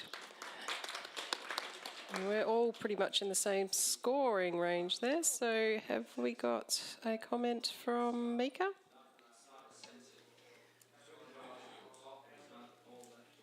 I really like the lighting on the almost rim lighting on the leaf, and I liked that twiggling antenna. It really showed a little bit of movement. In order to take the image to a higher award level, the out of focus area in the foreground had quite a sharp edge, and it interrupted my appreciation of the sharp areas, and that if you're going to include all the leaves, make sure you give them the space that they need. So just a little bit more in the top, or otherwise crop right in. But having it so close to the edge creates a tension that isn't warranted by the rest of the photograph. Thank you, Mika. Can I have a blank screen, please? Just going to do a bit of a judge swap around. Tony, do you want to take a break? And Jackie, would you like to hop on the panel?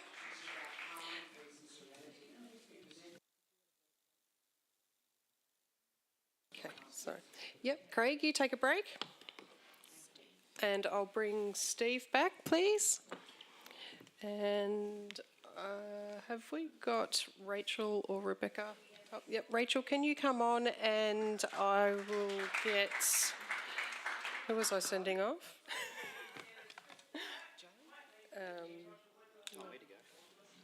Yeah, I did, yes. Sorry, I was going to pull somebody.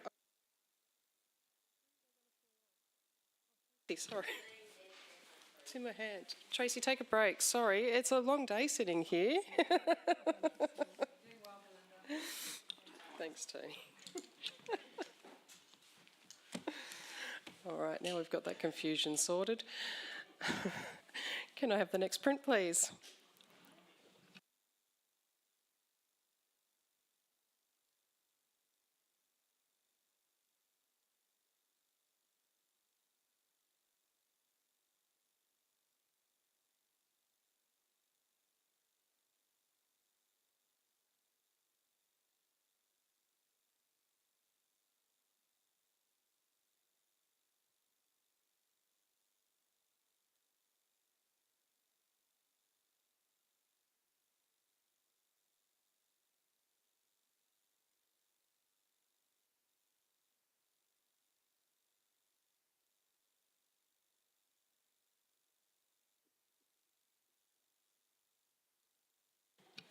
Thank you, judges. We have a score of 73, and we're all pretty much even there. Can I have a comment from Jackie? There's a lovely sense of separation here of the subject against a dark background. Unfortunately, there's been some of the leaves maybe could have some polarisation to cut back on that the glare, and a little bit less would be more. And I think in this case, a crop. Thank you, Jackie. Can we have the next print, please?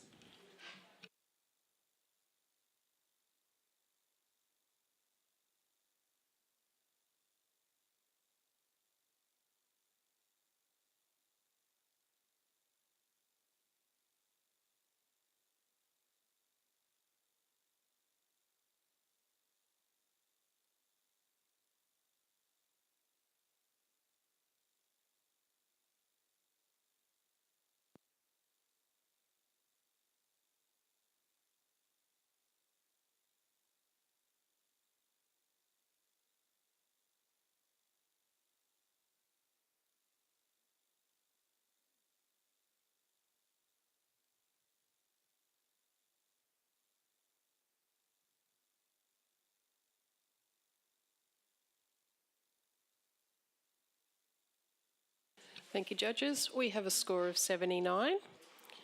Mika would like to challenge. Thank you.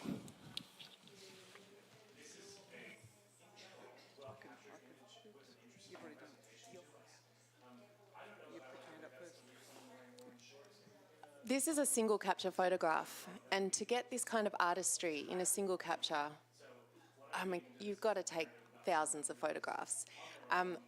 I think the choice of the circular mat is very clever because there is quite a bit of out of focus water in the foreground, and the photographer has minimised that by making it into a circle. The colour palette is beautiful, but really it's that moment to capture all those birds in those different positions, and the angles of the tree that accentuate that. This is a beautiful piece of art. I scored it 82. Thank you, Mika. Can I hear from Joe, please? Ooh, you can. I had this at in the middle of the bronze range for all the reasons that Mika said. I think it has a beautiful colour palette. The three who are perched on the branch are really strong, those three birds for me. The two that are flying, I feel like just the colour on their wings just doesn't match the rest of the image for me. I also feel like the horizon line, it's making me feel like I'm slipping off to the right-hand side of the frame a little bit, that it's just not quite straight, which may be a trick of the clouds above, but it makes it feel unsettled in the frame for me. But I think it's a beautiful capture, and I think it's well deserving of a bronze. Thanks, Joe. Jackie? I'm in support of this print at 84. And it's the differences that bring it through. The three birds and their gestures, the way they're on the branches, their difference compared to the ones that are in flight. That's those differences that bring rhythm and pattern to the composition and make it into that silver range for me. Thank you, Jackie. Back to you, Mika. I didn't see the horizon line being crooked. I think perhaps it is, but I'm not so bothered by that because I didn't notice it. But it's the gesture of those birds, the top one looking down, the diagonal created from the bottom right one right through to the one flying off on the left. Sorry, the colour of the bird's wing melding into the background doesn't bother me so much because they are part of their environment. The colours of them match the colours of the sky just beautifully. So yeah, I would encourage you to think about it in those terms and perhaps find a few extra points. Thank you, Mika. Rescore, please, judges.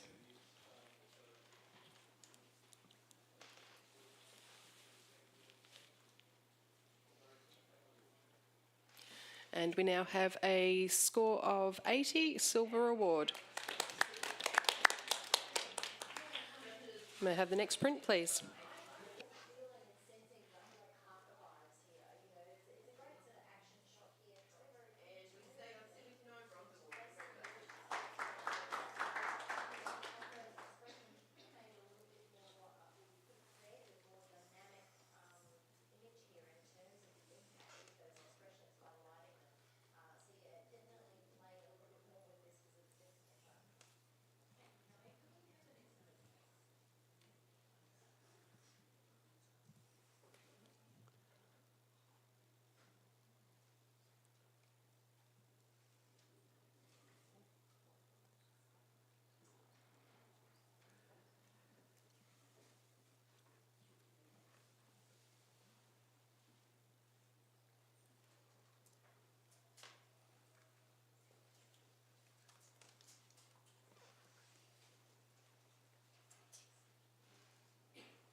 Thank you, judges. We have a score of 80, silver award. Can I have a comment from Steve? Lovely capture of this rosella. I love the continuation of its tail through the foliage around it. That's really well seen. I just get distracted by the left-hand edge. I think the tighter crop would bring it back to the subject a bit more convincingly. Thank you, Steve. Can we have the next print, please?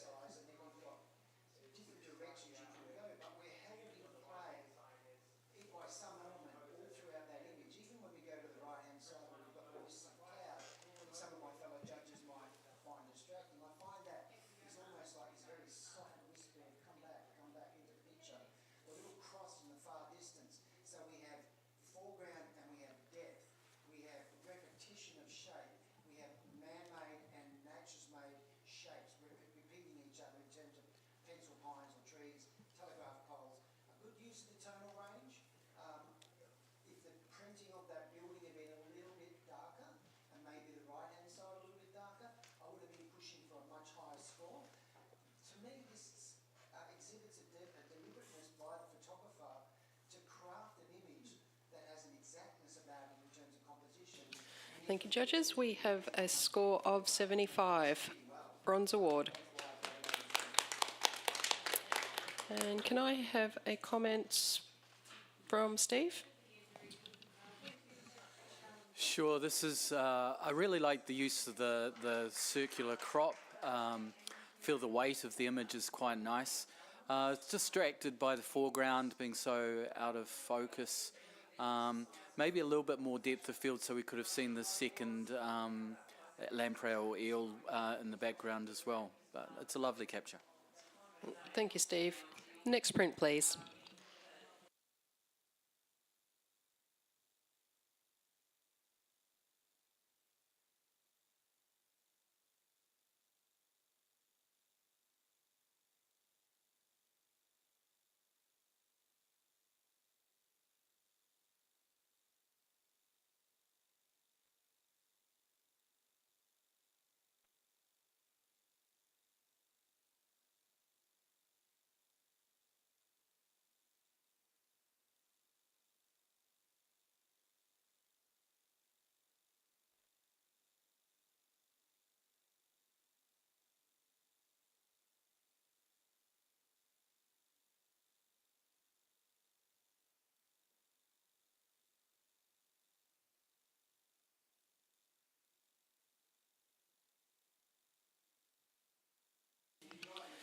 Thank you, judges. We have a score of 77, bronze award.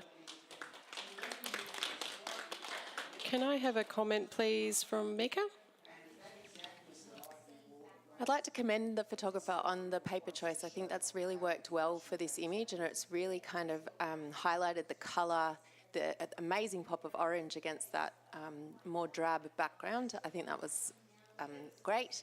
In terms of improving the image, there's a lot of the image where it's a little bit confusing, and until your eye comes down to the front left, you're trying to make sense of it all. And yes, there is that subject bottom left of the image, but I feel like a little bit more emphasis on that critter rather than all of them would have directed us a little bit more strongly to appreciate the animal in the foreground. Thank you, Mika. Can I have the next print, please?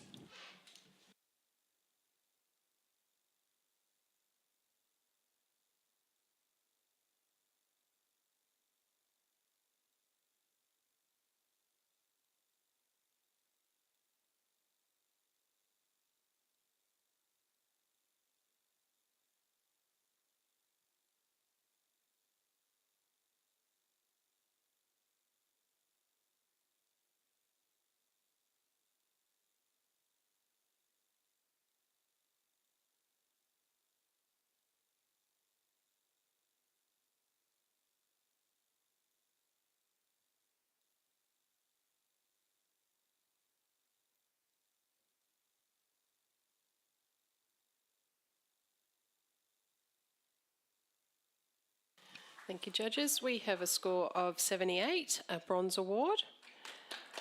So, can I have a comment from Jackie, please? Lovely sort of frosty images, tones. They go together really well and briefly sharp. But I think a closer in crop would have added emphasis to the bird and also maybe a little bit of action. Thank you, Jackie. May I have the next print, please?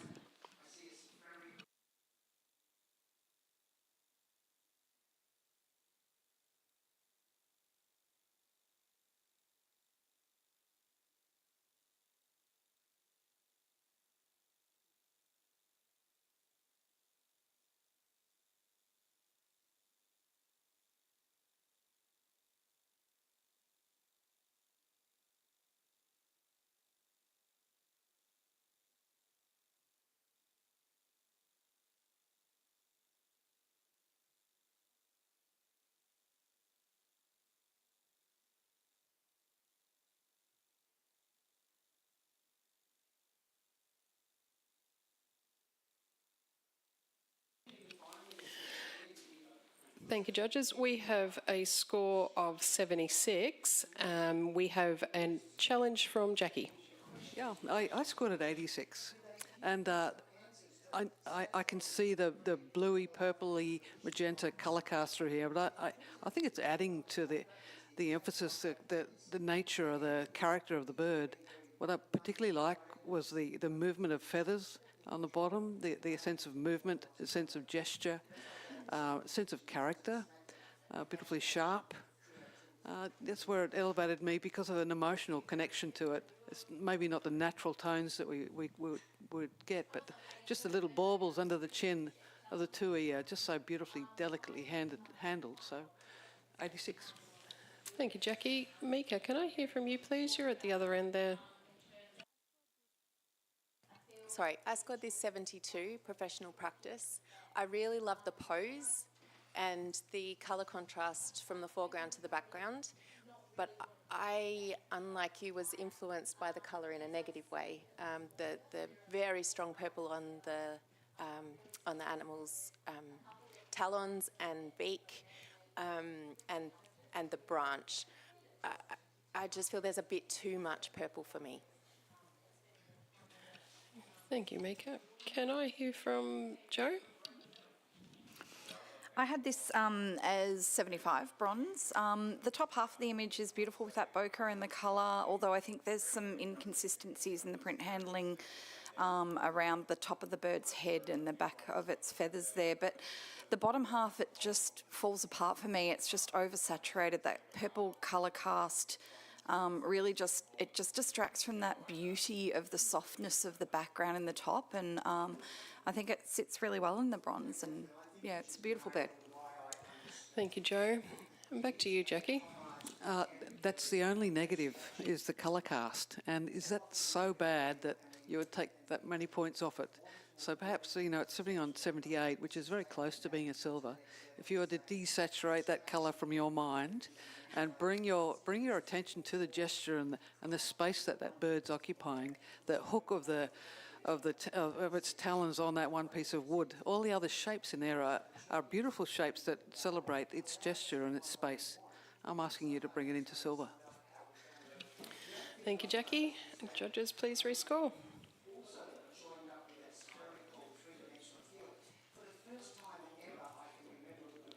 And we have a score of 77, bronze award.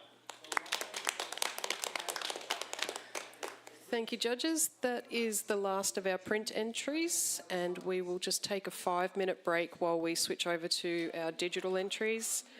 Bear with us and we will be back very soon. Just don't go too far.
Excellent. Welcome back. We are just about to start the digital entries of our nature category judging. We have got Mika, Jackie, Joe, Steve and Rachel on our panel, and we are almost ready to get into it. I just wanted to say thank you once again to Sony for not only sponsoring the nature category but for sponsoring the Iris Awards overall. We really do appreciate it. Now, if everybody's ready, let's go. I'm going to have the first image, please.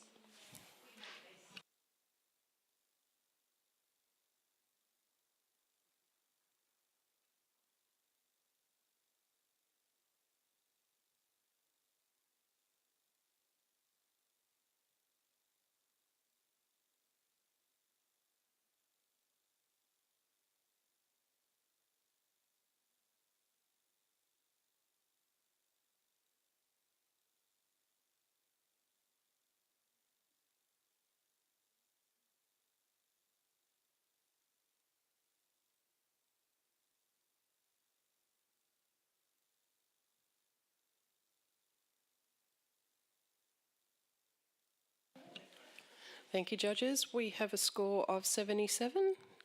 Bronze award. Can I have a comment from Steve, please? Yeah, it's a lovely expression on the bird straight at the photographer. Lovely palette, well captured. Congratulations to the photographer. Feel the negative space on the left is a bit too much, and there's quite a dark patch on the right hand edge which also pulls me away from the bird a little bit, so I'd tidy those up a bit. Thank you, Steve. Next image, please.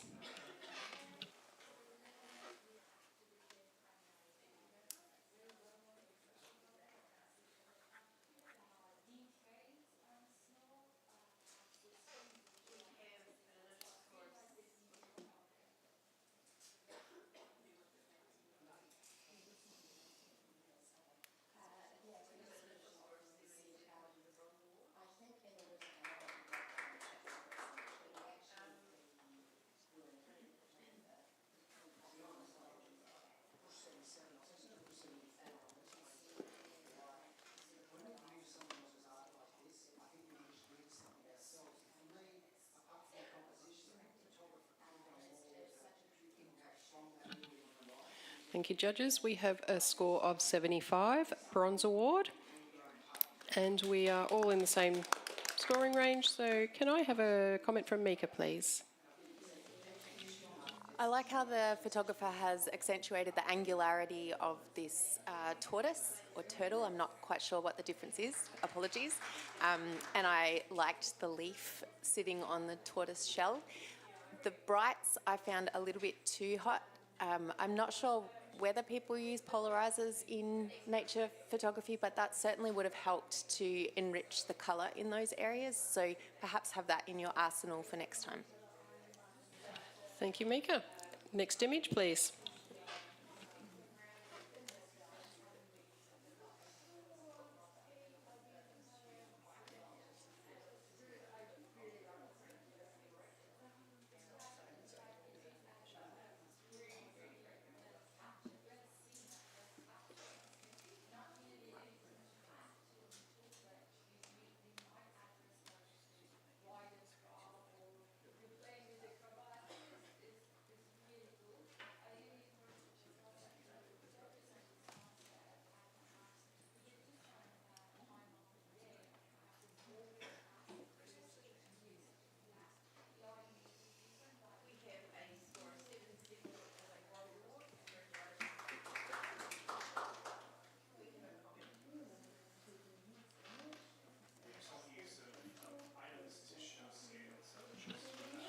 Thank you, judges. We have a score of 76. And we all good there? Yep, excellent. It's a bronze award. Can I have a comment from Steve, please? I enjoy the idea of the suspended, the birds surrounded by that very homogeneous background. It feels like they're floating there. And I like the reflections it adds to the drama, the one-legged crane still. They look, it's quite a captivating image. Felt like it was off-centered where it needed to be. And yeah, that was the main thing. It keeps on pulling me away. That having that negative space down the bottom right-hand corner just feels like it's putting it out for me a bit. Yeah, and possibly having the light in a different perspective on the birds as well, if that could have been achieved so there was a bit more on their face, on the leading face. Thank you, Steve. Next image, please.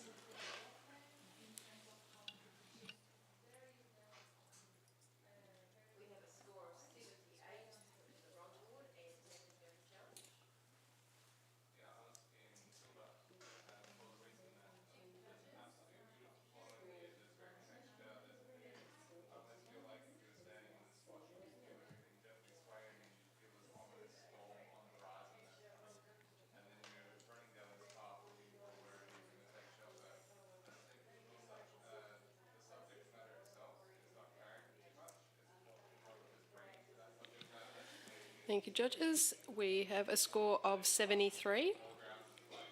And can I have a comment for the photographer, Mika? The light through the wing is just delightful, and the positioning of the bird, the way that it's the way that it's upright is quite unusual. To improve the image, it's really difficult lighting conditions. That brightness of the sky makes it really hard, and our eyes are often drawn to the brightest part of the image first, so my eye keeps getting caught up in the sky rather than on the bird. And just be a little bit careful, there's some bright patches right at the edge of the frame on the bottom, whereas if they were gone, it would be a darkness at the bottom that would be much more satisfying. Thank you, Mika. Very helpful. Can we have the next image, please?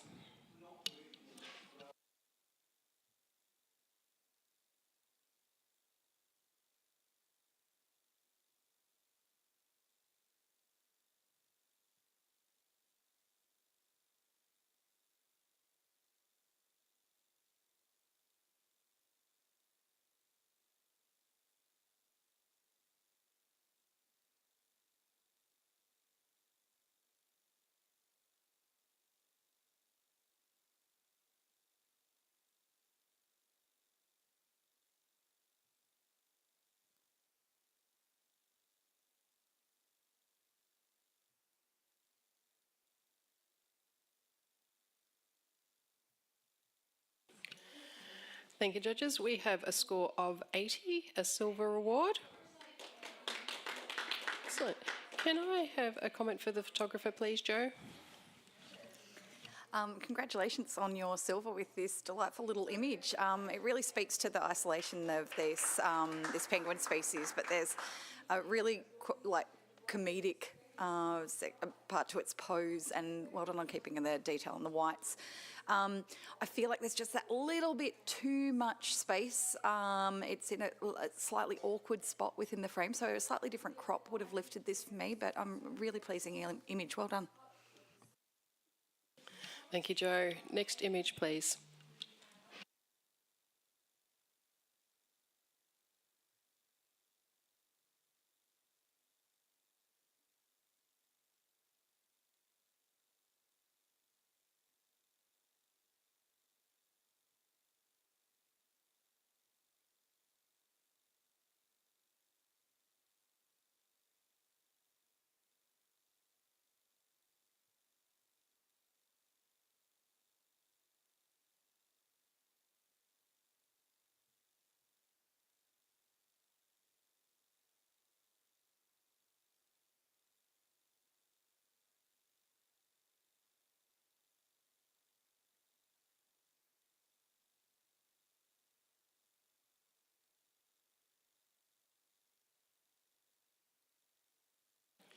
Thank you, judges. We have a score of 79. And Steve would like to challenge. Thank you. Thank you. I scored this 83 silver, solid silver. Possibly could have gone a little bit higher with it. It's a really, striking pose, front onto the camera.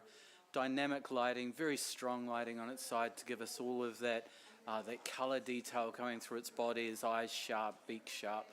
The catch light in its its off side eye is there, so we can see, you know, the rest of the bird's face. And there's enough detail in the back to basically, with the fronds pointing to the subject and creating a nice palette for it, or position for it to be sitting in. Feels to me like it's harking back to a dinosaur, like its ancestor. It's a raptor, it's waiting. It almost feels like a hunter rather than being passive. I think we're only after an extra point to get it into silver. I'd like to know why we wouldn't be there.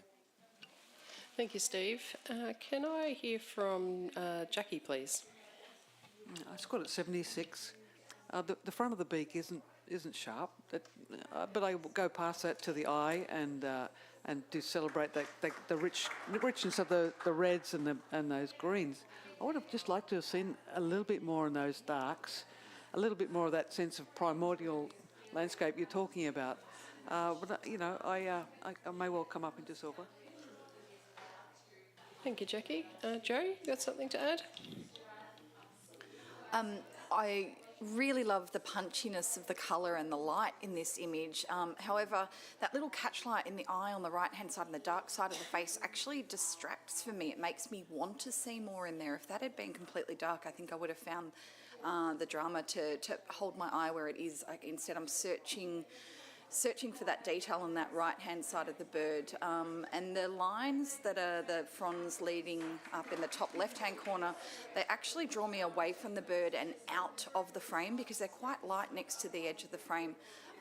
Whereas if that had been darkened off a little bit so it felt like it was drawing my eye in rather than out, I would have felt a lot more settled and enjoyed this image a lot more. I am listening, but I think a bronze is a really good score as well for this beautiful creature. Thank you, Joe. And does anyone have anything to add? No, Steve, back to you. Yeah, thank you. Punchy is the right word. It feels like it's quite a striking image. I'd love to see it blown up huge on a wall. It's very... for me, the lines lead into it, you know, they don't take me away. I see that it does get a little bit lighter to the edge, but it's still just, I follow that line and it brings me back into the bird. It's resting there. I do like the catch light. It just lets me know that there are two beady eyes just keeping an eye on me and not just the one. I'm not asking for a high silver, but I definitely think we should all just pop it up 1 point and put it into that silver to reward the author on this great, unique capture. Thank you, judges. Please rescore. And we have a silver award at 80. Thank you. Next image, please.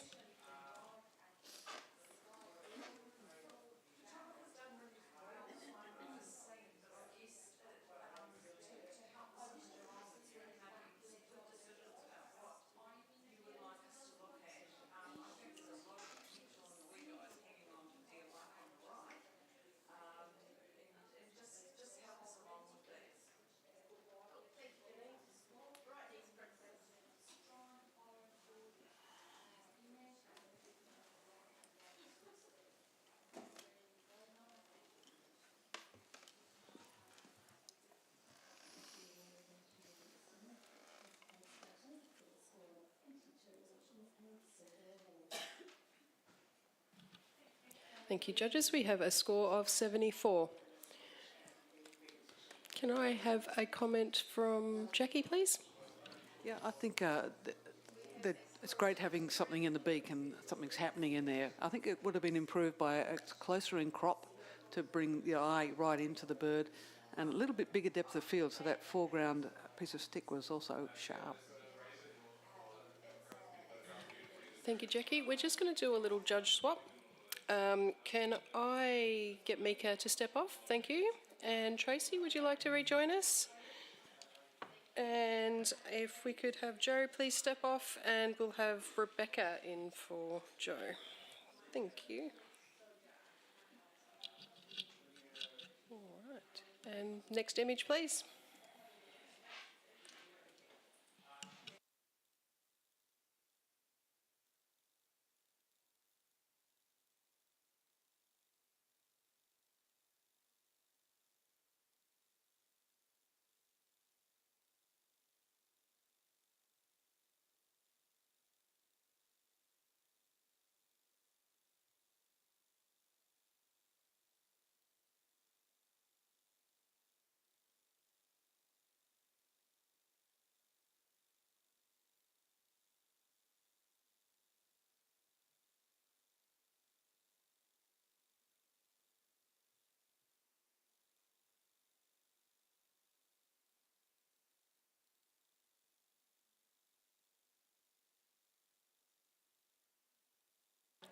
Thank you, judges. We have a score of 77, and Rachel would like to challenge that.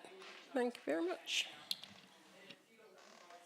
I scored this 83, silver, and I took it up there because this lovely shag has just finished preening, been fishing or whatever, and on the branch, drying off, having a preen. All the feathers have been disturbed, and one's just gently floating off, and it is quite well focused. Beautifully handled tones throughout the blacks and the whites. I think it's really nicely composed and sharp in the right places, and the expression is saying to me, why are you watching me dry off from my shower? I mean, I just think it works really, really well. So I rewarded it with silver. Thank you for that. Steve? I'd just like to talk in support of that as well. Just a couple of other things that I thought. I had 82, so very close. I just love the branches echoed in the shadow in the background as well, both leading into the subject. And I think that it's so nice that it does get so dark in the back to isolate the head, and even the darkness of the shag's head is still separated from the background, and that feather is just the creme de la creme. Thanks, Steve. Jackie, have you got something to add? Just the reason why I scored at 73 was the bright triangular green shape in the background being quite bright, taking my eye away. The narrow depth of field is lovely, but it somehow it feels unreal. I don't know what it is. Is it over sharp or something like that compared to the background? And that one feather, I understand, Rachel. It's just done something, but it seems like it. I would like to see more of that difference. Just when it's just one, it became a bit of a distraction for me. Thank you, Jackie. And back to you, Rachel. Yeah, there's the one feather that's floating, but there's other little disturbed fluffy feathers that are on the body still, and whether they haven't quite taken flight yet or whether they just landed, I don't know. That green patch that's slightly unreal, it's where he's been fishing, or it's been fishing. It's the environment that it's in. I think if it was darker, or, it would provide less of a distraction, but at the moment it's environmental and it's just adding to the image for me. So that's why I put it into silver. Thank you, Rachel. Judges, please rescore.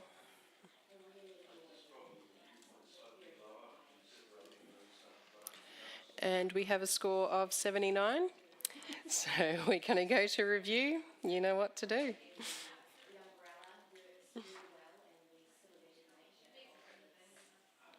And the print stays at 79, bronze award. Next image, please.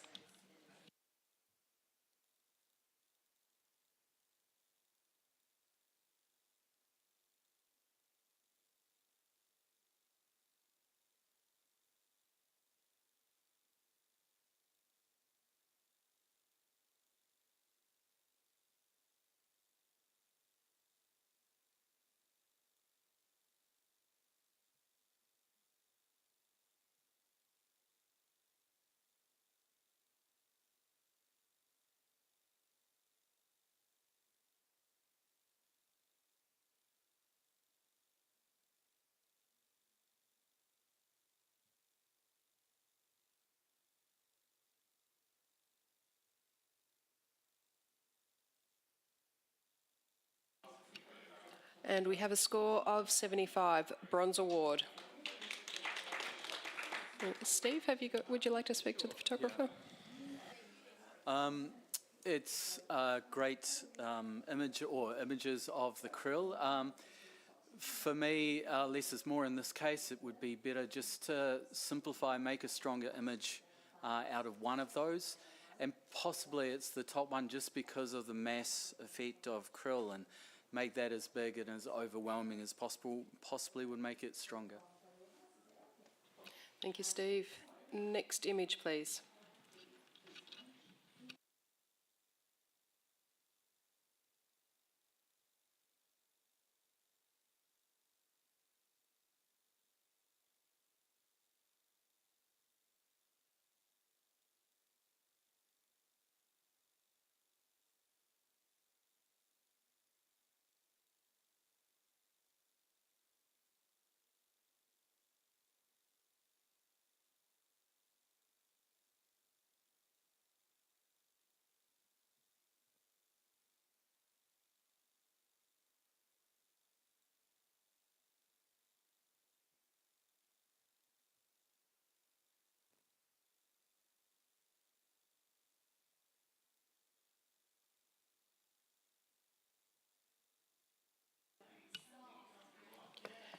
Thank you, judges. We have a score of 75, Bronze Award.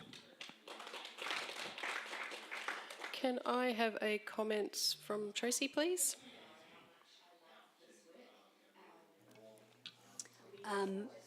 Really nice detail in that moss hanging off the trees. It gives us a feel of where we're at. For me, it would have been strengthened if you'd found a spot where we could see the waterfall a little more clearly.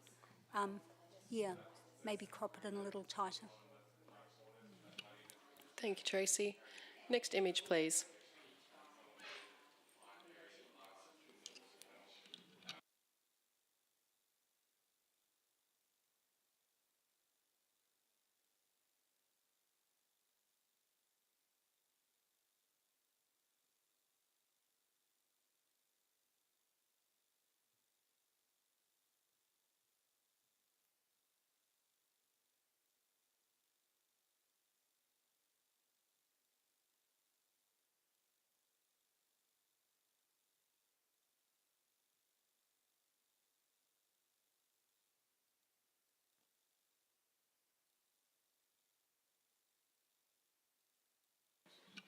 Thank you, judges. We have a score of 72.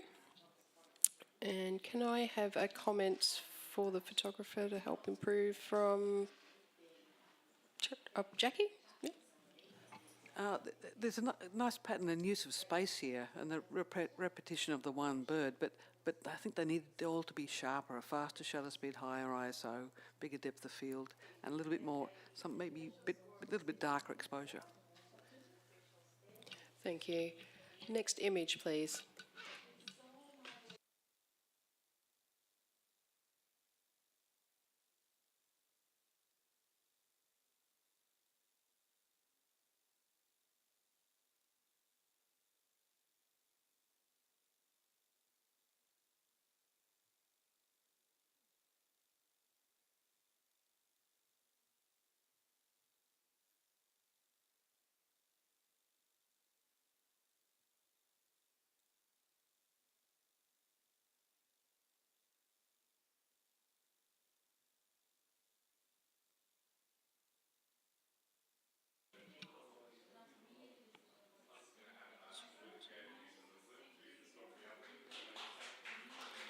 Thank you, judges. We have a score of 72.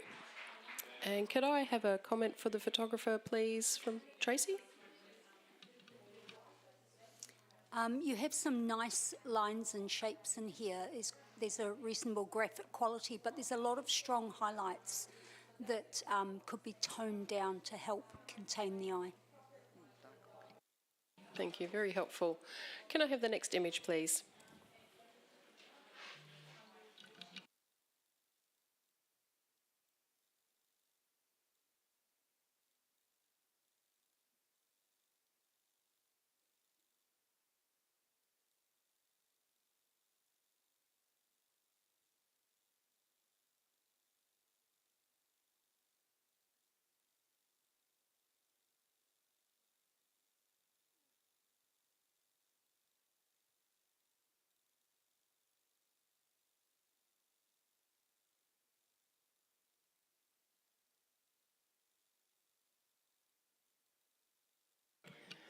And we have a score of 71.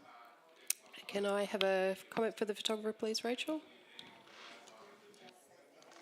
Yes, beautiful pop of colour, and that does highlight the subject, but it's really important when you're seeing an eye that the eye is as sharp as it can possibly be, and it's just a bit soft in this. Thank you, Rachel, very helpful. Can I have the next image, please?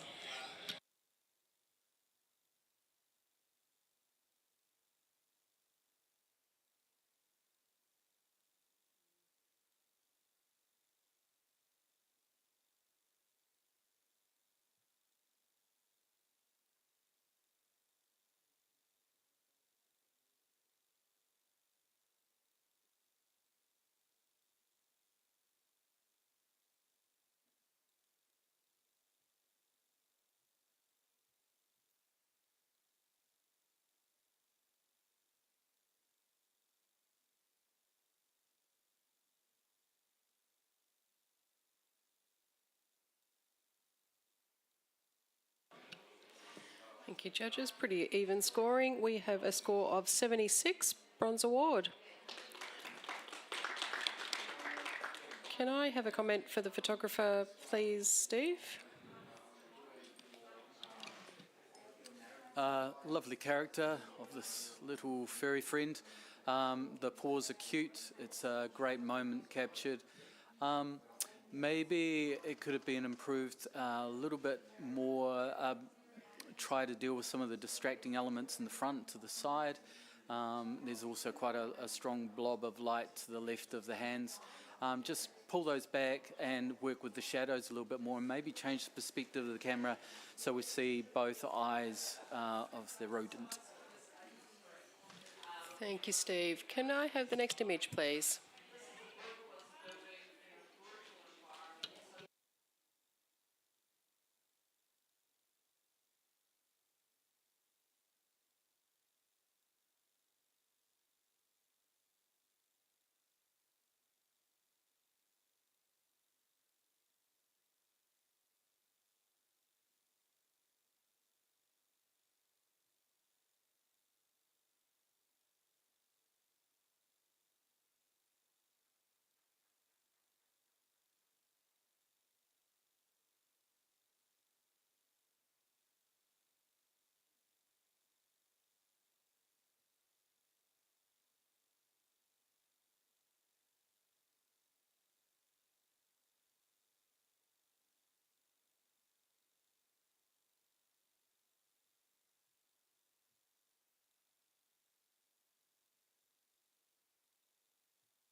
Thank you, judges. We have a score of 81, silver award.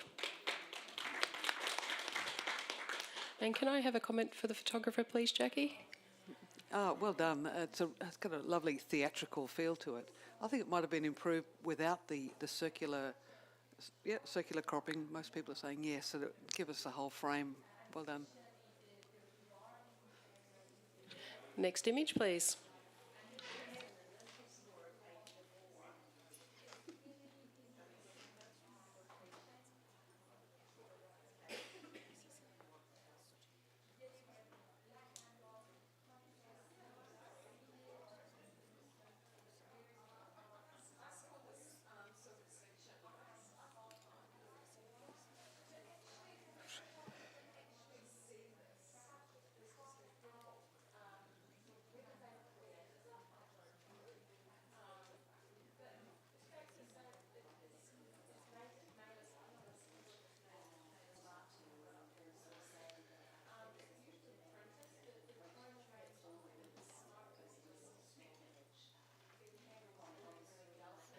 Thank you, judges. We have a score of 74. Can I have a comment for the photographer, please? Tracy? Oh, Rebecca, if you're up. Brilliant, decisive moment there to have the bird captured within the foreground gap there. Unfortunately, the foreground is very bright and is very, very distracting and out of focus, so that really just takes your eye away, unfortunately. But keep going with this sort of concept, and just yeah, I think it's great. Thank you so much. And that brings us to the end of our category. I'm sure we can agree we've seen some amazing work here today, and thank you to all of our judges, Rachel, Steve, Rebecca, Jackie, Tracy, Joe, Simone, I think Tony, sorry, Craig. And thank you to our lovely panel chair and assistant panel chair, Belinda and Christina. Thank you, excellent. And thank you to all the print handlers for your expert work. Yes, wonderful. And Sony, obviously Sony. We couldn't do it without you guys, so thank you, much appreciated.